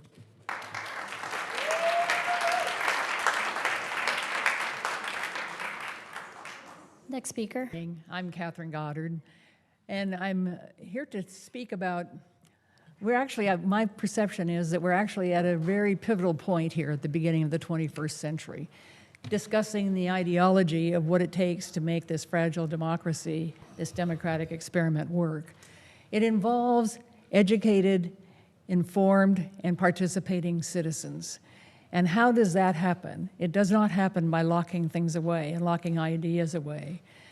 And the very basis of a lot of these conversations has revolved around ideas of religion. And I would say that the various religious traditions that we have evolved as humans over time, the common thread is what Christianity calls the golden rule. So that is to be treating others as we wish to be treated. The way to do that is to have open and honest conversations. The way to help people develop their ideas and to be fully functioning citizens and fully functioning adults it is not to lock away ideas. It is not, as Clark Kerr said, it is not the goal to make ideas safe for students. It is the goal to make students safe for ideas. How does that happen? That comes through the compare and contrast of different ideas about history, depending on where one was at a point in time, different ideas of religion, different ideas about how we operate today and what tomorrow might look like. It's a time fraught with a lot of different information out there, some good, some bad, some true, some not so true. Between the technology we have today and the books that we have historically preserved and the way we have conversations, we must find a way to work through this.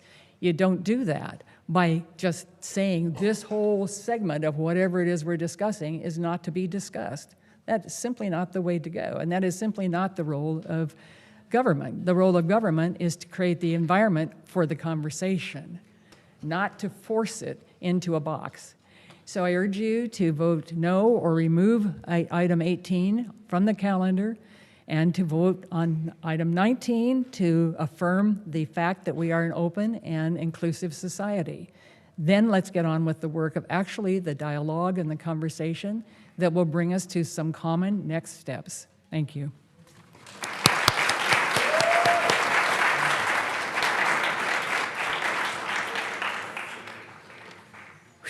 Good evening. My name is Terry Rose, and I've been an avid book reader all my life. I also saw a movie, very explicit movie, about menstruation when I was 8 years old, but nobody considered that to be pornographic, even though it was very explicit and very graphic. But we learned a lot about what happens when you begin to menstruate. So once I read the article in the Orange County Register about the potential new law to screen out specific books, I knew I had to speak up. A law like that has the potential to escalate into an out-and-out book ban, or maybe a ban on internet access or Marvel movies before the age of 18.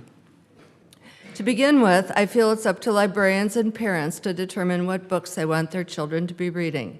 It appears, based on the photograph in the register, that you, Mayor Pro Tem Gracey Vandermark, read through all the books on your desk and marked the pages you found offensive, and of course had the book Genderqueer in a prominent, easy-to-see place on your desk.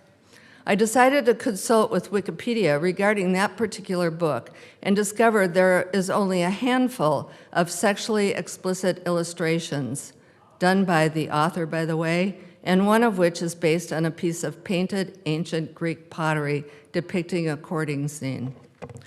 Since I feel that a law restricting access to certain books can lead to a ban of those books, I thought you might be interested to know that many books that were historically banned ended up becoming literary classics that are still taught in modern classrooms, such as To Kill a Mockingbird, The Catcher in the Rye, The Grapes of Wrath, The Color Purple, 1984, Brave New World, and The Lord of the Flies. I would be willing to bet that you, like me, read at least one of those books when you were younger. It scares me to think that our city council should be focused on a law such as this when there are more important things I feel they should be focused on, like hate, electric bikes, or affordable housing. I work with a lot of low-income women who can't afford to live in this city, even though they work in this city and go to school in this city. And I do not support spending city funds on having our city attorney and city manager spend even 5 minutes on drafting such a proposal or monitoring libraries. In fact, this proposal reminds me of what I've read about pre-war Germany in 1933. From The Guardian, quote, "There has been much arbitrary destruction of books. The homes of innumerable persons, especially workmen, have been raided by brown shirts, who've removed all books they consider Marxist, frequently destroying bookshelves, cupboards, and furnishing, and even beating some of the inmates while ransacking these homes," unquote. Is this what's going to happen in Huntington Beach? From my point of view, having a law restricting access to certain controversial books is just the beginning. I oppose 18 and support 19. Thank you. Thank you. Next speaker, thanks for being here. Good evening. My name is Dina Chavez, and I'm here to support the Huntington Beach Public Library and voice my strong opposition to Agenda Item 18. As a longtime resident of Huntington Beach who has enthusiastically devoted countless hours volunteering in the many capacities of our public library system, I have interacted with hundreds of library goers from all walks of life. I can tell you from experience that our public libraries are cherished, beloved, and valued by our community, who are proud to have such an impressive library with such a large range of programs, materials, and services available. Never once has any person ever taken issue with any of the selection, display, and curriculum materials. Quite the contrary. The mere suggestion that the city attorney is in any way qualified to be the decision maker on the selection of materials in our public library is not only absurd, it is a clear violation of our First Amendment rights. No person has the right to tell the citizens of this community what they are allowed to read. The First Amendment protects citizens, all citizens, from government censorship, including children and young adults. The Mayor Pro Tem seems to be implying that our public libraries are violating federal law and DOJ guidelines regarding obscenity. This is an insult to our professionally trained librarians who have been capably managing our public library system for 114 years. The assertion being made suggests that great care is not being taken and that the current library policies are not compliant with appropriate laws and best practices regarding how materials are handled. I find this accusation to be not only offensive, dangerous, irresponsible, but it's also patently false. I also take issue with our public library being vilified in this way. In public comments to the press, the Mayor Pro Tem is presenting a somewhat less offensive approach, asserting that this is simply an action to review current policies and address the concerns of citizens. In certain correspondence with citizens, she's now calling it a quote, as far as the city attorney, he would not decide what books are in our library. He would only participate if a book is challenged to deal with. Which is it? I believe that the people of the city have a right to know. This is so offensive. I'm not even going to read the rest of it because I actually sent it to you. So let me just go off script here and let you know that what you're hearing tonight is real passion from this community because we love our library, period. Okay? Nobody made these people come here. Nobody made them write 600 plus emails to you and hundreds of people that want to come up here and speak. It's a gut punch. 10 seconds. Okay, when you hear about this going on in other states, you think, wow, how terrible. When it comes to your city and your library, it hurts. Please stop. Vote no. Thank you. Thank you. Madam Clerk, next 10 speakers, please. Last call for Kathy McGuire, Carol Canode, Guest P as in Paul, Cooper Carrasco, Diana, Lee Olney, Brian Vea, Ann Palmer, Laura Sire, Jocelyn Rabbit-Sire, and Libby, and I trust it's a different Libby than the earlier speaker.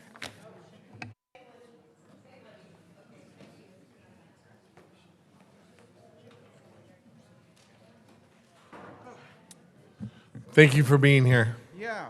Hello. Thank you. Let me pull it up real quick. Hello. My name is Cooper Carrasco, and I've lived here my whole life. And I've been using the Central Library weekly, usually multiple times a week for decades, since I was a little kid, and a lot of time as an adult. And yeah, I'm here to talk about the agenda item 18, and also support 19, but mostly we need to talk about 18. There were so many emails, overwhelmingly opposing it, a small minority approving it. It should be obvious that based on tonight's turnout, the messing with the libraries in any way is really too far. You may have underestimated how many people truly love our libraries and how special it is, and we really don't want elected officials tampering with it. Particular examples don't really change that fundamental belief, but they were brought up, so we should address them. As Russ Neal pointed out in his email, obscenity was like completely crazy to begin with. I mean, completely unfounded. Like, obscenity is pretty narrow. It's like pooping on stage, Gigi Allen status. Like, we're not talking, like, none of these are even close to obscenity. Pornography also is really, it has to be for the purpose of sexual arousal. And these books aren't, like, sexually arousing. There's more sexually arousing images on advertisements at Main Street.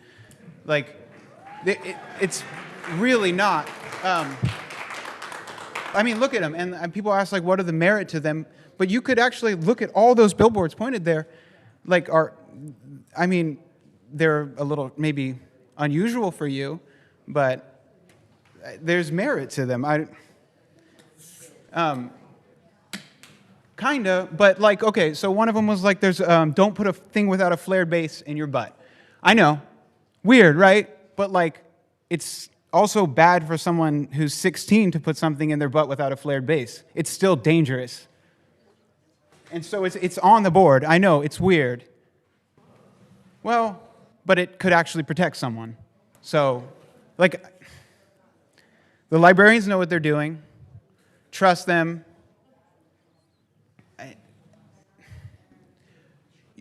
You really didn't get enough crap for putting the obscene thing in there because it's so obviously not obscenity. Like, did you run this by enough people? Obscenity. It's not obscenity. That's crazy. I never called it a ban, but 10 it was pretty seconds. insulting 10 to seconds. the public just saying it's not a ban. Like, when you said make unavailable, that was... all right, thank you. Take care. All right, thank you. Next speaker, thanks so much for being here. Pardon? Thank you for being here. You're up. Thank you. I can't believe it. I've been here since 5:30, and I didn't want anyone to miss out on my words of wisdom, so I've stuck it out. My background, I've been a resident of Huntington Beach and a homeowner for 36 years. My husband and I discovered our wonderful library when we first moved here, and I've been using it ever since. I have master's degrees in both library science and educational technology. I've worked in school and public libraries my whole life. I was a certificated school librarian for 42 years, high school, elementary, and most recently for 30 years at a middle school in Irvine. And the reason I'm saying all this is because to emphasize that in all of these years and all of my experiences, I've never seen anything like this attempt to ban books, and I'm shocked. We live in the United States of America, a democracy, and have a Constitution and a Bill of Rights. Rampant and unchecked censorship violates our rights under the First Amendment. Many of these things have been said, but I will reiterate that the Huntington Beach Public Library has a collection development policy formulated and periodically reviewed in partnership with the City Attorney's Office. The library has professional librarians carefully selecting the books. There are procedures to go through when someone has an objection to a book. And these selection and reconsideration policies can be found in the library section of the city's website. One of the questions asked on the reconsideration form is if the book has been read in its entirety. I wonder how many people have actually read the entire contents of the books they went to ban, or have just picked out passages or based their objections on comments seen on social media. Why does one person or a few people think they have the right to decide what books will and will not be available? Why do you think you have the right to make these choices for this community of nearly 200,000 people? Parents have the right to guide their children's reading, but a small group of people should not be dictating what other parents are reading. What is next? Book burning. This is something that was brought up earlier. A frightening thought 90 years ago, this year Nazis burned all the literature they deemed unsuitable. In other words, anything that did not agree with their philosophies, anything related to Jews, anything deemed too liberal, anything they considered un-German. They raided bookstores, libraries, publishing places to confiscate anything they deemed dangerous. This was the start of converting the German democracy into a dictatorship. We all know how that ended. In the Huntington Beach Municipal Code, Section 2.30, the director of the library is charged with preserving the Library Bill of Rights. This is to ensure that censorship cannot be based on the opinions of one individual or a few people. 10 seconds. Okay. I ask you to please not try to disconnect with the American Library Association. It's the largest and oldest library association in the world. Thank you. Thank you so much. Thank you for listening. Next speaker, thanks so much for being here. Good evening, Mayor, City Council. My name is Brian Vea, and I'm a resident of Huntington Beach. I'm here in support of item number 18. I believe that one of the questions that needs to be asked is how did we get here? There's part of the community that supports what's going on, and clearly another part, a quieter majority that's not here today. They rounded up the troops and brought them in here to speak, and they're all here speaking. But there's a lot of people who support the four that we elected here. There's a mandate. We voted them in to support the cause of the people and of the children, the most valuable assets to this community. So, Gracey, we support you. I've been doing this with you. We've been fighting this for a long time. You guys might not know this, but Gracey was fighting comprehensive sexual education at Ocean View School District, and she was doing that for a long time. 5 years ago, she was doing this. So this is nothing new. And the fact that she's doing this right now, she has the full support of many people in the community. I also want to say that we want to know how these books got into the library. It's not a book problem. It seems like a professional, an expert problem here. The experts that are letting this garbage into our libraries, they need to be checked, and that's what this is all about. I like that, Gracey, that we're going to examine this. We're going to figure out what's going on in the libraries, in our public schools and in our libraries. I have issues with the LGBT, especially the T part, the transsexual part of mutilating kids. There's a lot of people right here that are sitting amongst us that advocate for the mutilation of kids. They don't mind them cutting off their breasts and cutting off their genitalia. Some of them think that's kind of funny right now, as a matter of fact. I disagree with that, and I think that this kind of stuff needs to stop. Again, we've been fighting this for a while, and I know that next week, same time, 6 o'clock, next Tuesday at Ocean View School District, they're having a public meeting where we can all meet again there and talk about why this is such a bad idea for our public schools and our public libraries. Gracey, we support you. Thanks for what you're doing. Thank you, guys. Thank you. Thank you so much. Next speaker, thanks for being here. Thank you. Good evening, Council. If you don't knock it off, I'm going to stop this car and you'll be walking home. Or knock it off or you'll be losing your phone for a week. A tactic used by parents to get the attention of a child. This teacher, who is being accused of threatening her students, did nothing more than this example. She had no part in the making of the video and had no part in the directive that it be shown in every classroom. Yet this one math teacher has been singled out as the poster face for all that is perceived to be problematic in our schools.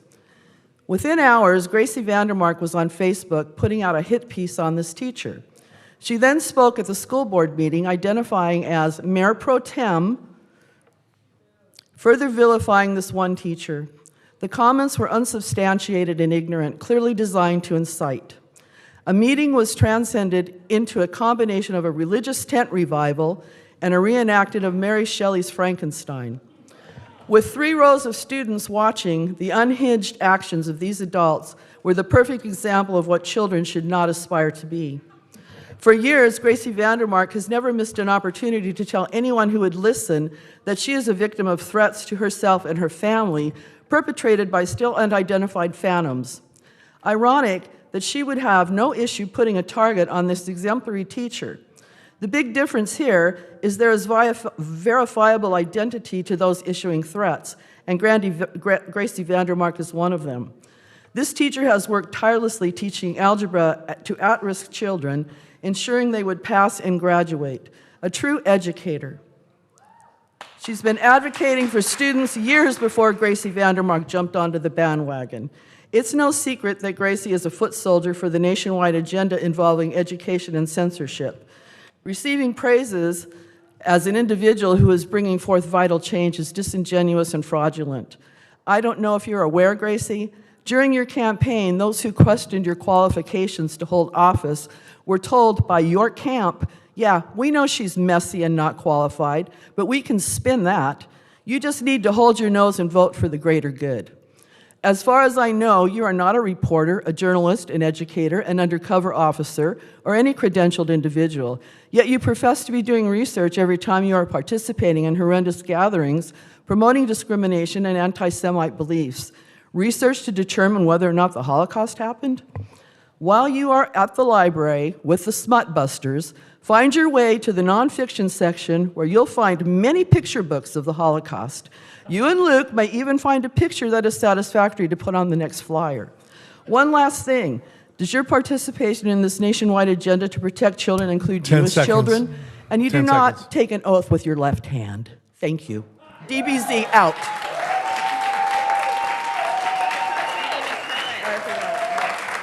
Next speaker, thanks for being here.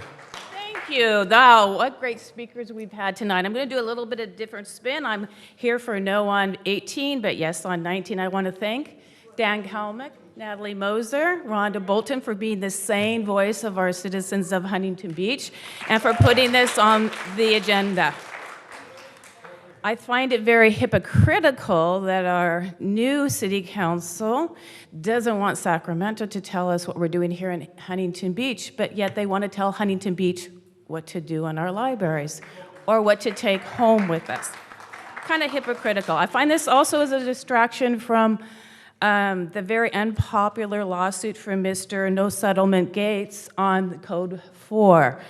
And I appreciate the lawsuit to find out, so we can find out what our $7 or $8 million is going to. I did want to talk to Miss Gracey Vandermark. There is no way, shape, or form I would trust you in your opinion or judgment on agenda number 18. From the past 3 failed campaigns, it was clear you possess no analytical or critical thinking skills, much less an education for this job.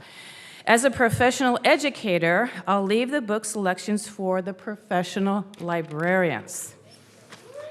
As far as hate mongering, an example of your lack of judgment, even parenting, here's a poster that you put on deplorables.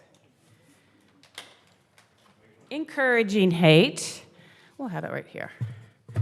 Okay, you put this on the form. And it says, quoting you, "We celebrated Trump's first 100 days at a meeting with Base Stickman, Baked Alaska, and Brittany Pettibone." All of them are Proud Boys. Among other true American patriots fighting for our country's future.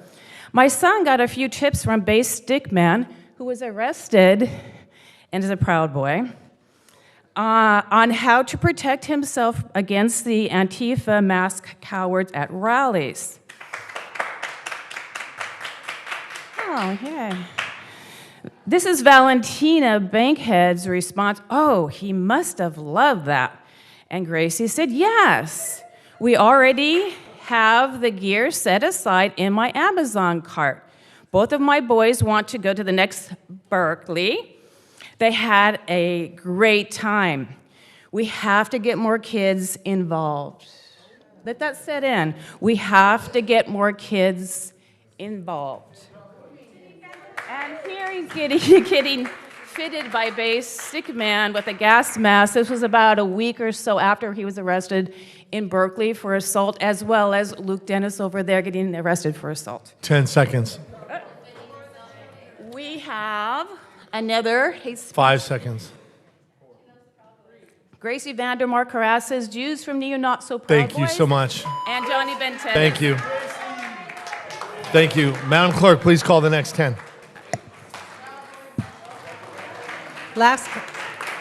Thank you. Last call for Carol Canote, might have spoken before, Diana, Lee Olney, Laura Sire, and Jocelyn Rabbit-Shire, and the next 10, Brandy Worthenmeyer, A. Flanagan, Betty Reinertson, Gregory Sanosian, Jenna Sinclair, Alicia Tan, Chris Evans, Julie Evans, Kathleen Johnson.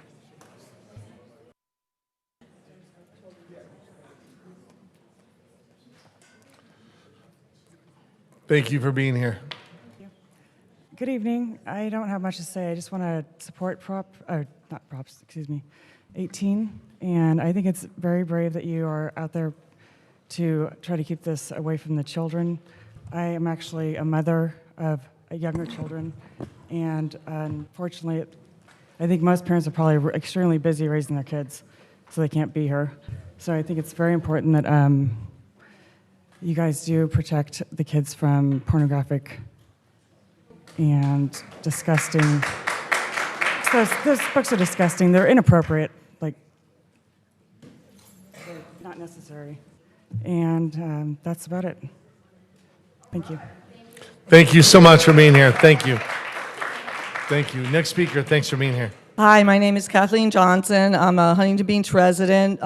2 sons that graduated Huntington Beach High School. And I'm here to ask you to vote against item number 18 and for number 19. In the issue statement for this item, it says that Ms. Councilmember Vandermark learned and determined that there were many books or materials in our library that are obscene or pornographic to our youth. Now, I am a law professor, so I'm going to give you a free law lesson tonight, okay? So I think it's very interesting that you have determined what is obscene when the Supreme Court of the United States for many, many years have been debating the issue of what is obscene. You, with no, I'm pretty sure you're not a lawyer or any credentials, have made that determination so easily as to what is obscene. Okay, this is a nation of laws, and it is governed by the rule of law. So I'm going to tell you a little bit about the First Amendment, because that's what we're talking about here. So as you and many other people cloak yourself in the flag, one of those things about being a patriot is knowing about the First Amendment and standing for the First Amendment. The First Amendment guarantees us free speech, okay? Pornography is not a prohibited thing under the First Amendment, okay? It is legally protected speech under the First Amendment. So I want to make the definitions. This is what I do to my students in my class. Let's define the things so we're not talking about all crazy words here, okay? Pornography is protected under free speech in the First Amendment. Obscenity is not, okay? It is not protected. But what does the Supreme Court do after many, many years? They have defined it. And they have defined it by the Miller test, three prongs, which we've talked about before. It has to meet all 3 prongs of that test. Other Supreme Court cases, Pope versus Illinois, said that the appeal, the First Amendment and the first and second prongs are issues for a fact for a jury to determine, not for the city attorney.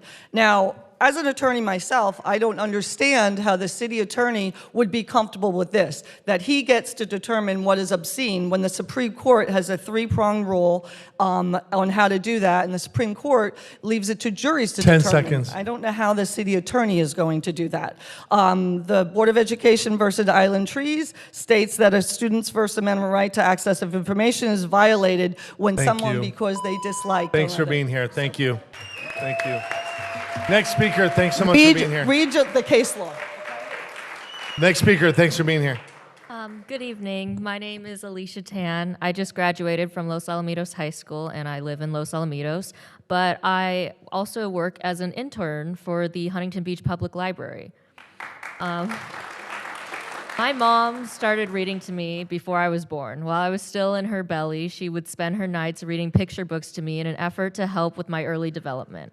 When I was born, she kept reading to me. I can't remember a time in my childhood when my mom wasn't fervently encouraging me to read. She would read her own favorites to me, such as If You Give a Mouse a Cookie and Goodnight Moon, but she would also encourage me to explore different types of stories and figure out what I loved best.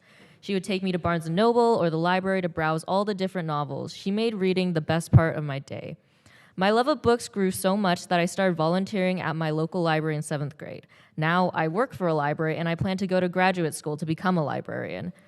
Furthermore, this fall I'm going to Berkeley to study creative writing and media so that I can start writing my own books. I bring all of this up because I want to start this conversation by emphasizing the power and importance of reading.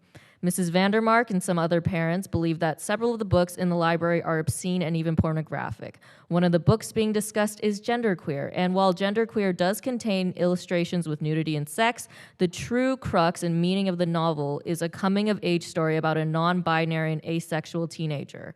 Why are we trying to stop teenagers from reading stories about teenagers? Making materials about sex and gender and identity inaccessible to children and teenagers only leads to more gender dysphoria. When children don't have access to the materials that teach them about different topics, especially the ones that might apply to them, it only causes them to feel more alone and confused. And as much as we sometimes try to ignore it, sex is a topic that applies to teenagers. Trust me, I just spent 4 years in high school.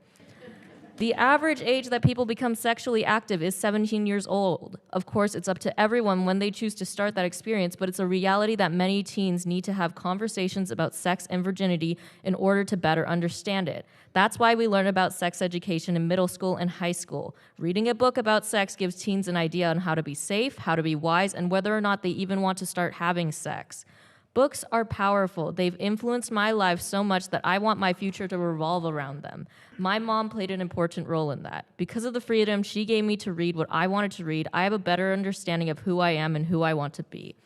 Children and teens should not be banned from books just because someone thinks they're inappropriate. The library is a safe space for everyone. It's a beautiful place that fosters knowledge and understanding, and it's crucial that we protect that environment by keeping all books accessible to anyone who wants to read them. Thank you. Thank you. Next speaker, thanks for being here. Thank you. My name is Julie Evans. I'm a resident of Huntington Beach. I'm a public school teacher. My children have gone to school in Huntington Beach. This is the last week of school. We have children who are finishing up this week. The high schools ended last week, and in the last month, I've had the opportunity to go to many different awards ceremonies honoring our students and their accomplishments. At each and every one of those events, those celebrations, I have only heard praise for teachers, praise for staff, praise for administrators, and praise for what's going on in the classroom. What's happening in agenda item 18 is shameful. Shameful.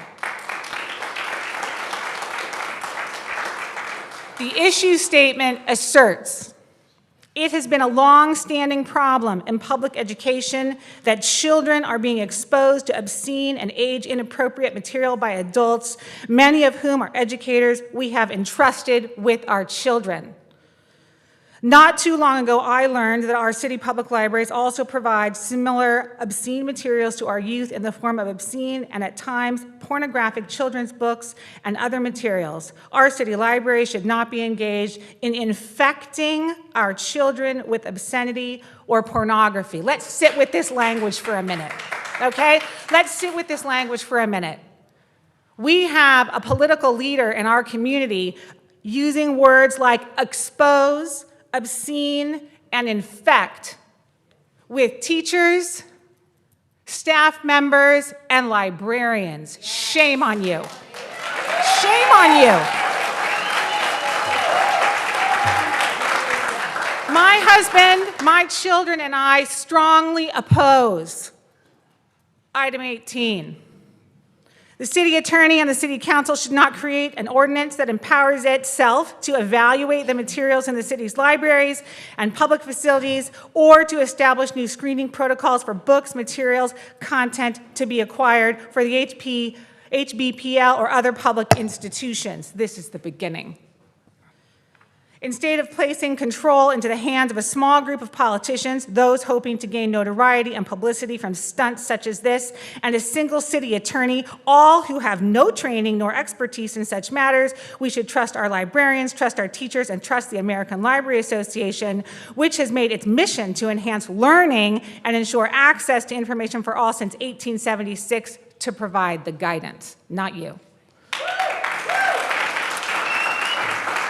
Well, some members of the 10 seconds. Item 18 only offers fear, fear of difference, fear of diverse thought, fear of nonconformity, fear of any narrative beyond that of the moral majority. Item 18 attempts to make library places of pornography rather than possibility. Thank you for being here. Thank Shame you. on you. Thank you. Thank you.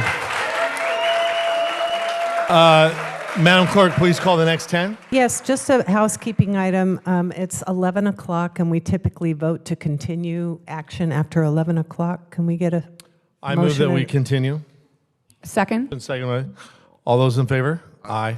Aye. Any opposed? Thank you. All right. Okay, thank you. Okay, so. Call the next 10. Yep. Last call for Brandy Wertheimer, A. Flanagan, Betty Reinertson, Greg Sanosian, Jenna Sinclair, and Chris Evans.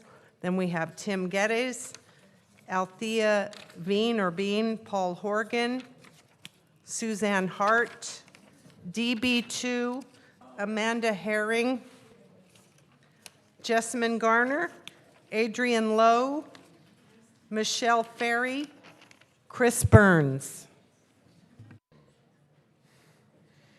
Thank you for being here.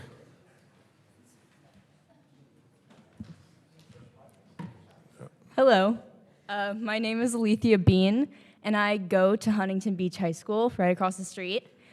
I remember going to the public library ever since basically I was born. It's been a safe space for everyone that I know. It's been a spot for education and accessibility in every shape and form. I remember going there and having access to all of the books that I wanted to read, and I found it empowering, especially as a young person aspiring to reach high levels of academia, and I knew what I wanted from a young age. And I don't want to avoid the fact that this is a partisan issue and it's been made political when I don't want the library to be a political space. I want it to be a space for education for all, including me. Despite the fact that I am a lesbian and I'm a gay person, and I want that to be said, I want you to know, Gracey, that I find it disrespectful that you are perpetrating violence that already exists in our city that needs to be crushed. In the past 2 weeks at our high schools, there have been acts of hate against LGBT individuals and groups. At my own school, students have gone into classrooms and ripped down pride flags. That is not your way of voicing your opinion. Violence is not the way to voice your thoughts. And this agenda that's being set forth, Article 18, it's perpetuating this violence in a way that is not necessary. There's easier ways to go about things. And also, additionally, banning books does not get rid of people's identities. It doesn't get rid of the fact that I am a gay person. It's never going to get rid of that. It's only going to make people feel ostracized. There's clearly an agenda behind it. I don't appreciate that. I don't like the fact that I have to be here at 11 p.m. and I'm tired, but I feel like I need to, because if my voice is not said, then I think that I'm not using all the means necessary to voice my opinion, and I find it disrespectful, and I don't want this to be political anymore. And it's clear that it's against a specific group. And also, I support item 19. Thank you.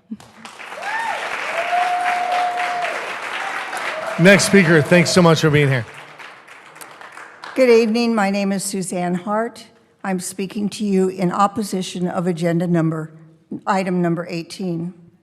I hold a master's degree in education. I taught at Huntington Beach's Eder School for 36 years, which, by the way, was a California distinguished school, and I never, ever even saw a hint of pornography in any of our school's library books. Upon retiring, I volunteered at both the Central Library and Main Street Libraries in the grandparent reading program for 5 years. Again, I never encountered any pornography.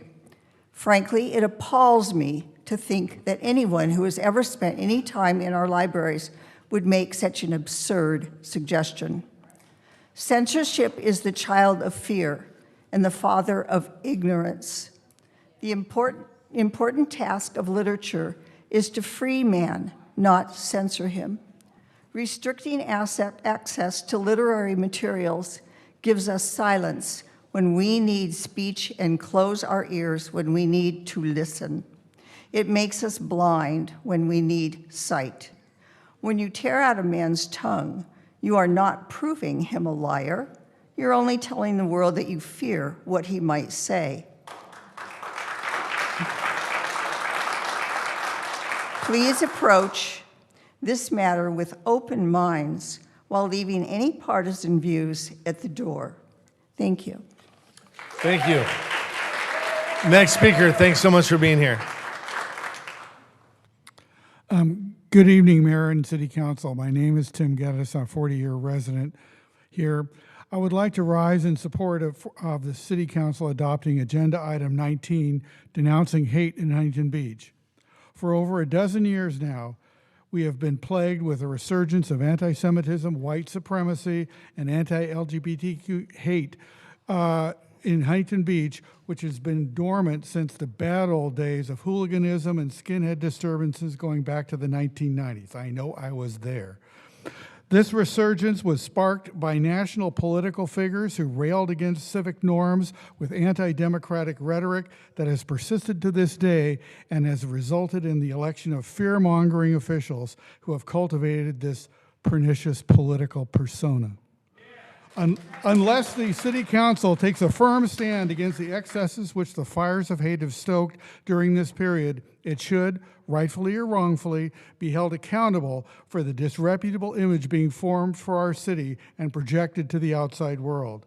I might add that it is especially incumbent upon the council majority to embrace this denunciation, since the vast majority of hate perpetrators share the similar right-wing ideology of these council members. During the run-up to our July 4th celebration, we cannot merely give lip service to our ideals of independence, democracy, liberty, and freedom while failing to act in responding to threats against them. We must stand up for these cherished values.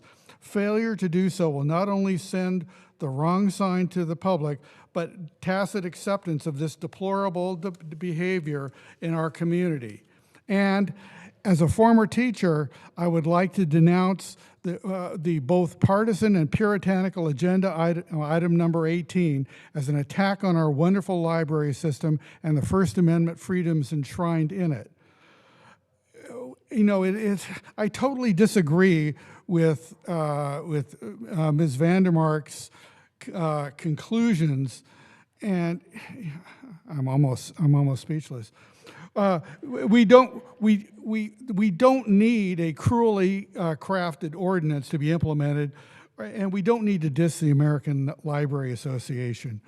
Turning to our city attorney for legal analysis and evaluation is like having the fox guard the henhouse, or more on point, having Fox News provide fair and balanced evaluation of all our broadcast media. By the way, my daughter, an Eater Sowers Edison graduate, is a county librarian, and she would be disgusted with your authoritarian and obscene outreach. Tim out. Thank you. Next speaker, thanks for being here. Hi, everyone. First, I want to thank city staff for being here really late. Thank you for being here. And thank you to City Council and Mayor for letting everybody speak. So my name is Jessamine Garner. I'm a resident at Huntington Beach. I'm also the board member for Orange County Pride. I'm here to affirm Agenda Item 19, and I urge you to support it unanimously. And I'm here also to oppose Item 18, as many others have spoken in similar manners. So first, I want to speak a little bit about Item 19 and the importance of passing it unanimously. We've seen these flyers being distributed to my neighbors in a threatening manner that will encourage violence, and in and of themselves are violent. They might not be physically violent, but the type of violence that type of action is just as damaging as physical violence, and we must denounce it, because if we don't, that silence of not denouncing that behavior allows it to continue and tells whoever was driving that behavior that this can be allowed to continue in this city. We cannot allow this to continue.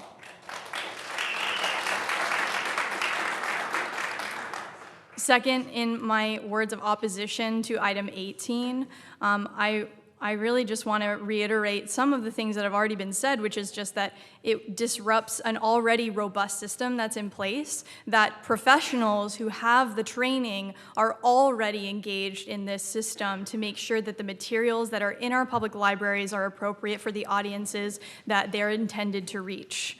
And I don't believe that the city attorney is an authorized nor qualified individual to be able to impart that, nor do I think he has any time for that kind of behavior. There's tens of thousands of books in the library being curated, and I'm pretty sure there's a lot of lawsuits you're pretty busy with. So I'll let you stick with that, and we'll let the libraries get along with their jobs as well.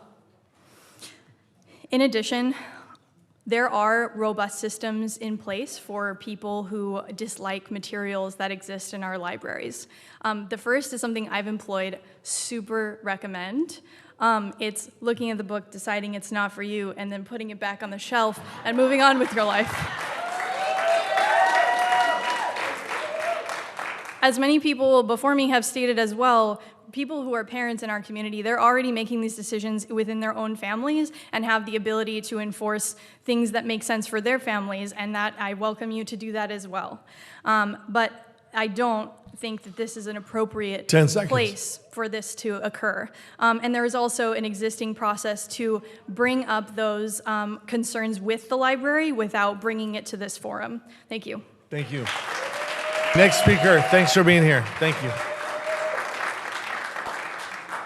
Yes, my name is Paul Horgan. Good evening, Mayor Strickland and council members. I want to thank you for your courtesy and patience in hearing this issue.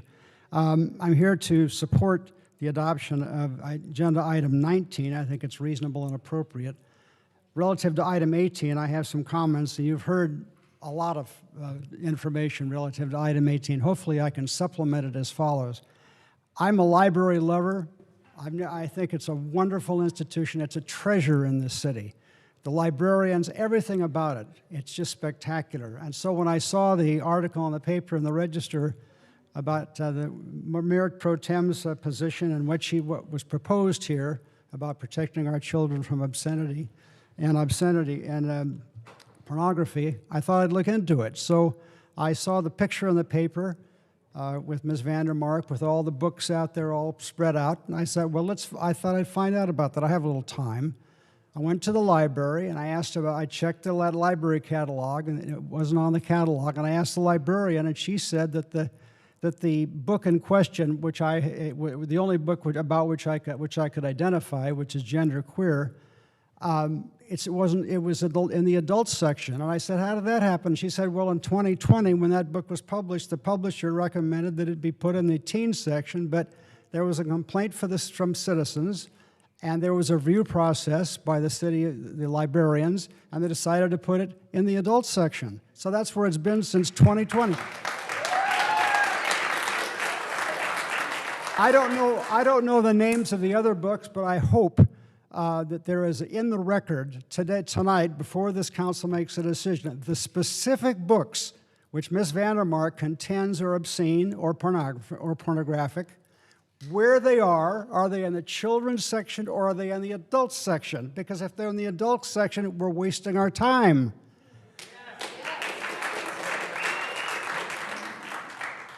As to the proposal for materials digitally or electronically available to children at the Huntington Beach Library, please let me note library rules which specify adherence to the Children's Internet Protection Act, which is at 47 United States Code Section 254H. That federal law provides for the blocking of visual materials deemed to be obscene or child pornography, or to any material deemed harmful to minors. Item 18 infers that our library personnel are not complying with federal law. If this is the position of item 18's proponents, I asked her to cite examples of these violations tonight. 10 seconds. If there's no examples, it's inappropriate to have the city attorney look at this. Finally, there is a process in place by which materials are reviewed. It's been talked to repeatedly. There's really no issue here. Thank you. Thanks for being here. Thank you.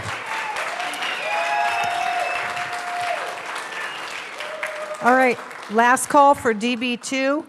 Amanda Herring, Adrian Lowe, Michelle Ferry, Chris Byrne, and the new ones are Nicholas Perfetti, Yvonne Duncan, Matt Hatfield, Julie Alt, Larry Slonin, Tom Dillman, Eli Pascal, Marie Palmer, Sarah Bathis, and Christine Podesky.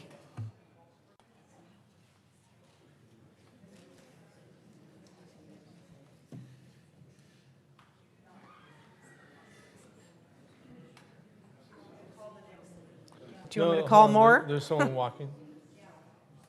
Okay, I'm going to call more. Sure, go ahead.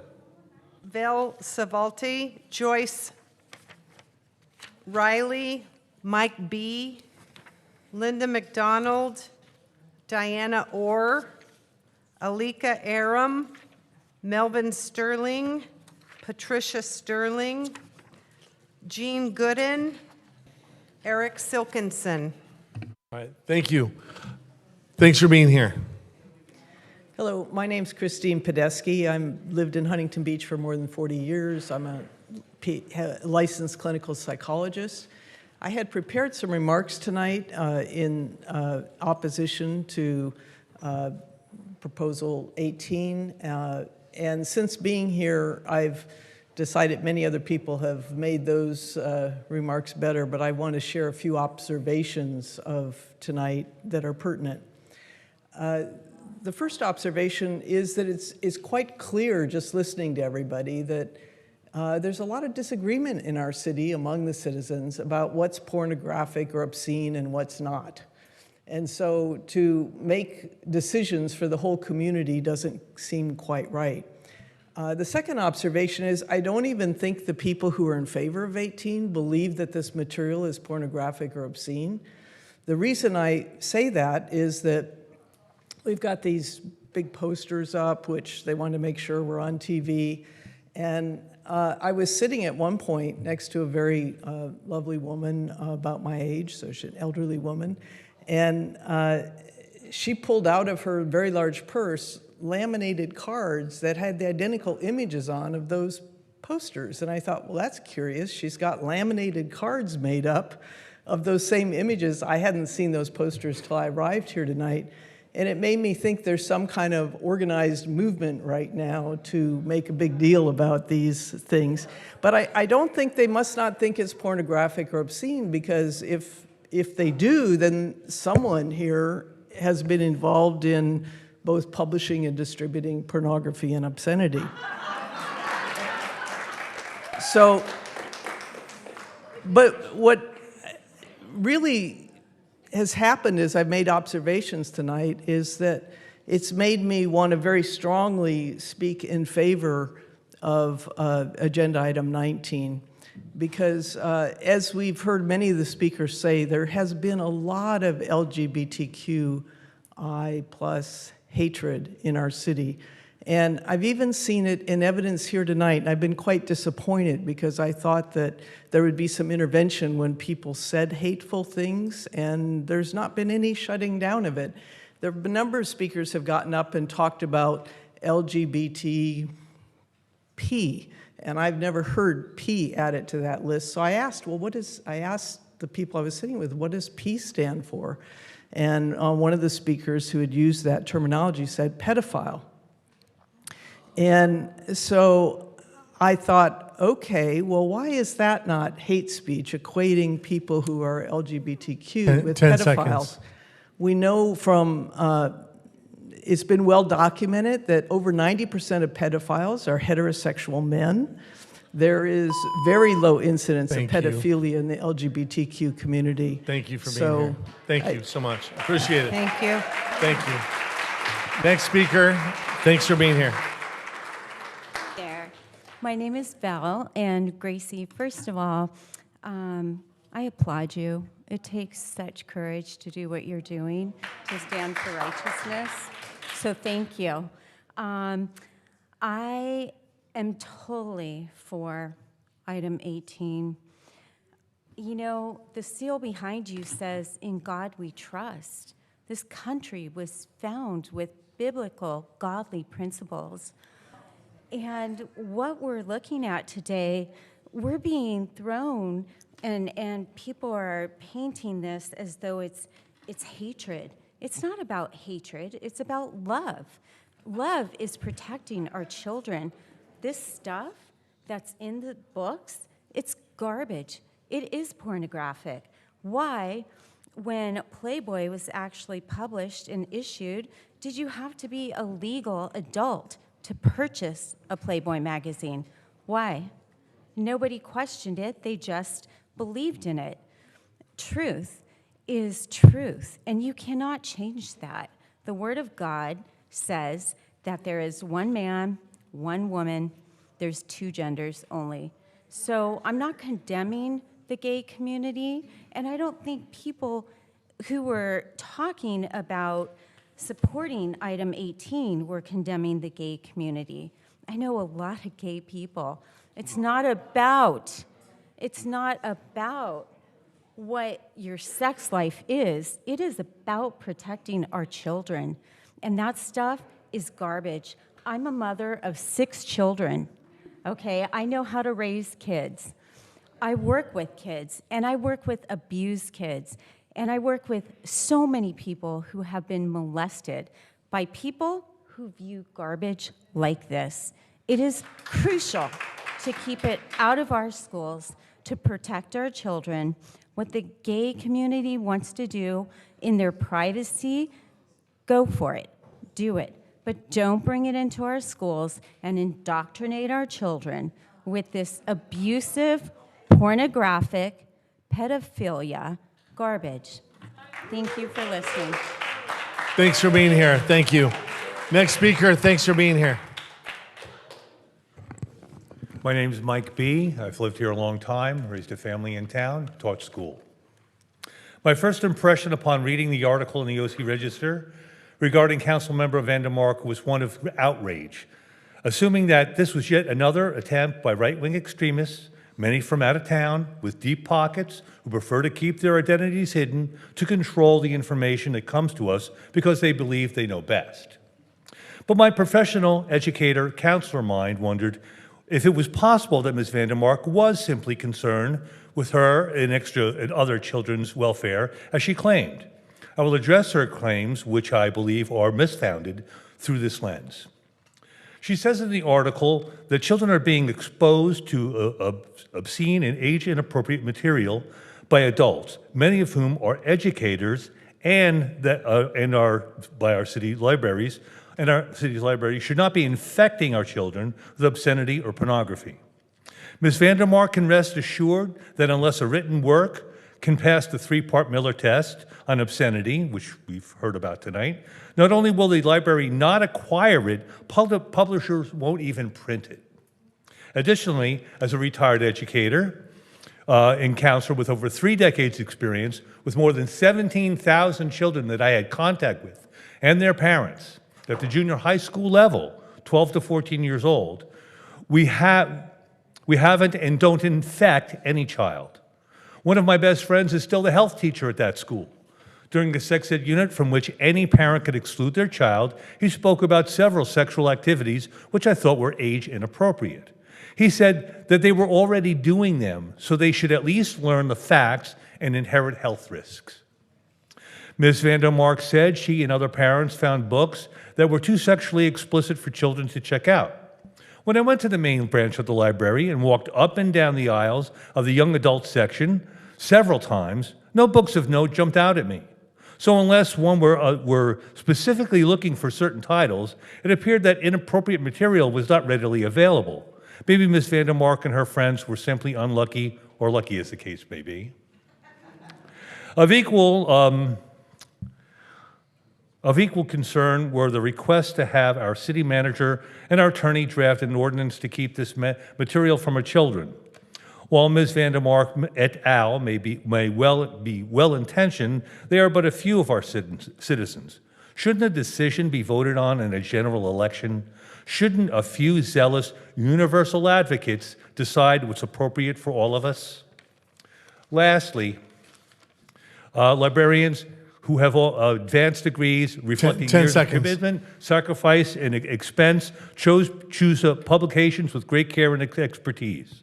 And by the way, since I only have 2 seconds left, if there does turn out to be a panel to review books, I volunteer. Thank you for being here. Thank you.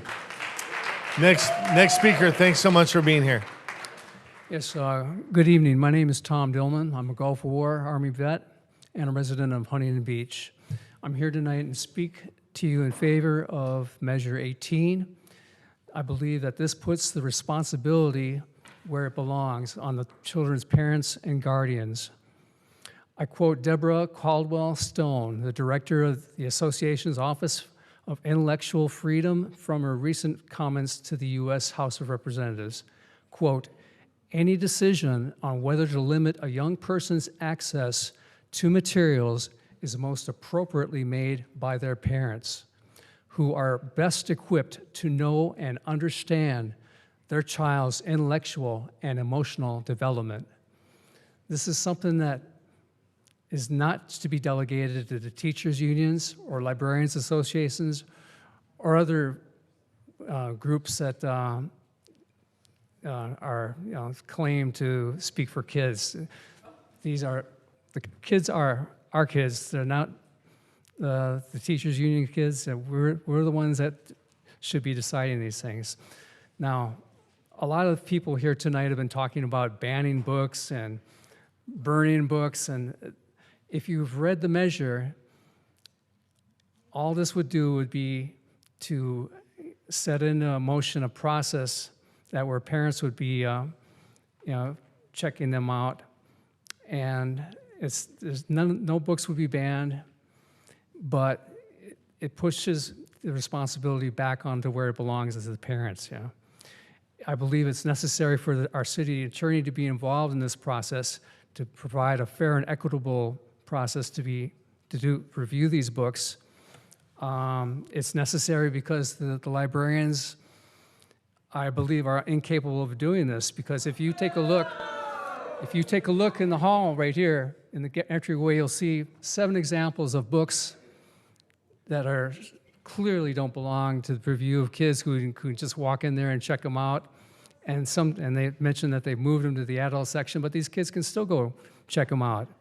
And so I believe that the librarian needs to have this guidance from our city attorney. And also, once that guidance is in place, then a structure for them, they can follow it, and eventually maybe remove that.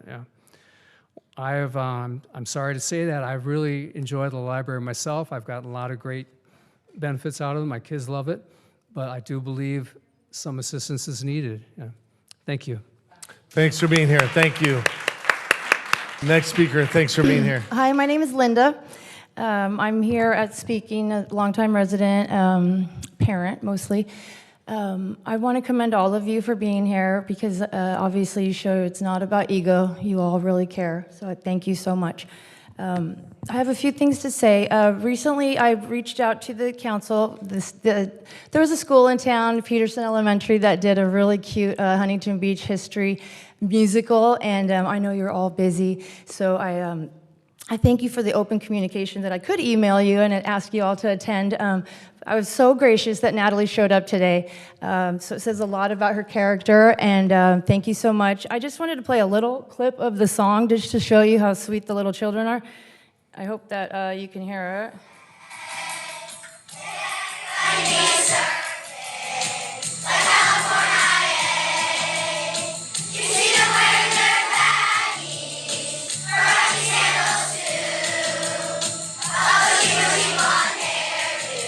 The idea.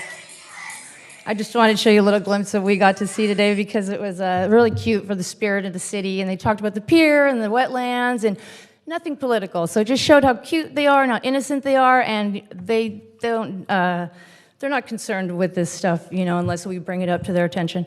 Other than that, I also want to mention that 44 years ago, we had a tragedy happen on our beach. I don't know if you guys know the memorial down by the pier. I'm sure we've all been. It's in honor of Robin Sampson, who was preyed upon by a pervert and chose to, take it upon himself to steal her. And I basically wanted to speak today to remind people that there are perverts and there are creeps. They could be authors, they could be people walking down the street. We must stay vigilant to creepiness. I mean,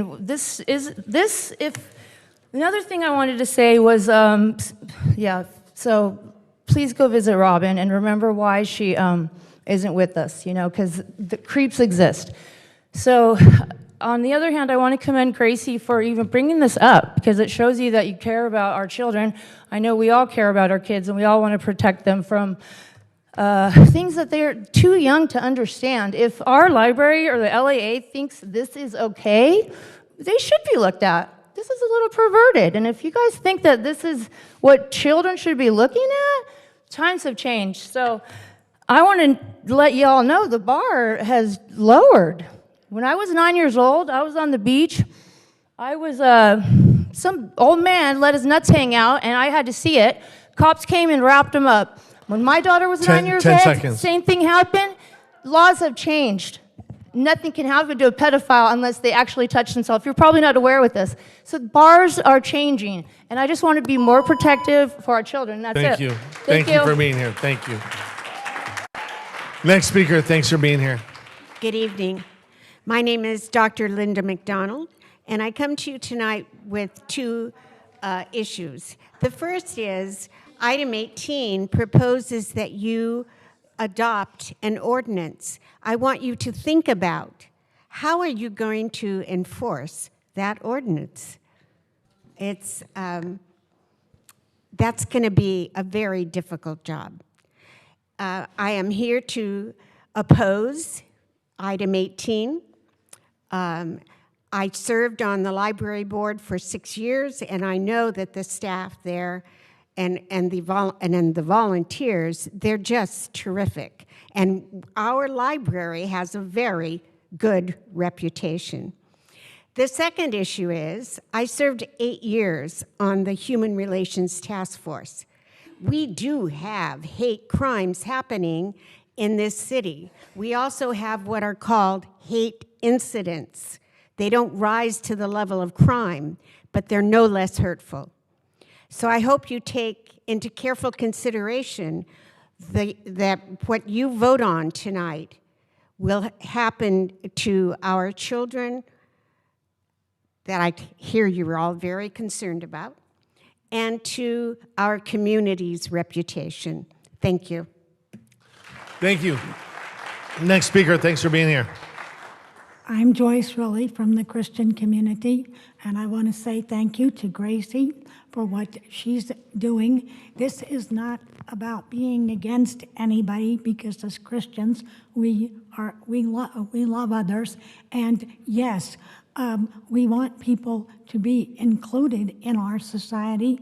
We want education. We want children to read. We want them to learn about the outside world and all. However, some of the things that are on those posters in the back here are evil, and they are ungodly when it comes to children, persons under the age of 18. And yes, we do have the right to protect these people. And this country is going to go down the tubes when we allow children to view pornography, when we sanction abortion, all kinds of other things, hatred against Jewish people, black people, and anybody like that.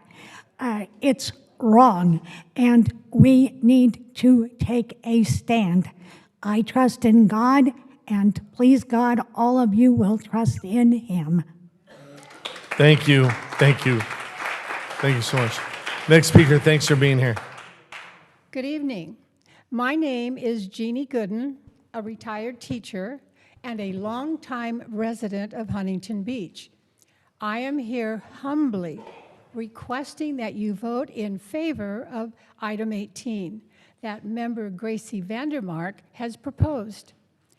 God bless you, Gracey, for your courageous position and proposal to protect our children from being sexualized.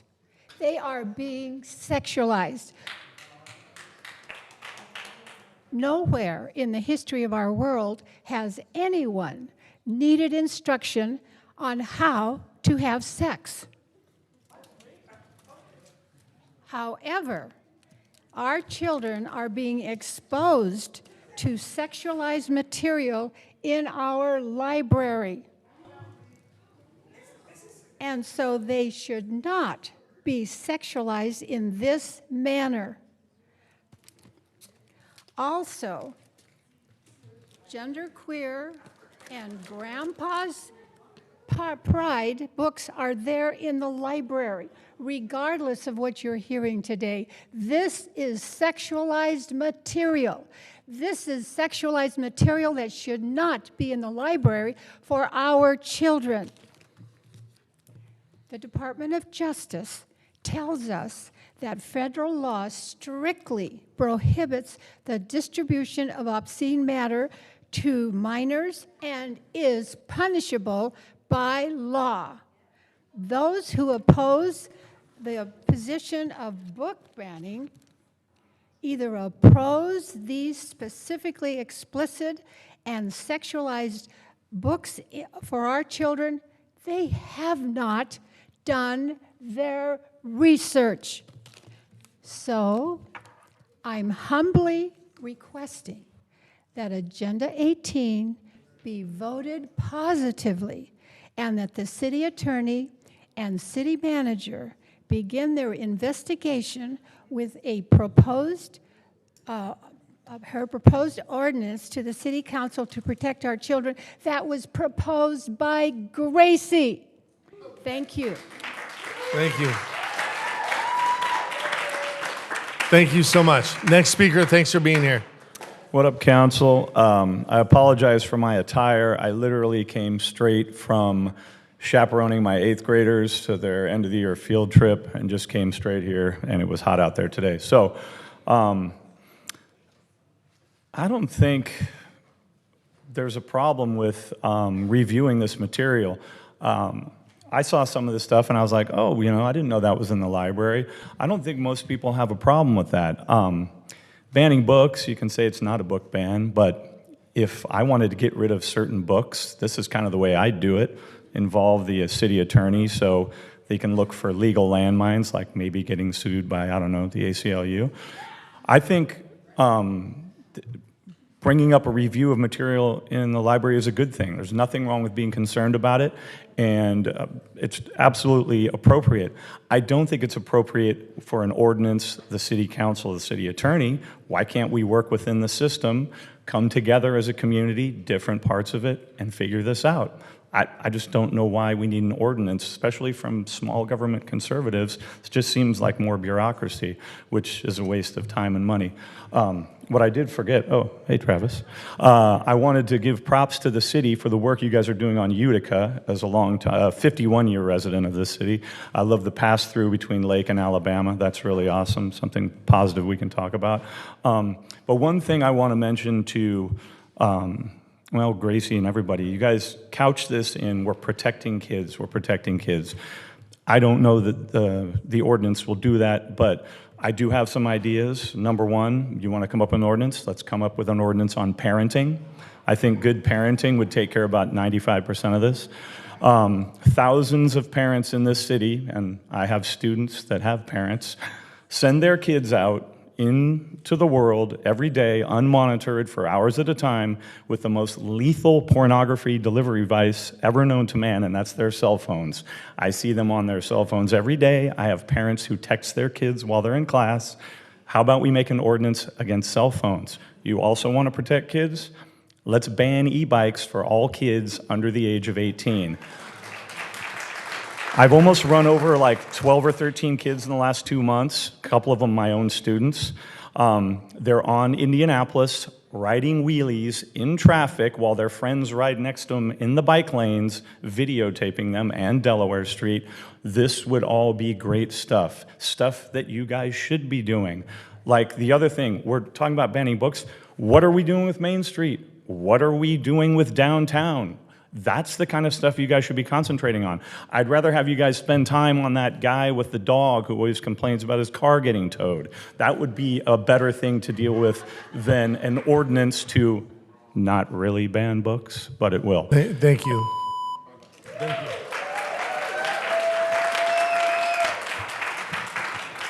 City Clerk? Mayor, I'm just going to read what's left, and if no one comes up, we're I'm done. not going to reread this. There's a stack of them here that didn't come down. So Right. if you want to, just come on down and speak. Ava Raines, Jennifer Rojas, Mark Sheldon, Martha Hamilton, Roger Knorr, Nader Hanna, Francie Coleman, Linda Moulton Patterson, Justin, what is it? Barron, Dugan Becks, Perry Clitheroe, Ken Inouye, and Cheryl Sudarth. Thank you. Thanks for being here. I appreciate it. Thanks for staying up late. Of course. What up, council? He stole my intro. Love that video. Let's see. Everywhere I go, when I tell people I'm from Huntington Beach, people always start gushing. They're absolutely jealous. They're in love with this city. You know, they can't express that enough. And that's something that's always stuck out to me every time it's happened. And it's probably happened dozens of times in my life, working in LA, here in Huntington Beach, here in Orange County, and down in San Diego. Everywhere I've gone, I say Huntington Beach. People know it, and they love it. They love to live here. Now I'll tell you something else about myself. I'm an absolute geek for economics.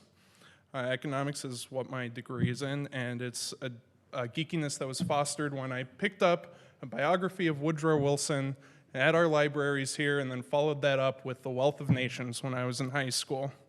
And let me tell you what that desirability, what all those people gushing about Huntington Beach means in an economic sense. It means our property values are through the freaking roof.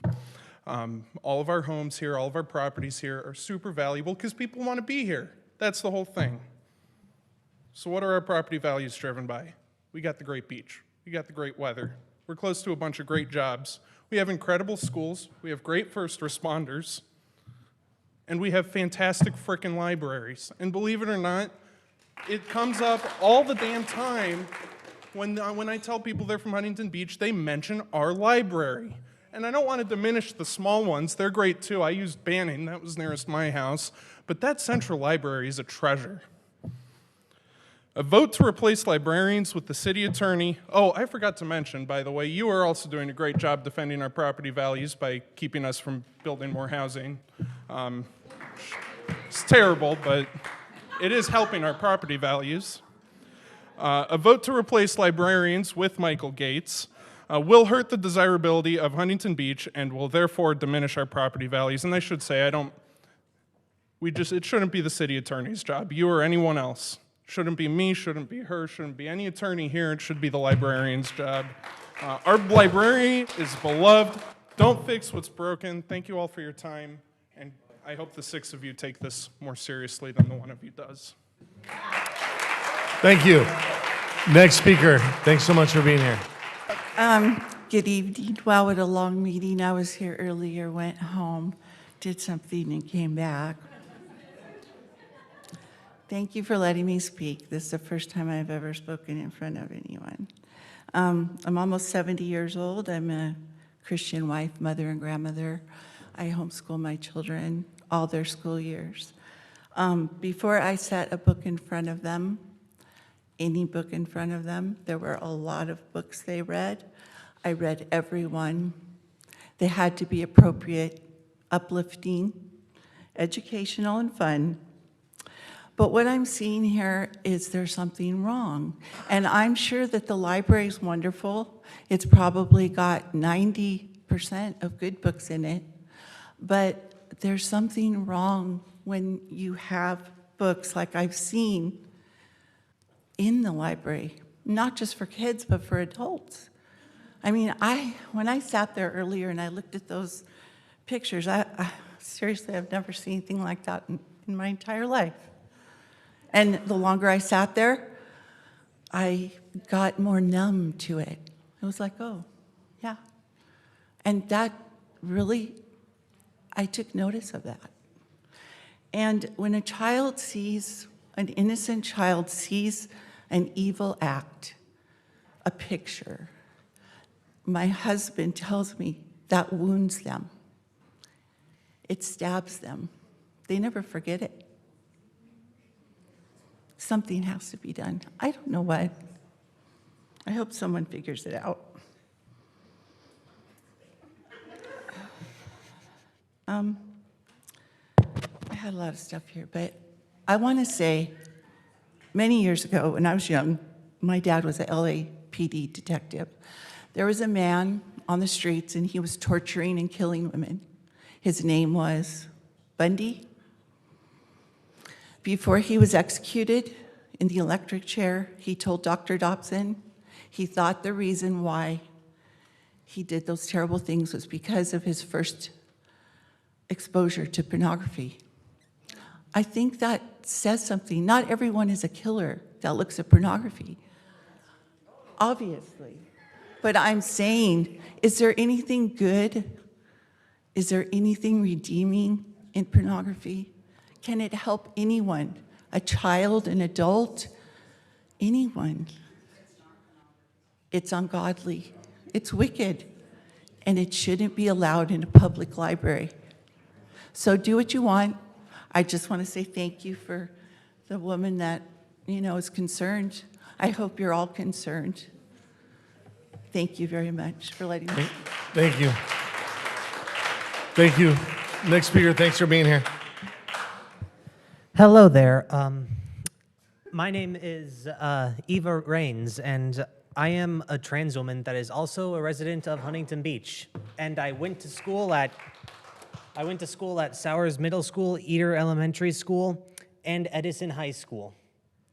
And let me tell you, there's been a lot of talk tonight about many things, and it's beginning to sound like a broken record. So I'll talk about what things like this actually do to people, what things like this do to people like me and my friends.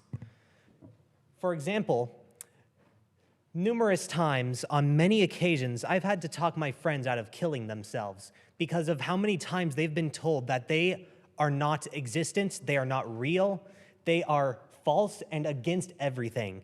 They are against God, supposedly, all of this. And they've tried killing themselves for it. I have. Many people have. And, well, let me tell you something.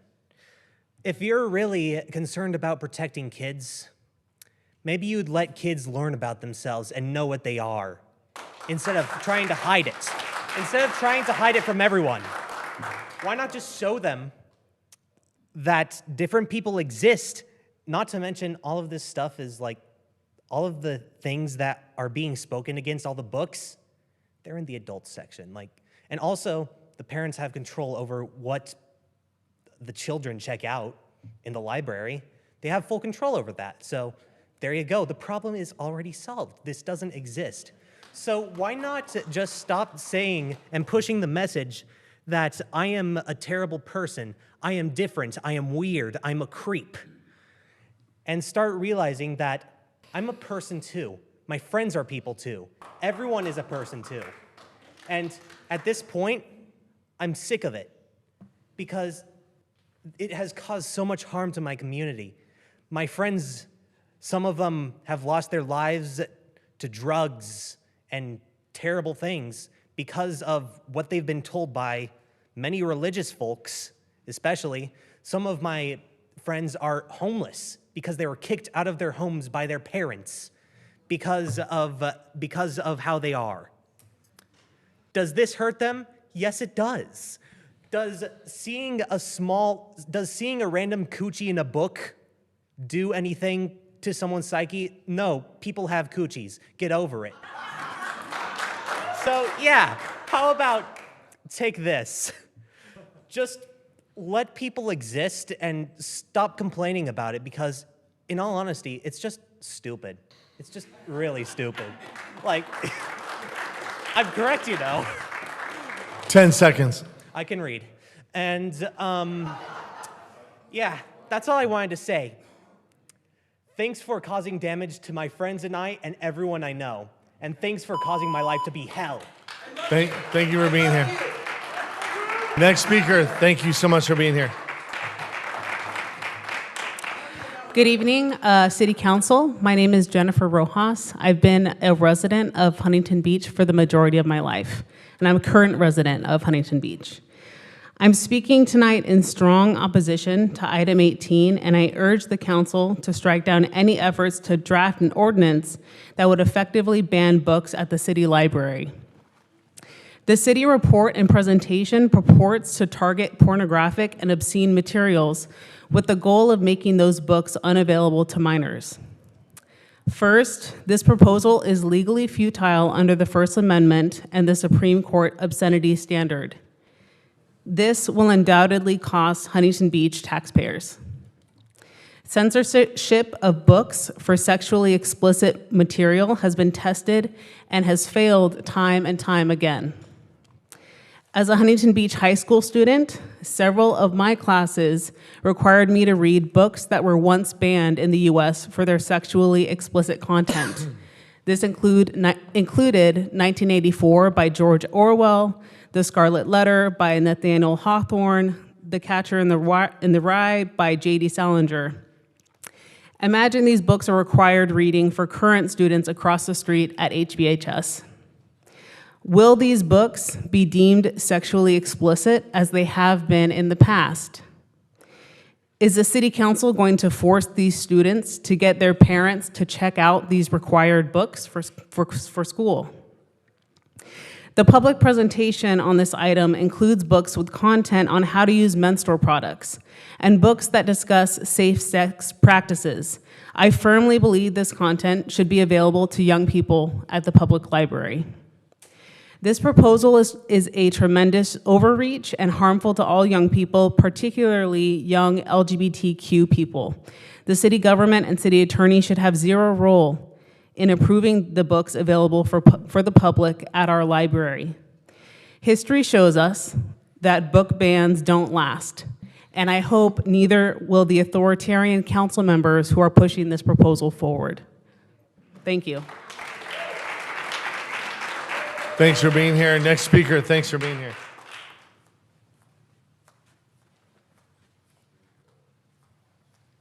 Do I just start talking? Oh, Yeah. sorry. Yeah. This is my first time at a city council meeting. My name is Dugan Bex. I bought this when I went through ROTC. I'm a combat veteran, and I had breast cancer last year, so I've kind of gone through a lot of stuff during the 2 years plus that I've been a resident of Huntington Beach. When I first moved here, I got involved in dog sports, and I came from Portland, and it was a little bit of a culture shock. I'm just gonna say, you guys know what I'm talking about. So I went to dog sports, right? Conservative. I had this guy that gave a glowing recommendation to Rush Limbaugh. I can't stand Rush Limbaugh, but you know what? I defended his right to talk about Rush Limbaugh on his Facebook page. Because you know what? Because I'm proud to be an American. I put my life on the line. Gracey, have you put your life on the line for the First Amendment? I have. I'm 70% disabled American veteran. Let me speak. Hey, who wants their taxes raised? Anyone want to pay more taxes? Let me ask you a question. How much does the city attorney make? I don't know, 150,000. Oh, he just got a raise. Wait, were you guys here for the budget thing? Huntington Beach is in the red. Is that true? True fact. Let's fact check some stuff. All right, so city attorney has to hire other people because the city attorney has other things to do besides review books. So where's the $200,000 coming from in next year's budget for this? Hey, where's the $500,000 coming from? Raise taxes. When the ACLU that I call tomorrow, that's going to be down here as soon as this ordinance passes. Is there an attorney in the house? Any attorneys here? How much does it cost to take a case from city to Supreme Court of the United States? Because you know what? This issue's already been solved. The Supreme Court in 1982 said, First Amendment, you can't ban books in schools. Who wants their taxes raised? Who's going to pay $500,000 to fight the ACLU? You are? You are? You are. Who's going to pay that $7 million debt for the air show? If tomorrow all the things were gone that I worked for all my life, and I lost, and I had to start again with just my dog and my wife. I thank my lucky stars for living here today, where the flag still stands for freedom, and you, and you can't take that away, 'cause I'm proud to be an American, where at least I know I'm free, and I won't forget the men and women who gave that right to you and you and you to sit here and say what you want to say. 10 seconds. I'm proud to be an American. Thank you. Next speaker, thanks so much for being here. Good evening, Honorable Mayor Pro Tem, and honorable members of the City Council. I want to thank you so very much for allowing us all our time to speak today. But I want to speak about something that affects every one of us, regardless of where we stand on political issues, and that's money. I'm talking to you guys up there. Yeah, go ahead and go like this. And I'm talking to everybody else in this city. As far as money goes, this City Council has embarked on a series of decisions that will potentially place the city in bankruptcy. For example, when the incoming council majority said that they were fight RENA, they told every one of us that it would not cost the city one dime. That is not true. Current time, the city is mandated to pay $3.5 million in a settlement lawsuit to a third party because of our fighting of the RENA mandate. Now, city attorney has filed a protest to the California Supreme Court, but we both know the California Supreme Court has not heard and probably will not hear our complaint. In addition, if we lose this housing mandate, please note that we will be responsible to reimburse the state of California for millions, if not tens of millions of dollars for attorney's fees. So yes, there is a cost for fighting RENA. I want you to know that. In addition, in a separate motion, the City Council failed to obey the new law. They were asked to submit a housing mandate to the state. They failed to do that. The cost for failure to file a city unit complying with the mandate is possibly $600,000 a month. Also, the City Council majority promised to end homelessness, and very recently at a recent City Council meeting, they admitted that they failed to apply for over $2 million of funding for the homeless crisis issue in the city. That is not responsible government. There's a lot more I want to say here, gentlemen, ladies and gentlemen, but I think the point is, we ran together to serve this city. But please understand that all your actions have a financial impact to the city. And I'm here to tell you that based upon the actions taken by the city to date, we are potentially running on a road to cutting back services to people in the city, or perhaps even having to declare bankruptcy because of the actions taken by a few of you without regard to the financial impact on the city. Thank you. Thank you.